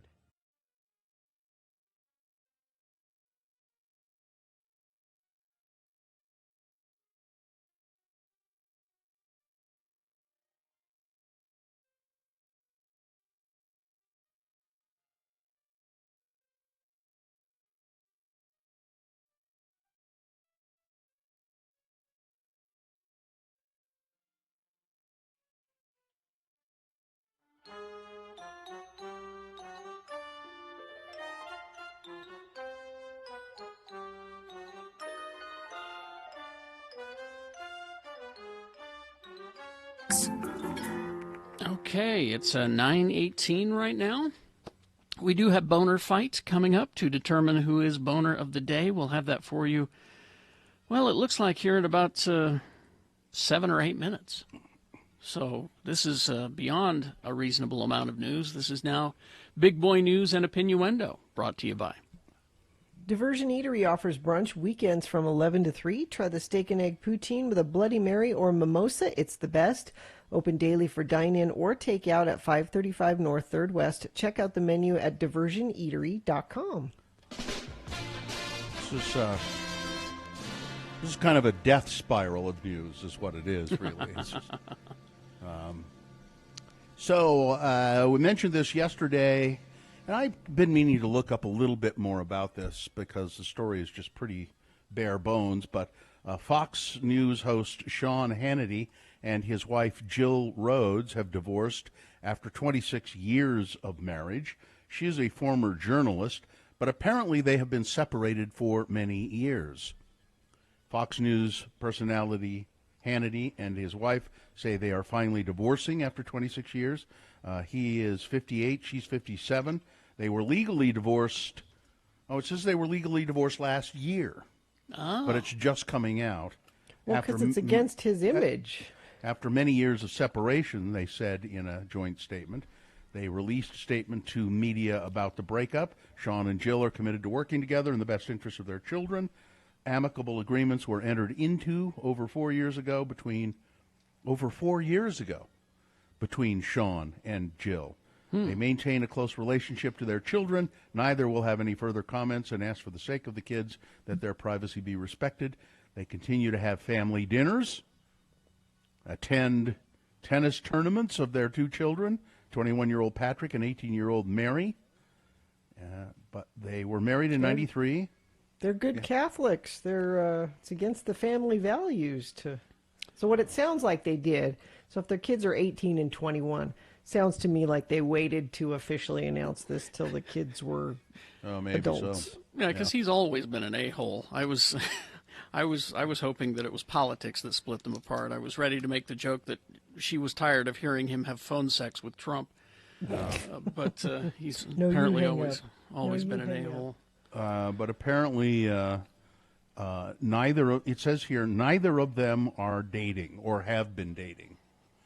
It says Sean is You're telling me Sean Hannity hasn't had some conservative girlfriend in the wings? It wouldn't surprise me that he has not. It says here that he's a workaholic, and I do believe that's probably true. And I think that this is how he gets his jollies. Well, I mean, this is think how about he it. gets off. He has is it 2 or 3 hour radio show every day? Yeah, and the TV show. Mm-hmm. So I mean that's a busy day. You ain't got time to fool around much, and he doesn't take time off much either. I think he takes a little time off of his radio show occasionally, but not very often. He's got to be there for his boyfriend, the president. Got to be there for him. And then I love this story. I did it earlier. When one of your actresses in your TV show is AWOL because of legal problems, and there are still 9 episodes to go, how do you address the absence? Well, if if it's a really important character, then you've got to develop a whole storyline about why this character isn't on anymore, and you'll probably devote a whole episode to it. It's a very special episode, so that you can explain why this character is not on the show anymore.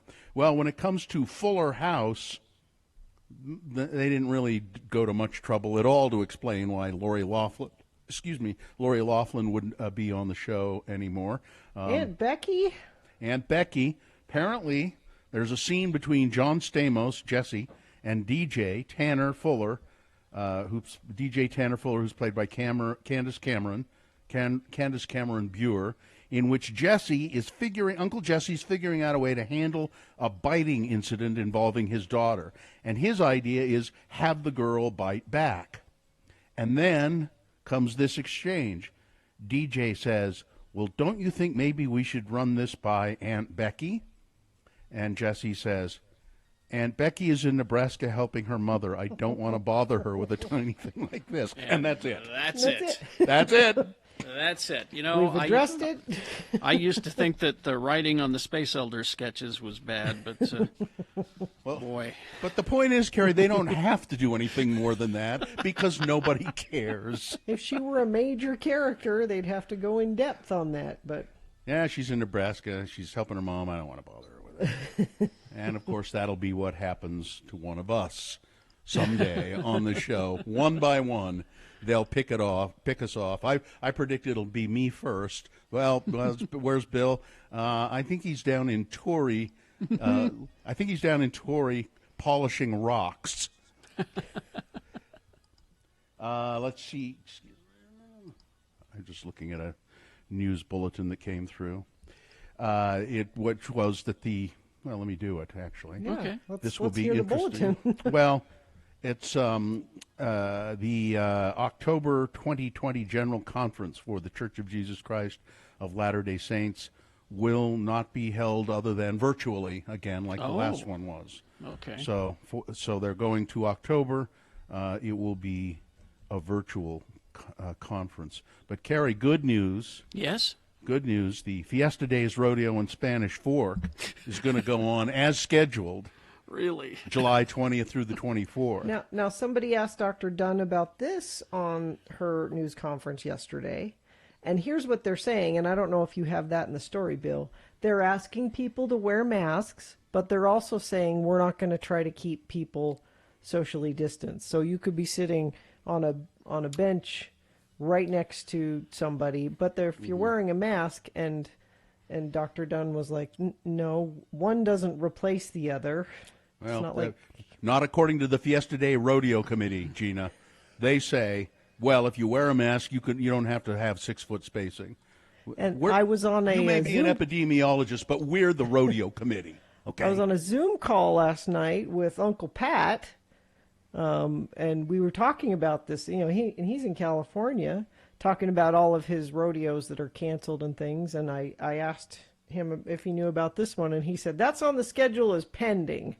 So the official rodeo schedule says maybe this happens, maybe not. But Uncle Pat supplies livestock for yes. rodeos, so it's on his schedule as pending. It's pending on his schedule. I think he just hadn't received the call from the Fiesta Days Rodeo Committee, who said you better be here, Pat. Yes, by the Ocratic command of the Spanish Fork Fiesta Days Rodeo Committee. But you need to think about it like this. Okay, in your car, you have a seatbelt and an airbag. Do you not wear your seatbelt because, well, I have an airbag, so if I get in an accident, the airbag will take... No. You wear your seatbelt, and you have an airbag, just like you wear a mask, and you stay 6 feet away from people. It's the same thing. I don't wear a seatbelt because I have... But see, what I do is I make sure that the airbag is always deployed. So I don't really have to wear a seatbelt. I thought you were going to say you didn't wear the seatbelt because it makes it hard to breathe. No, I just can't. I can't. No, I don't know. I just can't get it on because, well, the airbag is always deployed. I can't put it on. Protesters in Salt Lake City marching against police violence in the aftermath of the death of George Floyd have given New York filmmaker Spike Lee a ray of hope. My young white sisters and brothers out there in the streets, how many black folks are there in Salt Lake City, Utah? Spike Lee said in an interview with the Associated Press on Monday. And let's take into account that the NBA isn't playing. The Utah Jazz aren't playing. So how many people of color are in Utah if the Jazz aren't in town, he says. He says, I've been very encouraged by the diversity of the protesters nationwide. I haven't seen this diverse protest since I was a kid, citing movements back in the 60s. I am encouraged that my white brothers and sisters are out there. This is the hope of this country, this diverse younger generation of Americans who don't want to perpetuate the same expletive that their parents and grandparents and great-grandparents got caught up in. That's my hope. On Monday, he released a short film titled Three Brothers that speaks to Floyd's death last week after he was killed in Minneapolis. But I thought it was interesting that he gives a shout out to Salt Lake City because there were mostly white people protesting here in Salt Lake. So did extremist groups target the Salt Lake protests? Police have identified some credible violent threats, including the arrest of 2 men who were on their way to a protest here in Salt Lake with rifles after allegedly encouraging people to take up arms against the police. Some of that is quite scary. With some of these people we saw in the crowds, I'm concerned about their agenda, said Detective Wilking of the Salt Lake Police Department. A 2 News camera captured an image of a protester who had the number 88 on his sleeve at Saturday's protest. 88 is listed by the Anti-Defamation League as a white supremacist hate symbol. University of Utah law professor Amos Guara, I think that's how you say it, says it's a long-standing practice of hate groups to target protests. I think there isn't any better word than they are piggybacking onto what's taking place for their own purposes. Those are professionals, they're mercenaries, ringers, who are being brought in. They usually don't give a damn what harm they cause as long as they cause some harm. Guerrero, who worked in counterterrorism for 30 years and is an expert in extremism, said the goal of these fringe groups is to sow chaos and distrust in the government. Donald Trump has narrowed the search for a coronavirus vaccine company to 5 candidates.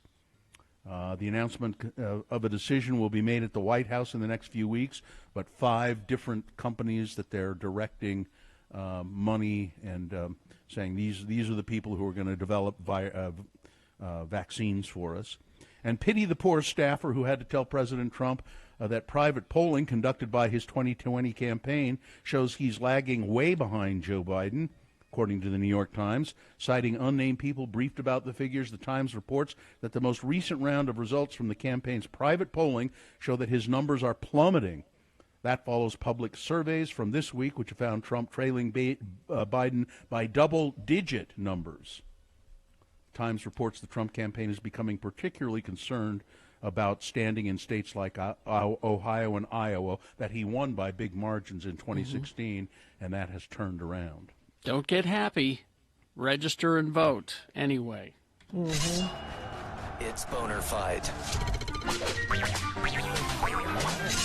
With Radio from Hell on X96. All right, the winner from round 1 going up against the winner from round 2. Round 1's winner was, well, he's apologized now for being tone deaf, but Drew Brees for talking about kneeling during the national anthem as being disrespectful to the American flag, and he doesn't like it and he can't stand it.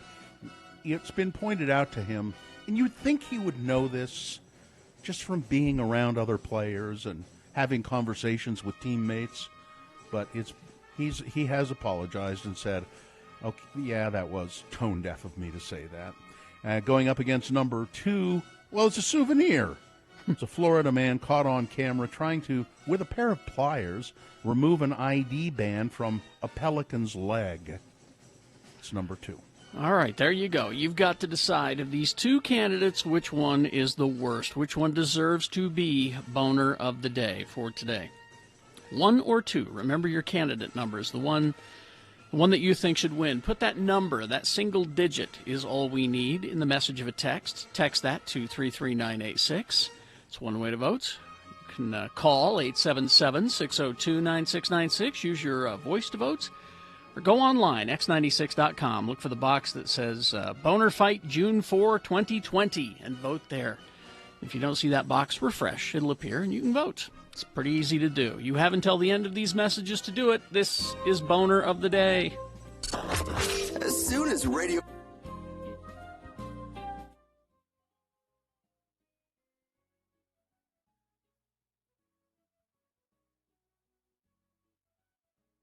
My grandpa never said that. What's that all about?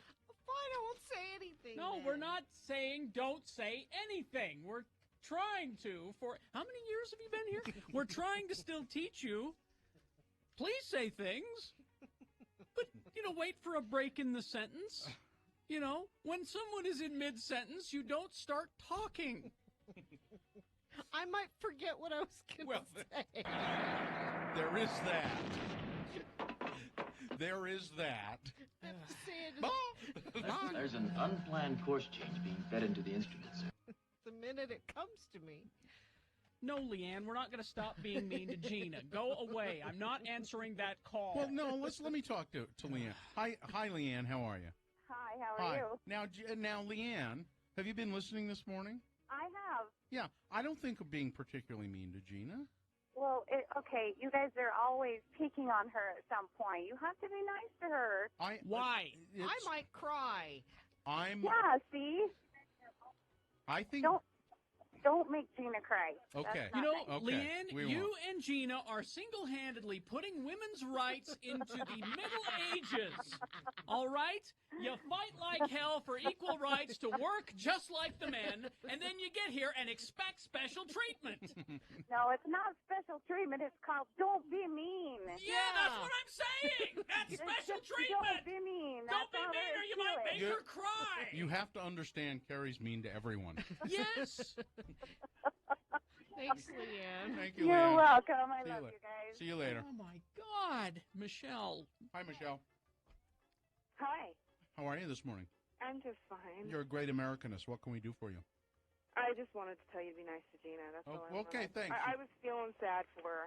See, you were going to cry for me, huh? I was. No. I think I had a couple of tears welling up, Michelle, and I do you thought, think you know that... what? This is wrong. Michelle, do you think women need special No, wait a treatment in the minute. workplace? I never said they needed special treatment. No, I'm asking you a question. No. Okay, then. Michelle, But there's a difference between special treatment and just common courtesy. Michelle. Being nice. Michelle, is it common courtesy? Now, have you've been listening this morning? Yes. Yes. All I'm trying to do is get through this feature. Yeah. And Gina is saying, "Oh, that's what happened to the." How is that common courtesy? So you know what I did? I stopped and said, "Well, then tell us all about it." Apparently, you were it's being sarcastic. apparently. And then you yelled at her a I minute didn't- later for like 5 minutes. You I guys didn't- stop. You just All kept right, going. No, I Michelle? didn't yell. Michelle. And going. I didn't yell. Michelle. right. Michelle. Is it common courtesy to interrupt someone when they're speaking? No, but she said she was sorry. I'm But very she says sorry. she's sorry every day. But I'm really, really sorry. Oh, wait a minute. Michelle's right. Gina said she was said, sorry. I'm sorry, and you kept going, and you kept going, and I thought, that poor girl is either Again, gonna cry or Michelle, quit. you and Gina are setting back women's rights 30 or 40 years. I have to disagree with you. I think it's Just only 20. apologize, Michelle. Michelle, Just tell Carrie you're sorry. You're wrong, and you know why? Why am Because I you're a wrong? woman. That's why, okay? But thanks for If trying. I were as smart as you guys, I'd know when.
Okay, 9:37 right now. Time to award Boner of the Day. I don't know if we even need to bother. Why? Apparently, a total of 8 people voted. Well, that can't be right. That can't be right.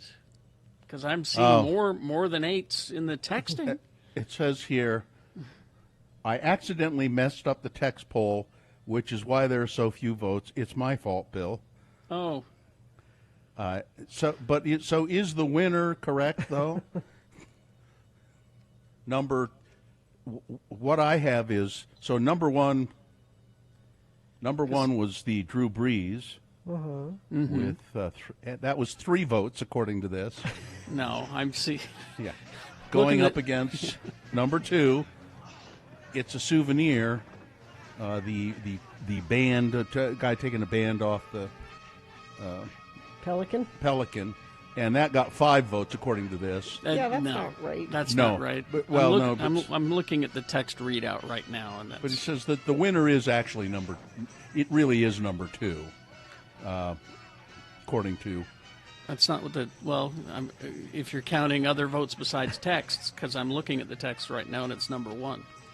Well, Miriam says it's number. Well, while you work it out, let me read the sponsor. Okay.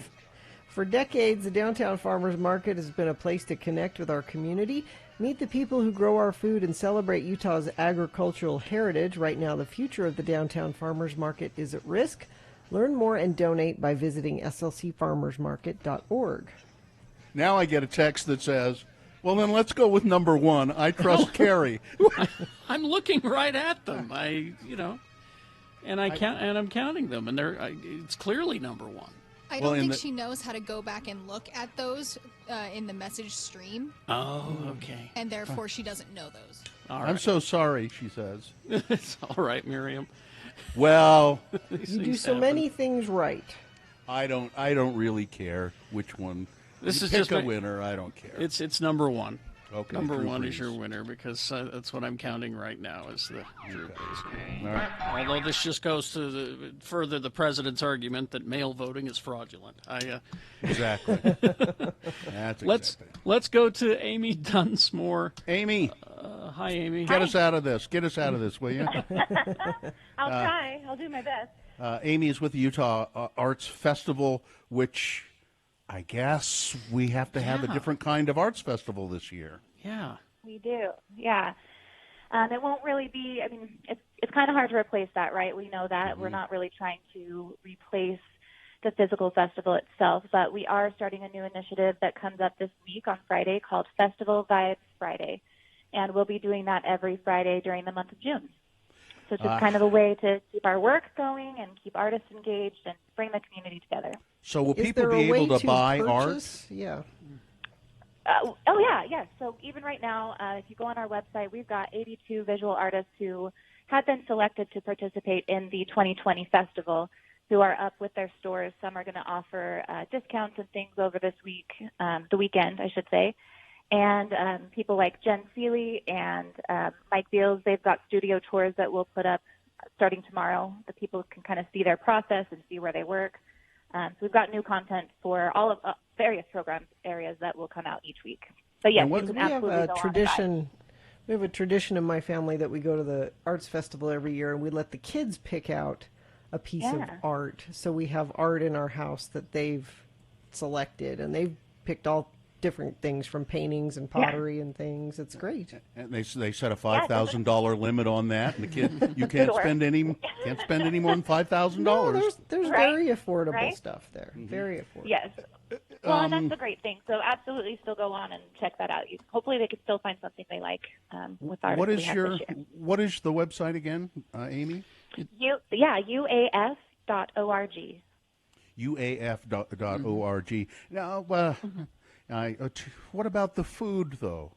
Well, I know. I That guess is a sad thing, but actually we've tried to keep some of our culinary vendors involved.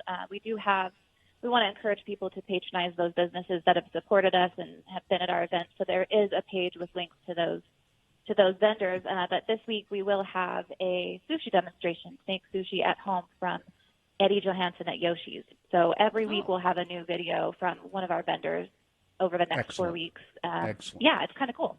Yeah, that's excellent. So you can get some food from one of the vendors that has supported you over the years, and then go to the website and buy some art. Yep. And I know there's a way you can also. Music is a big part of the Utah Arts Festival, and I understand that KRCL is doing some performances, right? Yeah. So this week we've been working with them, and it will be. I'm losing her name right now, but there is a live acoustic performance this weekend. Tomorrow at about 11 a.m. is when that will take place, and then we'll post that on our website as well.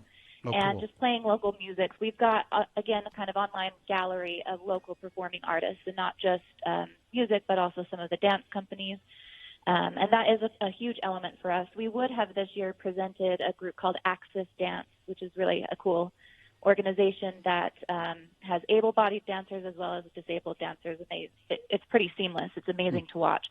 They have actually given us access to a full-length video of their performance, Radical Impact, that will be available for our audience and for our patrons for free for a limited time starting tomorrow. Oh, so if you go to your website, you'll be able to watch that. Yeah, It'll be embedded there. It's all on their website, and there's live discussions and poetry readings. There's going to be 3 new short films every Friday. There's actually it's 3 programs. Our Cerebellum Film Festival has probably around 70 films, and all those artists wanted to participate. So each week there'll be 3 new sets of films. So there's 12 programs total. This week it's narrative shorts, animated shorts, and then a program for kids 8 and up. And then you'll have access to that for till Monday at 10 a.m. This is really good. So you can go someplace and buy some food on a stick, and then come home and watch the dance performances or music, and you can do all of that. Utah Arts Festival, or UAF.org is the website. Yeah. It's too bad that we won't have it live this year, but we'll be back again, I would assume, next year. Definitely. Yeah. That is our plan. And, in the meantime, we just wanted to keep that connection. I think we've always really worked to bring the community together through art, and this is our way of trying to continue that and keep it free and just keep people involved with all of these great artists who have kind of lost their opportunity as well with many events around the country to present their work and have people appreciate it. So thank you for letting us talk about it. Sure. Is this the first time that the Arts Festival has ever had to cancel in the whole history? Yes. Yeah. Yes. Wow. Yeah, I remember. I think it I was a at really the first. hard decision. Yeah. I think I was at the first one when it was on.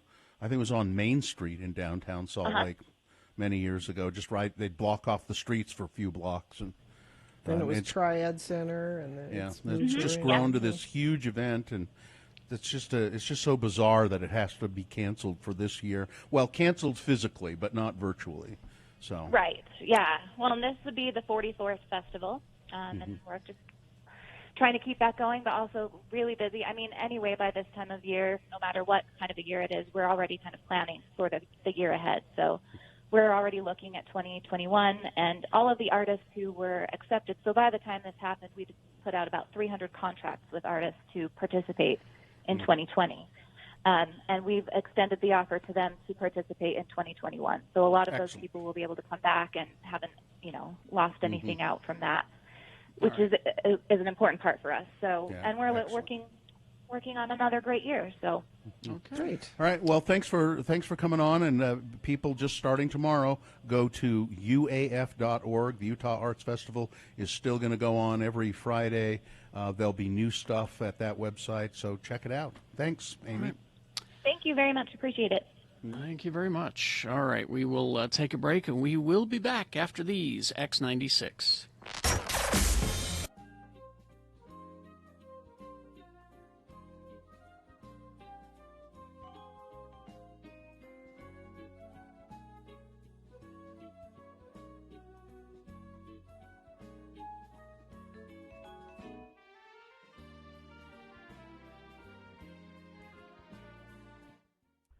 Tonight on the Channel 2 News at 10, it's Rod Decker Undercover. Tonight, Rod investigates Hooters restaurant. Here in Midvale, the state's first Hooters restaurant is about to open. The management of this establishment has placed ads in local papers looking for employees. Hooters is known for hiring only buxom women. Tonight, I've put on this pair of ample falsies, my favorite blonde wig, and these tight-fitting Gloria Vanderbilt black denim jeans. Let's see what happens when I take our hidden cameras inside and apply for a job. Next. Let me see. It says here your name is Rhonda Decker, and you've had the previous experience waiting tables. That's correct. I know at least 6 different ways to sing happy birthday to a customer. Well, Rhonda, thanks for coming by. We'll call you if we have anything for you. That's it? That's my interview? Well, you just aren't Hooters material, Rhonda. So what you're telling me is that you've made a decision based entirely upon my appearance. What is it about me that you don't think makes the grade? Are my breasts too small? No, they look like C cups to me. You meet our minimum requirement there. But there's more to being a Hooters server than having big breasts. Look at these tight shorts. I can't believe that you could greet people in this outfit and feel confident. I happen to have a nice ass. Yes, I could do that outfit justice. You have failed to see me as a person and are judging me on my looks instead of my skills. Hey, wait a minute. You're that Channel 2 news guy. You must be mistaken. I'm a young, unemployed waitress with an ample bosom. You're Rod Decker. The news must not pay very well if you're trying this hard to be a Hooters girl. There you have it. Hooters isn't your average eatery, and their employees aren't exactly run-of-the-mill either. I tried to gain employment, but apparently I just didn't stack up. The scenery here will rival the majestic mountains of the Wasatch Front. Join us again as I go undercover in search of more titillating stories. This is Rod Decker, KUTV News.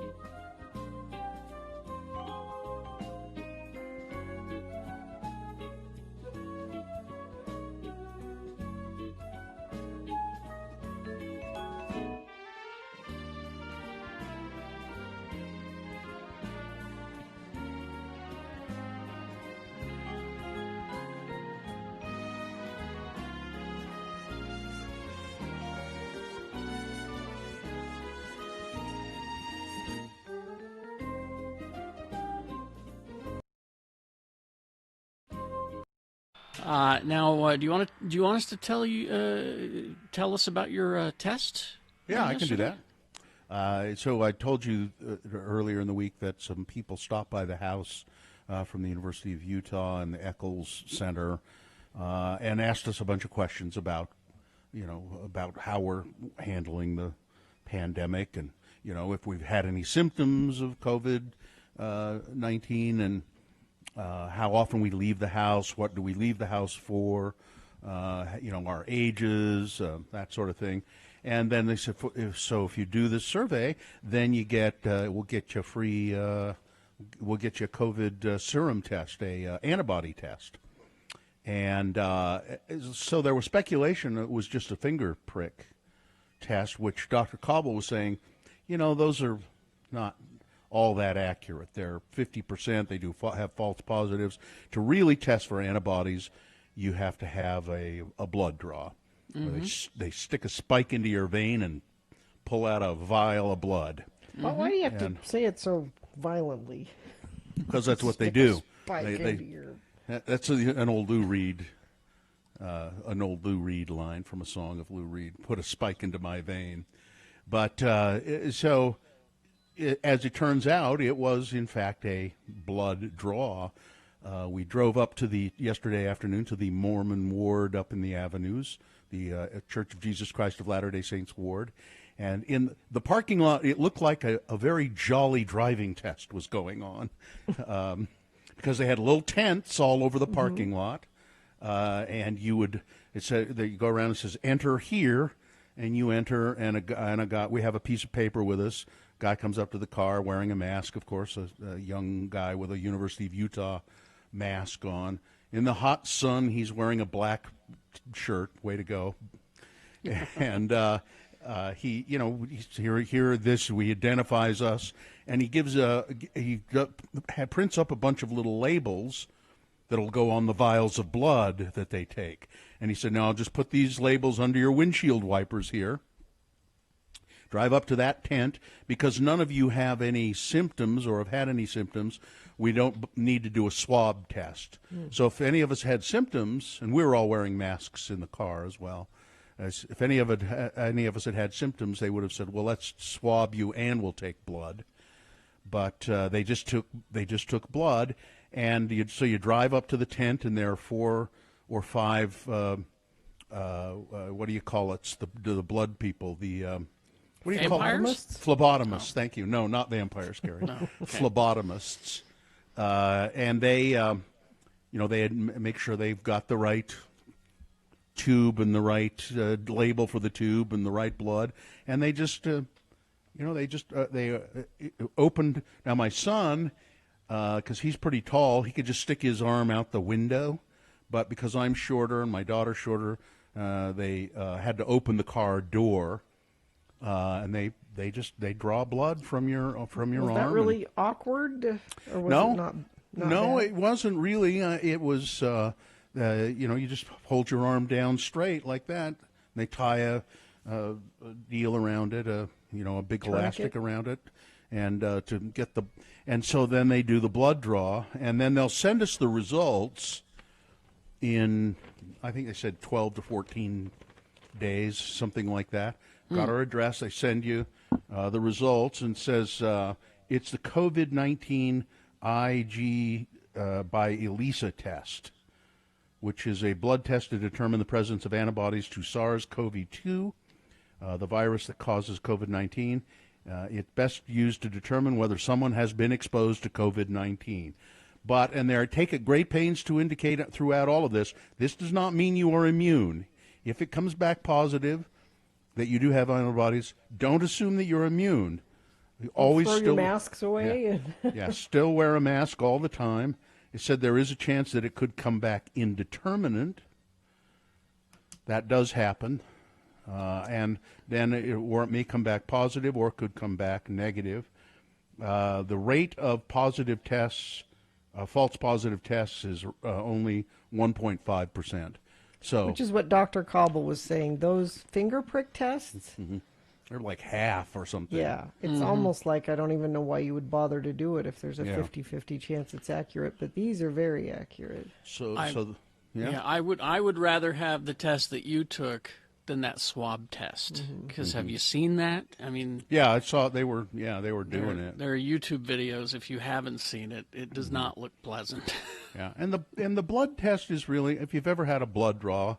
Now my daughter, 15-year-old daughter, she had not ever had a blood draw, so she was a little nervous. But she's It's really a little scary. She's a real trooper, and then they did it, and she said, "Oh, that's nothing. That was not. That was." She said, "Getting shots hurts worse than that." And so then they say, "Okay, you're all done. Just drive over to that tent over there, and you each get a $10 gift card." It And would we be did. interesting to find out, because you guys all live in the same house, so the assumption would be you're all exposed or none of you are exposed. It'll be curious if some of you have it and some of you don't. Well, so we'll just wait for the test results to come back. But we each got a $10 Amazon gift card. And, What are you going to buy? Well, I think we'll just put it on our account, and then when you need it, you. I don't know. I was thinking. I said, "Can I use this at the liquor store?" And they said, "No, we don't. We don't think so." But that $10 you were going to spend at the liquor store, now you can have your Amazon. It's an so offset. It frees up $10. I consider it an alcohol offset payment. That's what it is, an alcohol offset. All right. Well, I'm looking forward to hearing the results. Yeah, me too. 8 to 11 days, it says. All right. This just in quickly. Governor Herbert's office has canceled a news conference that was originally scheduled this morning. They were expecting to announce whether or not Utah would be moving in yellow levels to green levels, and they have canceled that. So I'm hoping that means they're not doing it. I think it just means no, it doesn't mean that. It just means they're discussing it further. I hope they discuss it further and come to the conclusion that it's not time for that. That's what I'm hoping. That's what I predict. I like to think that Governor Herbert was listening this morning when Mayor Mendenhall was on at 7:45, and we asked, "Are we going green this weekend?" And she said no. So he says, "Well, that's it, canceling." Yeah, I'm predicting that we will not. That it will stay. It'll stay the way it is. All right. Okay, well, let's take a break. We will be back. We are broadcasting live from our homes, and that means that these shows, these days, go to 11 a.m. X96. The views expressed on X96's Radio from Hell.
Carrie? Yeah. It's Bill. I don't think I can make it into work this morning. Bill, it's 2 a.m. What the hell's the problem? Wait a minute.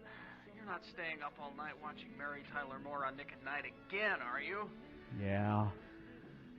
Mayor has such a great job. She works with such fun people. I just can't make it in to do the show today, unless... Unless what? Well, if you call me right back, I could probably make it in. Fine. I'll call you right back. Hello. Mary, this Lou Grant. Oh, Mr. Grant. Mr. Grant, it's 2 o'clock in the morning. I know what time it is, Mary. I looked at the clock the minute I ran out of scotch. Mary, I need you to do something for me for this morning's production meeting. Really, Mr. Grant? Anything. I need you to come in early and make coffee for the TV station brass. Coffee, Mr. Grant. And I need you to sharpen up a bunch of pencils, too. Mr. Grant, And I want you to present your idea for that WJM News Magazine show that you want to do. I on Minneapolis? Really, Mr. Grant? Really, Mary? And I'm going to tell the station owner that Mary Richards is the best associate news producer I've ever worked with. Oh, Mr. Grant. So I'll see you at the station bright and early, Mary? Yes. Good night, Mary. Goodbye, Mr. Grant. Who was that, Bill? There is no Bill. There's only Mary. I'm sorry I woke you, Ted. Oh, God. That's all right, Mary. Same here. I was thinking about that Eye on Minneapolis show that I'm going to anchor. Why couldn't we call it Ted Baxter's Eye on Minneapolis? Ted, I don't think Mr. Grant would approve that. I'll just beg him until he gives in. I'll just go, oh, come on, Lou. Please, please, Lou. Please.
The sense of summer, barbecues, days at the beach, with your buddies, the smell of a man, a cologne that says, I am a man. I am all man. I am very, very manly, dude. Radio from Hell brand beer-scented cologne. A little one-on-one b-ball at the playground, or working all day on your car in the hot, hot sun. A man wants to smell like a man. Radio from Hell brand beer-scented cologne. Being a man is hot, sweaty work, and hot, sweaty work all goes better with beer. Radio from Hell brand beer-scented cologne. Now available in convenient 6-packs at Checker Auto Parts and on draft in kegs at Costco. Coming soon. Radio from Hell brand Zima scented perfume for the ladies.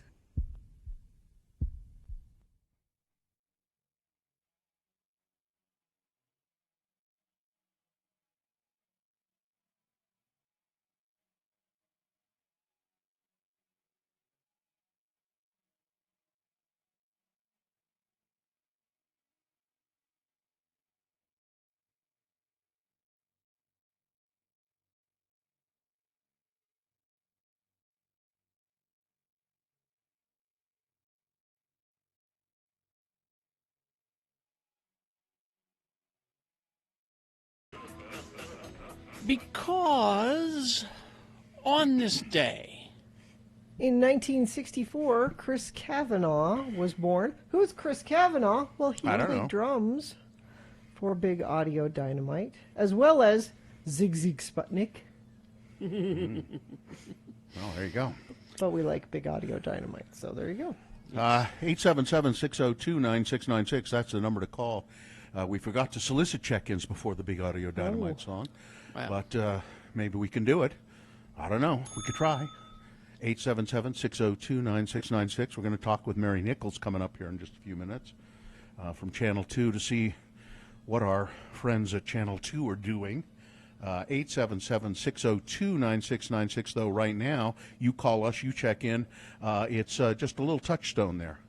You know, we just make contact here where you tell us what's going on in your life. What are you doing? Are you happy? You healthy? Have you had the antibody test? Or maybe you have a question for Mary. It won't be live, but you can say, hey, when you have Mary on, could you ask her this? Because she's a good resource for local news, things that are happening right here in our state. Yeah. Or you, you can ask us anything you want. Hello, yeah, what? Yeah, it's essentially it. It's essentially... Hello, yeah, what? But we're combining it with, check-ins. Do you know what I just did in that, while we were playing that song? What? Went to the bathroom. I went out and did some gardening. What? No, you didn't. I did. What did you do? Water something? No. We have a rose bush that is creeping onto our path to our front door, and we've had so many deliveries lately that I've noticed the delivery drivers are no longer walking up the walk. They're just tossing it over the rose, because the roses are kind of leaning over. And I noticed the Amazon truck was in the neighborhood, so I ran out and I got a piece of wire and I pulled them I pulled them off to the side and I anchored it down with some rocks. So I don't know if it's going to last, but good job, Gina. I just did a little gardening there. Yeah. That's because I want my Amazon packages. Well, I feel bad for them. They've got a hard enough job right now. And see, and I had a delivery driver it was the opposite of throwing it over a fence or being too far away. He knocked on the door and he stood there. And I'm like, oh, okay. So I opened the door. You had to sign for? No. It was just my ink cartridge was, I ordered some ink cartridges for my printer. And I opened the door, just kind of cracked, And the guy, he had a mask on, no gloves, and he had the package, and he pointed at the name on the package. He goes, "Is this Suzanne Jackson?" Yes. Oh, here you go, and just thrust right at me, and I was like, "Oh, very strange." Yeah. I mean, I know sometimes the if it's something, I don't know, that's been insured or something, they have to make sure they hand it to you, or... Yeah, this was ink cartridges. Oh, yeah. I mean, they are like gold after all. You know? Well, at work they are. Back at the studio they are. I've been led to believe that ink cartridges are equivalent to gold or platinum of some kind of valuable, rare thing. You know. I don't bother with it. We have a mimeograph machine at home. Oh, I love that. I miss that. Have all that nonsense with that BS with ink cartridges and stuff like that. You get a mimeograph. That's what you need. Ah, the smell of the mimeograph ink. Yeah, Loved they used it. to hand out those mimeographs in school, and almost literally everyone in class would take that paper and go, because you know what? We were school children and we wanted to get high.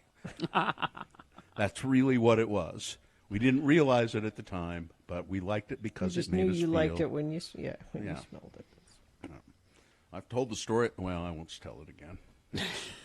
It's too degenerate of me.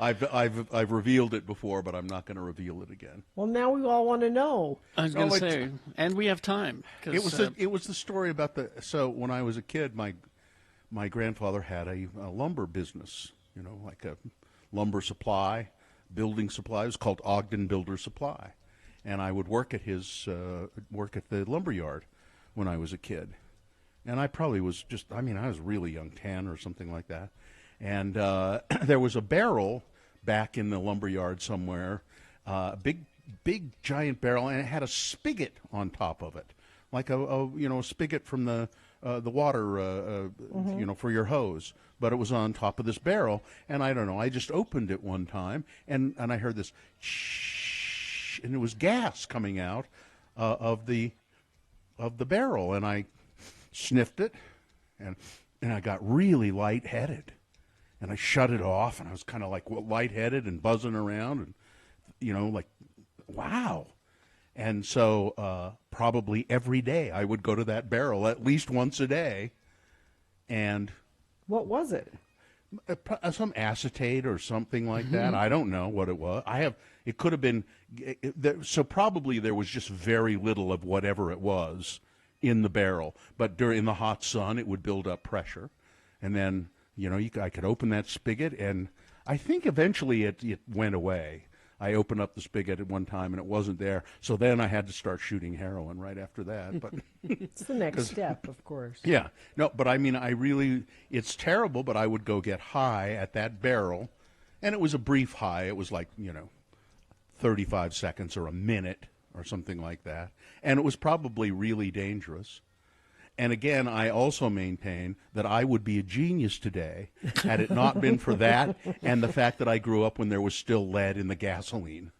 Oh, yeah. You would have won a Nobel Prize by now. I'll bet. Because I'm fairly smart, but I killed so many brain cells before the age of 20 that, When I was a waitress at JB's, we had a lot of the whipped cream cans, for the pie. Whippers, yeah. Mm-hmm. We go into the walk-in refrigerator. Whippets. I didn't know. I didn't know what that was. Well, of course not. You just knew it made you high. Have some whipped cream. Well, so being a lonely little geek, I just knew the wonders of model spaceship glue. Oh yeah, yeah, glue sniffing. Don't try any of this. Are you still building that Klingon battle cruiser, Carrie? Yes, I am, Mother. And I need some spray paint to finish it. Yeah, it is in the human nature. Human beings will find a way to alter their consciousness, no matter what. I mean, and not everybody, but the majority of people do it, in one way or another. They look to find a way to alter their consciousness. Is that the thing you were building that made you high? This is one of them. This is the Klingon battle cruiser that I was building. X96.com/live Yes. for the visual aspects of the Radio from Hell show. It helped me get there. And I'll never forget that barrel. I was in love with that barrel for weeks. That barrel. I love you, barrel. It was a big rusty barrel too, like a 50-gallon rusted out barrel. Did you really make that when you were a kid, and you still have it? I just put it together when I was a kid, and then I painted it when I got older. When I picked up a few skills from Lee. That's I was painted? going to say, that's really nice. It's I painted it and then just took a little bit of light gray spray paint at a distance so that it looks, weathered. And so you could get high. And that. All right. Well, listen, we are getting some calls lined up. So if you want to check in, 877-602-9696, we will take your calls after a message or two. Let me put down the Klingon battle cruiser. I love you, Beryl. And let's go now with Manscaped. Listen, Manscaped, it's Father's Day coming up. This would be a great gift for Dad or for yourself. Manscaped is it is dedicated to below the waist grooming, gentlemen. However, this trimmer that they have, the Lawnmower 3.0, this is a great trimmer for any kind of hair you have on your body, including the personal hair that you have below the waist. It is waterproof trimmer. It has a light on it, so you're not going to nick your delicate parts when you're trimming yourself up. And you can also use it on your goatee, like I did just yesterday. So the Perfect Package 3.0 from Manscaped, if you go to manscaped.com and use the code X96, you'll get 20% off your Manscaped package. You'll get a free gift, which is a Shed travel bag worth $39, and 20% off plus free shipping. So use the code X96 and go to manscaped.com for Father's Day. Father's Day is coming up. X96 and Victor's Tires wants to make sure you take care of the man that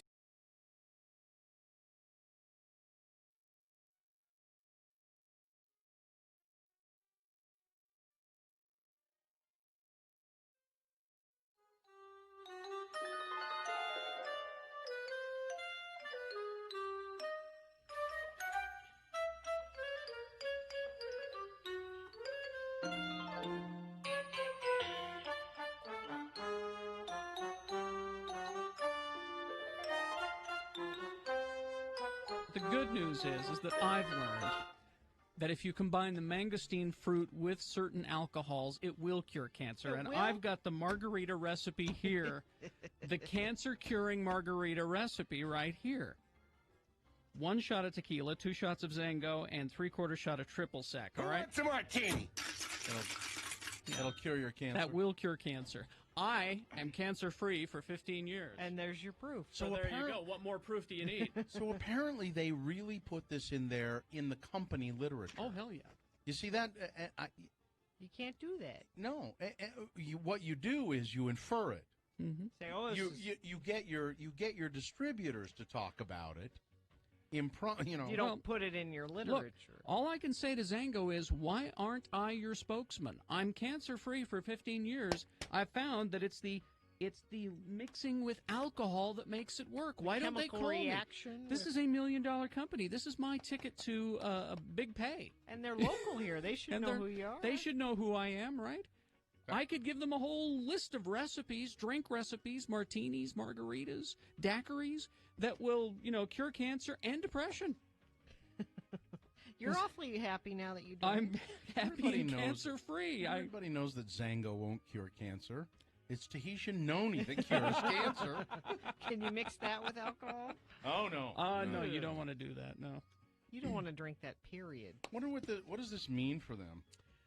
They have 15 days to respond. My guess is that either Orrin Hatch will swoop in like Super Hatch and save the day, because he's big on that, supplement business stuff, or they'll just have to take that out of their literature. Yeah, I think probably they have to say, sorry, we won't do it anymore. They'll have to tell the people who sell it, don't say that. Does really cure cancer. Or we don't have any evidence. We don't have any evidence that it cures cancer. But Kerry Jackson, 15 years cancer-free because of the magic cancer-free margarita. Because cancer is one disease. I love that when they say it cures cancer. Because cancer is a whole bunch of different things. Well, that's the beauty of it. It cures cancer. That's how good. Apparently, that's how good this stuff is. All cancer's the same. You drink this. Drank all our good liquor, you big moocher. I like that. That's a new one I put. You drank all our good liquor, you big moocher. The bad liquor's still here, but the good. I drink a bit. And I'll change this drop from. What do you say you and me go out and get plastered? To. What do you say you and me go out and get cure cancer? What are you guys doing? We're curing cancer. I am curing cancer with this magic margarita recipe, okay? Right this second. Hey, right this second, I'm curing cancer. right now, even as I stand here and look at you. Cancer cells dying right and left.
You get a hold of Corey and tell him he's welcome to start that wing ding again at 10 anytime he wants to. I don't know. We've been told to stay on till 11. Yeah, that was the news we got yesterday. Here's another one, Gina. This one's even older than the Klingon battle cruiser. That one That's looks like so it was impressive. it looks like that one was really difficult to put together, Carrie. Was it six parts? This was one of my first ones, and well, yeah, I know. It's a starter. It's a starter. You did have to start somewhere with the shuttle. Yeah. X96.com/live, yeah. And this was the model that I took down to the mini dealership when they said, we want to customize your car. And I said, okay, make it look like this. And they took it and they made decals, you see on the side here, to match on the bottom of my car. Yeah, that's actually I was making fun of the fact that that's probably 6 pieces or something, but it's hard to put those decals on now that I think about it. I remember having to do that when the few times I tried to do like model airplanes, and I would always screw the decals up. They would all get wrinkled and just was terrible. They could be tough. I had many practice runs before I did that one because I wanted to get that one right. All right, let's do some check-ins then, shall we? 877-602-9696. Let's begin with Dylan. Hello, Dylan. Dylan, what's up? Hey. Oh, not much. I'm just going through some heartbreak right now, and I wanted to put something out into the universe through the radio to maybe make me feel better. What's the matter? Well, my girlfriend broke up with me a few weeks ago, and it's been pretty rough, but like I said, so, she doesn't listen to the station, so it's really just for me. But Lexi, I love you. I'm sorry. I forgive you, and I hope the best for you. I don't know. If she doesn't listen to the station, I think maybe you're better off without her. Yeah. Right? I would agree. And besides, she cheated on you, didn't she? I don't think so. Okay, well, there's something there. She didn't just leave for no reason. No.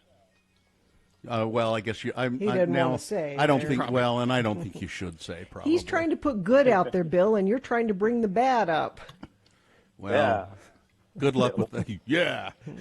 Well, good luck with that, Dylan, because Lexi, he still loves you. Lexi. And honestly, I don't know when you're going to be able to start dating again. I'm not even talking emotionally. Oh, I know. Yeah, this is bad. This will give you plenty of time to heal. Yeah, yeah, true. right. Yeah, that's what I'm doing.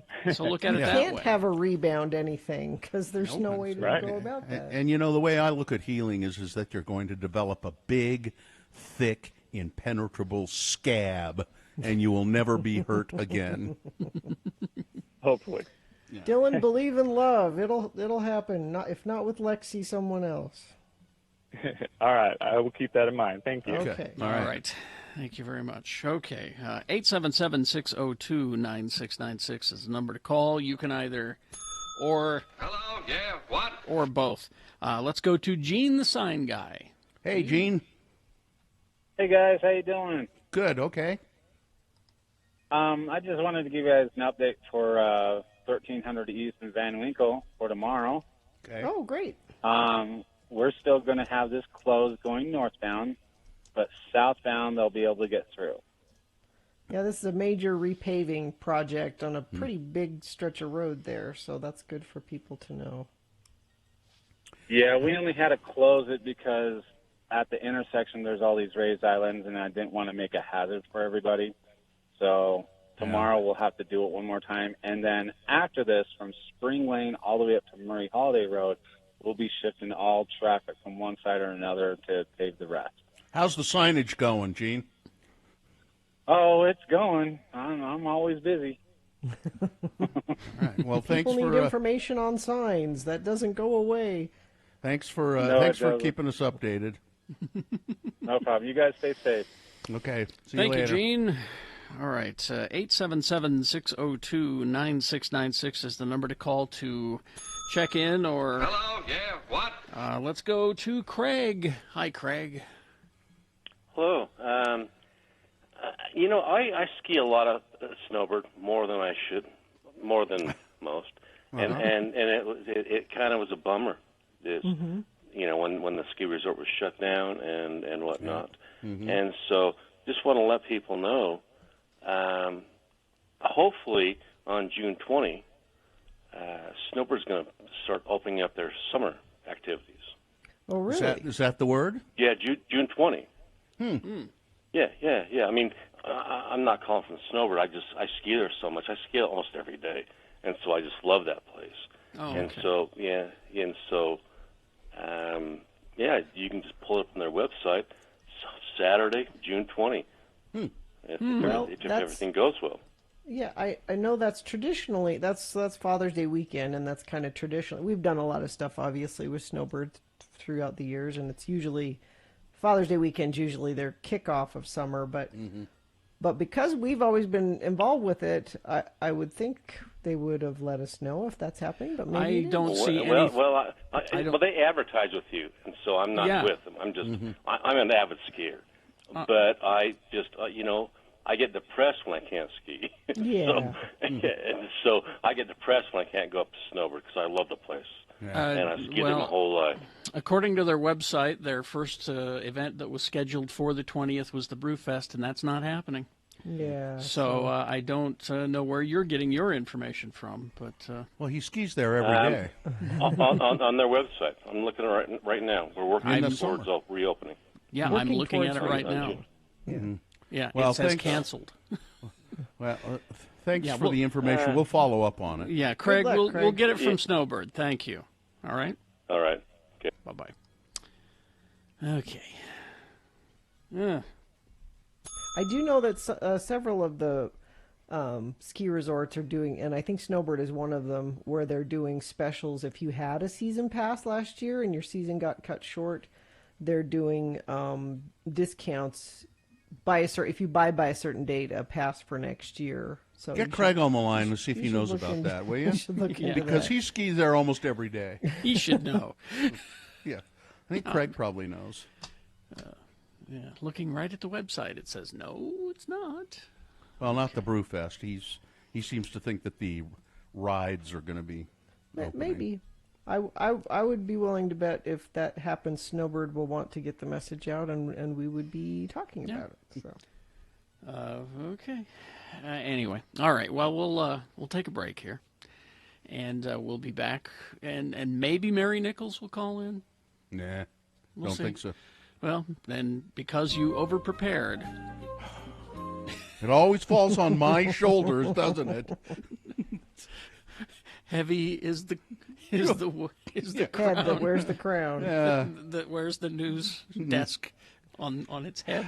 I don't know the slogan. That's it. That's it. All right. I wear the news desk on my head. 1028 X96.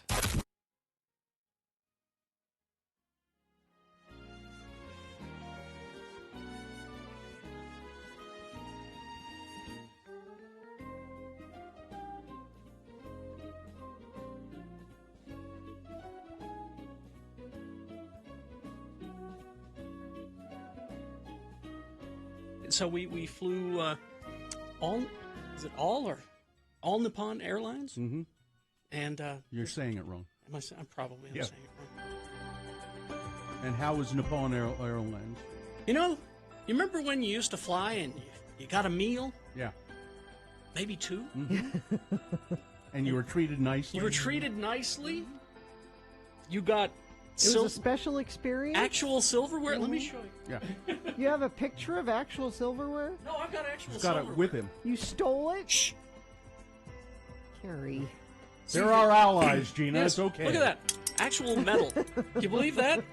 All Nippon Airlines right there. A&A on the thing. So and they're little, So, Yeah. but you could do some damage with this. You could, but they don't have those concerns. This is the theme music for All Nippon Airways. Is that was playing while this you're is while you're being boarding? seated? Yeah. While you're boarding, this is It's lovely. isn't it? Yeah. It's very nice. So anyway, yeah, it was amazing. Flying was actually pleasant. And you know why that is? Because those countries, Carrie, are this close to being communist. Oh, really? Well, if that's the case, we could learn from them. the government subsidizes the airlines quite heavily in Well, most other countries. How about that? Maybe that's something that should be looked at because everywhere I went throughout Tokyo and Seoul and Busan, the streets were clean. People had jobs. It was such. They seemed happy. They seemed happy. But yeah, I had a wonderful time. Just oh, here it is. And this was You on- want to go back, This don't was you? no, this was on a loop. And you know how my earworm is. Yeah. It stayed with you. Oh, you do. You know the tune. Yes.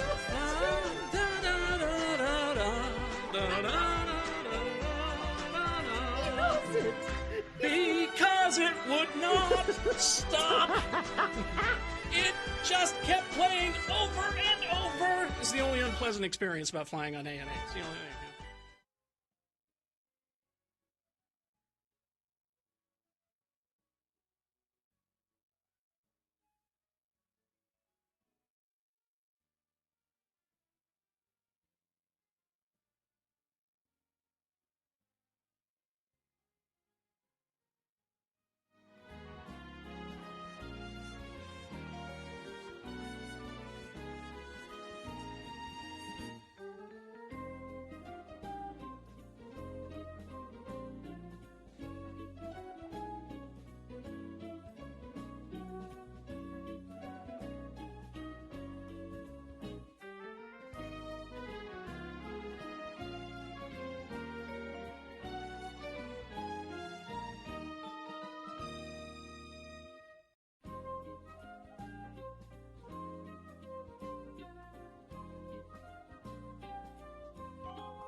Okay. Well, let's see. Somebody's saying that Craig called and he said that Mary Nichols is working in the evenings, so maybe she won't be calling. He knows because I can't text her because my phone is my camera. Oh. So. Craig says he knows this because he watches Channel 2 all the time. So. Oh. Yeah. When he's not skiing at Snowbird. When he's not skiing at Snowbird. All right. Well, then let's do some news. Maybe she'll call. I'm beginning to think not right now, but maybe she will. I think we're being ghosted. This is the second week, Gina. She's your friend. I know. I will get a hold of her again and see what happened. We're being ghosted. That's what it is. I know it is. You could take the phone camera down and text her and see. Do you want me to? No. It's up to you. Doesn't matter. All right. Well, then, Big Boy News and Opinioendo brought to you by.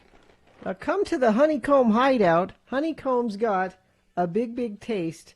It's not small. No, no, no. You know, for all the pretentiousness about your husband's dining choices and fresh food and cooking all the time, you have more crap in your house than any of us. It's pandemic food. Uh-huh. I have You're kids using I have that- to occupy. You can tell a kid opened this package because they just ripped the side of it. They didn't, open Well, what do you it want properly. him to do? Let's get a pair of scissors and cut it nicely. And Open it properly. These are good, though. You miss these, don't you? I do, actually. never cared for them that much. I What? liked alphabets. Alphabets. Alphabets I were liked just Alphabets. they were the same thing except smaller. I liked them both. Didn't they taste about the same? Alphabets. and Honeycomb is a honey sweet flavor, where Alphabets were just sweet. It's just been a long time since They still have Alphabets. Yeah. I like the fact that there were little letters in your bowl swimming around. They were the similar texture, but it was just a slightly different flavor and shape. Mm-hmm. Listen, I defer to you on cereal matters for sure. Please. Thank you. Before Forbes stripped away her prestigious billionaire status, Kylie Jenner went on a major spending spree. The 22-year-old splurged on a $36.5 million mansion in the Holmby Hills neighborhood of Los Angeles in April, shelled out another $15 million on an empty lot in Hidden Hills the following month. A source said at the time that the makeup mogul, Kylie Jenner, was continuing to splash the cash by purchasing a private jet around the same time as closing her real estate deals. The Kylie Cosmetics founder also reportedly gifted her siblings expensive crystal clutches for Mother's Day and dropped $1 million to support coronavirus relief at the beginning of the global health crisis, less than 1 month after spending millions of dollars on lavish presents and impressive real estate. The reality star's fortune was called into question by Forbes magazine, who named her the world's youngest self-made billionaire in both 2019 and 2020.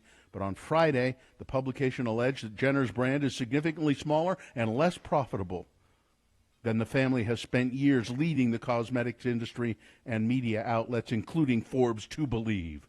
Mm-hmm.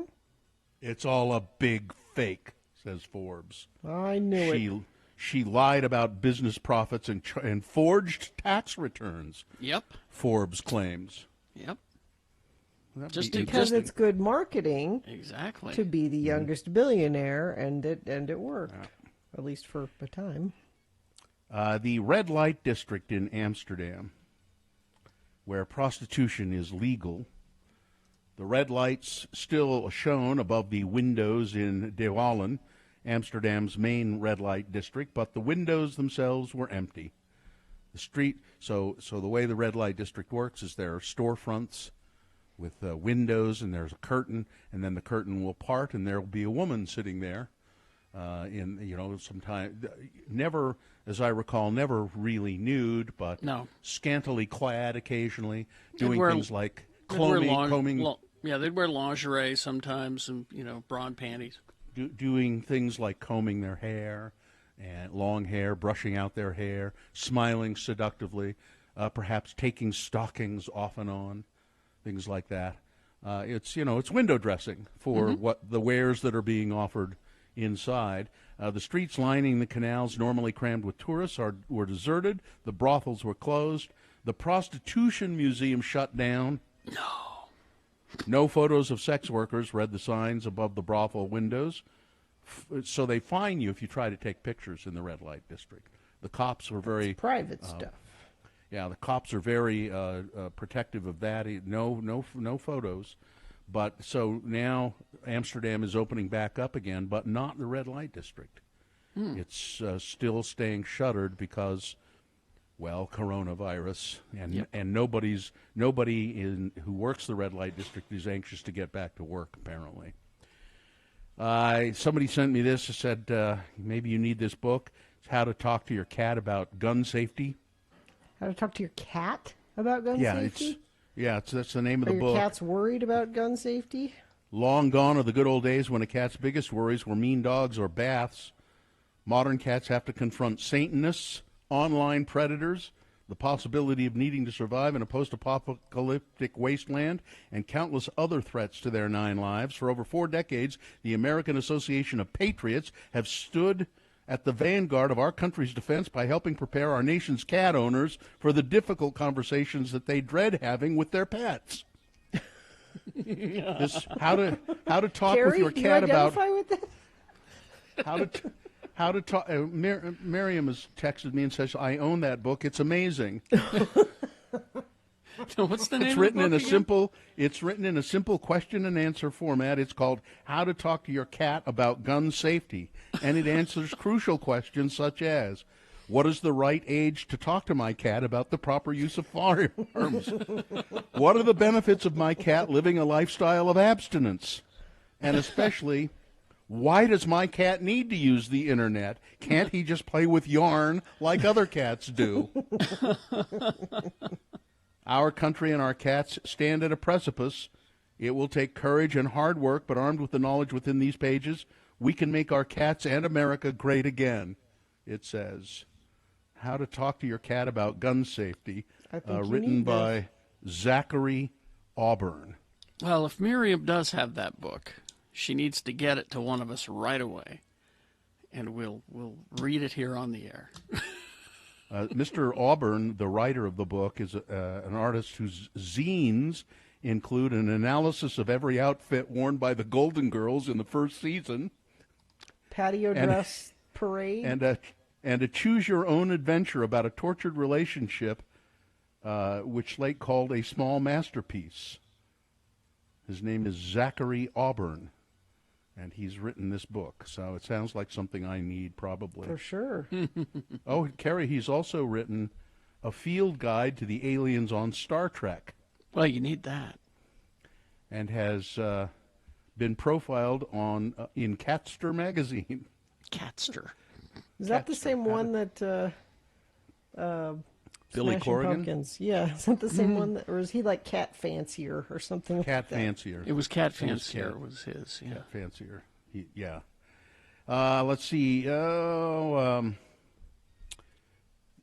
the coronavirus is a statewide trend, according to Dr. Angela Dunn. Everybody's state health talking about it. epidemiologist.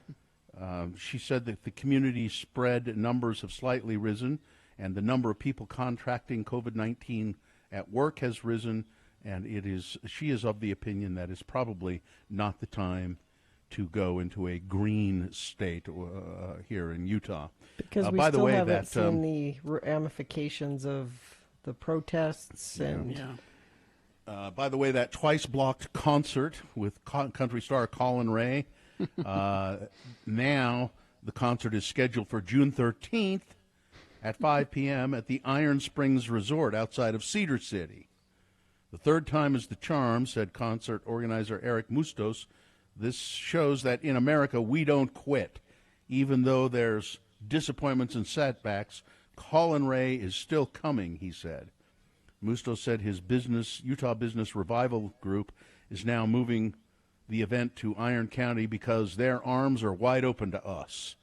An official signaled that we will not face legal challenges that blocked earlier plans for the concert in Kaysville and in Grantsville. They want the virus to spread.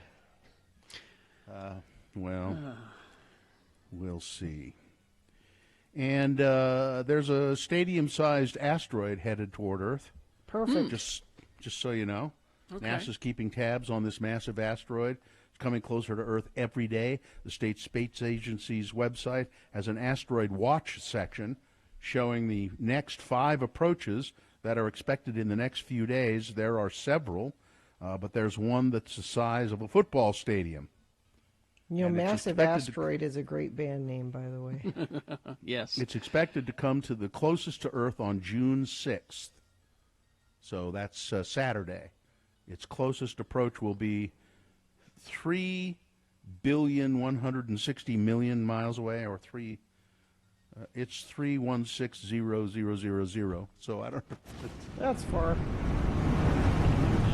Oh, that's 3,160,000. So that's pretty close, actually, in astronomical terms. In space terms. You know where it's headed? To Nebraska Florida? to help its grandmother.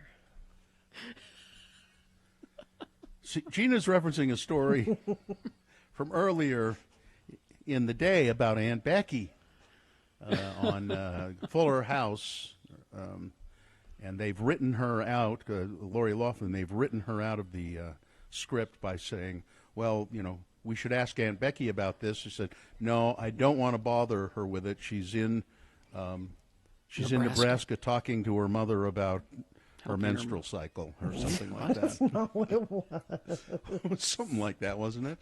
It was just helping her mother. It wasn't talking. Oh, no, it about was a her headache. It was her mother had a headache. No, it wasn't even that specific. If it was, I would go, okay.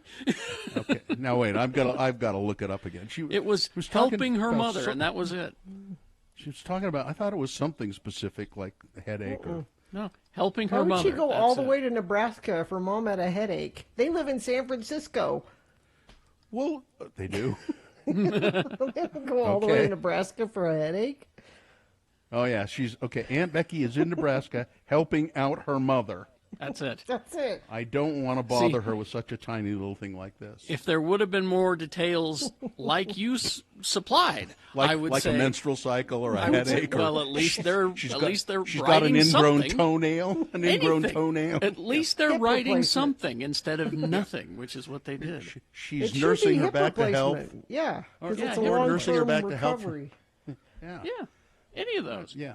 Yeah. right. But no, she's helping her mother. Canned peaches. That's what it was. Canned peaches. I'd take that too.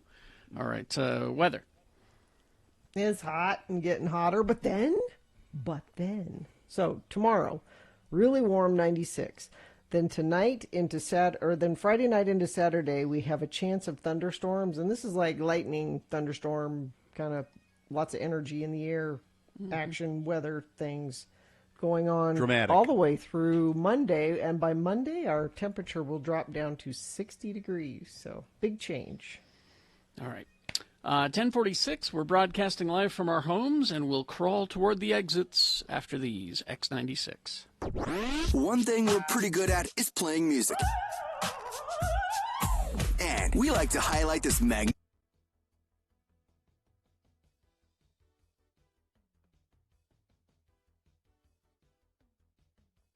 Farting is far from just a human problem.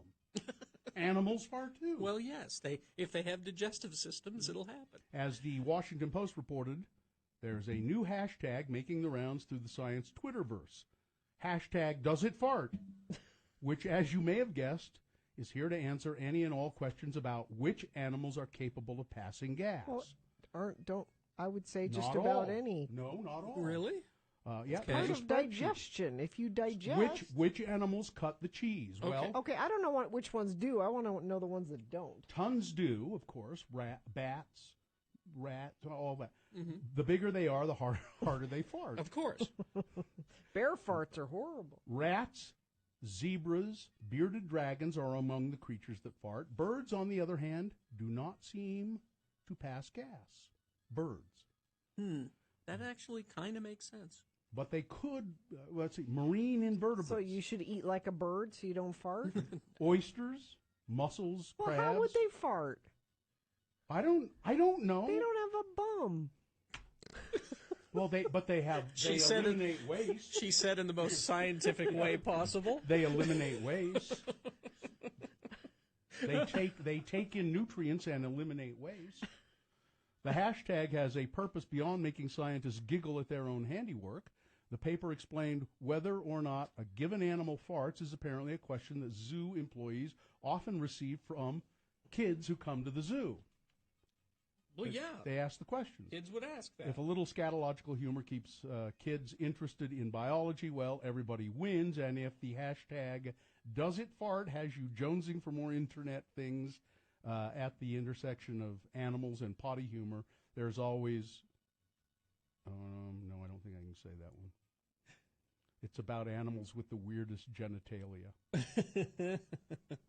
Okay. Now, here's someone who's saying that birds fart because they've heard their cockatiel fart. I don't think you have. What have you heard? Maybe it's just making a fart think you've sound. heard it making a fart sound. Yeah. Yeah. They're mimicking you. Probably maybe? imitating you Yeah. farting. Yeah.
Radio from Hell on X96.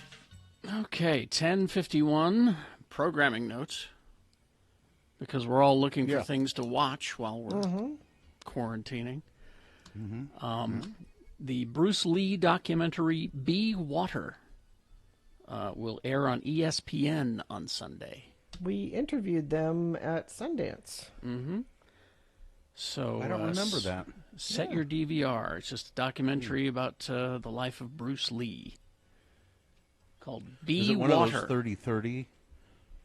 One of those 30-30 documentaries that ESPN is doing? Because I just watched both parts of the... okay, it's not. I just watched the second part of the Lance Armstrong one. It's really good if you have... I mean, what a fascinating story. And the thing about Lance Armstrong that came... one of the just sad things that came across about this whole thing was that he started this Live Strong cancer You used to wear charity. the bracelet. Yeah, the yellow bracelets, and there was they talked to a woman who was a cancer survivor, and I think she'd been part of Live Strong for a while, and that's now totally broken apart. But she said, you know, Lance Armstrong changed the way the United States looks at cancer, and he did remarkable things in that regard. He brought cancer out of the shadows. You know, people were like, "Oh, you know, these sick people, we have to keep them in the shadows, and we don't want to talk about it." He brought it out into the open, and she said whenever he was dealing with Livestrong and the cancer aspect of it, he was uncompromising and very kind, and always did it on the up and up. Everything was on the up and up. And then he ruined it all. He ruined it. He still and doesn't he think he destroyed ruined the it dreams all. and the. Well, he says he does have regrets about that. No, he does have regrets about that. One of his biggest regrets is his son, who is now 21, I think, 22, is a football player at some college somewhere, and he said when I finally had to tell my son, you have to stop sticking up for me, because everything that you've been insisting to people is about me that are not true. Oh, he had to come are clean. True. They're all he had to true. Come clean with. Yeah, he had to come clean to his son, and his son still loves him, and his son still loves him, and respects him, I think. But when he said, I had to come clean to my son, and you know, he does have regrets. But he also says at the very end of it, I made my choices. I made the choices as to where I am today, and where I am today is a better place than I've ever been. So I don't regret anything in that regard, because I'm in a better place than ever. So it's fascinating to watch, and it has a little bit to do with cycling, but more to do with he was one of the biggest stars in the world at the time, in the country. You know, he made the decision to go on Oprah and talk and finally come clean about this, and he didn't tell anybody he was going to do it. He didn't tell his manager, he didn't tell his family, he didn't tell anybody. He just went to Oprah and said, okay, I'm going to tell you the truth about doping. You can ask me anything you want. Now, before all that happened, he had a book called It's Not About the Bike. Yeah, he did two of them, I think. Which I read years ago. So none of the doping stuff was addressed in it. It was more about cancer, and it's a great book. But even in the book, you can tell he was kind of always a dick. Always, that's just yeah, he was kind of who he's always been. He was mean to Sheryl Crow when they dated. Yes, he was driven. He's just so driven that he would do anything to win.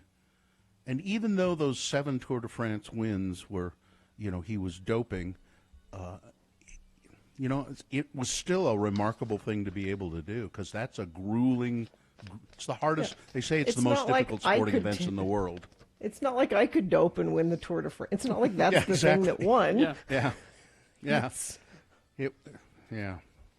I don't know. It's a fascinating story. It made me feel bad, because I really admired him as well. And in certain ways I still do, because he is very single-minded and would stop at nothing to defeat his enemies and win. Well, if you're looking for a new hero, might I suggest the Bruce Lee documentary, Be Water, on Sunday. I will. I'll check it out. Don't you remember it's a story about how he wasn't really successful in the United States, so he went home to China and became a huge star there, and yeah. Well, he's very important to the Asian American community. It was important for them. They needed to look up on a screen and see themselves, and he was helping with that. I do remember that now. I'll watch that. Yeah. All right. I'm having a hard time here because we're breaking behind. up. And You're on delay. You are. Yeah. All right. Maybe Carrie and I should just do the promo, or do you want to try? I could try this real quick to see if this makes a difference. If we've got just a second here. Well, it's your audio. It's not your camera. It's your audio. We can do it. Maybe Katie can. She can probably edit things. Yeah, she can tighten it up. So let's give it a try. It's been a long, kind of rough week, but we made it together, so stick with us for Friday's Radio from Hell show. With things that have been happening, I keep telling myself, man, I need a drink. And if that sounds familiar, then you are in luck, because Jimmy Santangelo will be joining us for Have Another Drink with Jimmy at 8 a.m. But just before that, we'll be answering the best or meh question of the week. But you have to send us your questions. It can be about anything almost that you want to ask us. Just send it to radiofromhell@x96.com. And you won't want to miss our weekly update with Mayor Jenny Wilson at 8:45. So start your Friday morning with Radio from Hell on X96. Did that work? Yeah. I mean, Katie will have to fix Yeah, it. she'll have to tighten it up. But all right. It's weird. You do that almost every day at the exact same time. Yeah. It's like Yeah, it's something probably- turns on at Yeah. 10:45 that. So it's something on the internet pipe I'm on. It's weird. I It don't know. kicks in at 10 o'clock, because that's when we start to get funky. Well, All it's right. probably when my wife is on the computer and my daughter is on the computer. Well, tell them you're I bet working. That's what it is. Yeah. Quit doing your lives, because I'm working. Yours is the one that brings in the bacon. Okay, my wife's probably listening right now, Gina. So you've just told her. Wait a minute. They're paying Bill in bacon? They're That's paying me in bacon. Are you not getting bacon? That's a bad deal. I'm getting money. I'm sorry for you guys. All right. Thank you, Katie. Fine job. Live long and prosper, bitches. Don't you know who I am? She's in Nebraska helping her mother. Corey is next.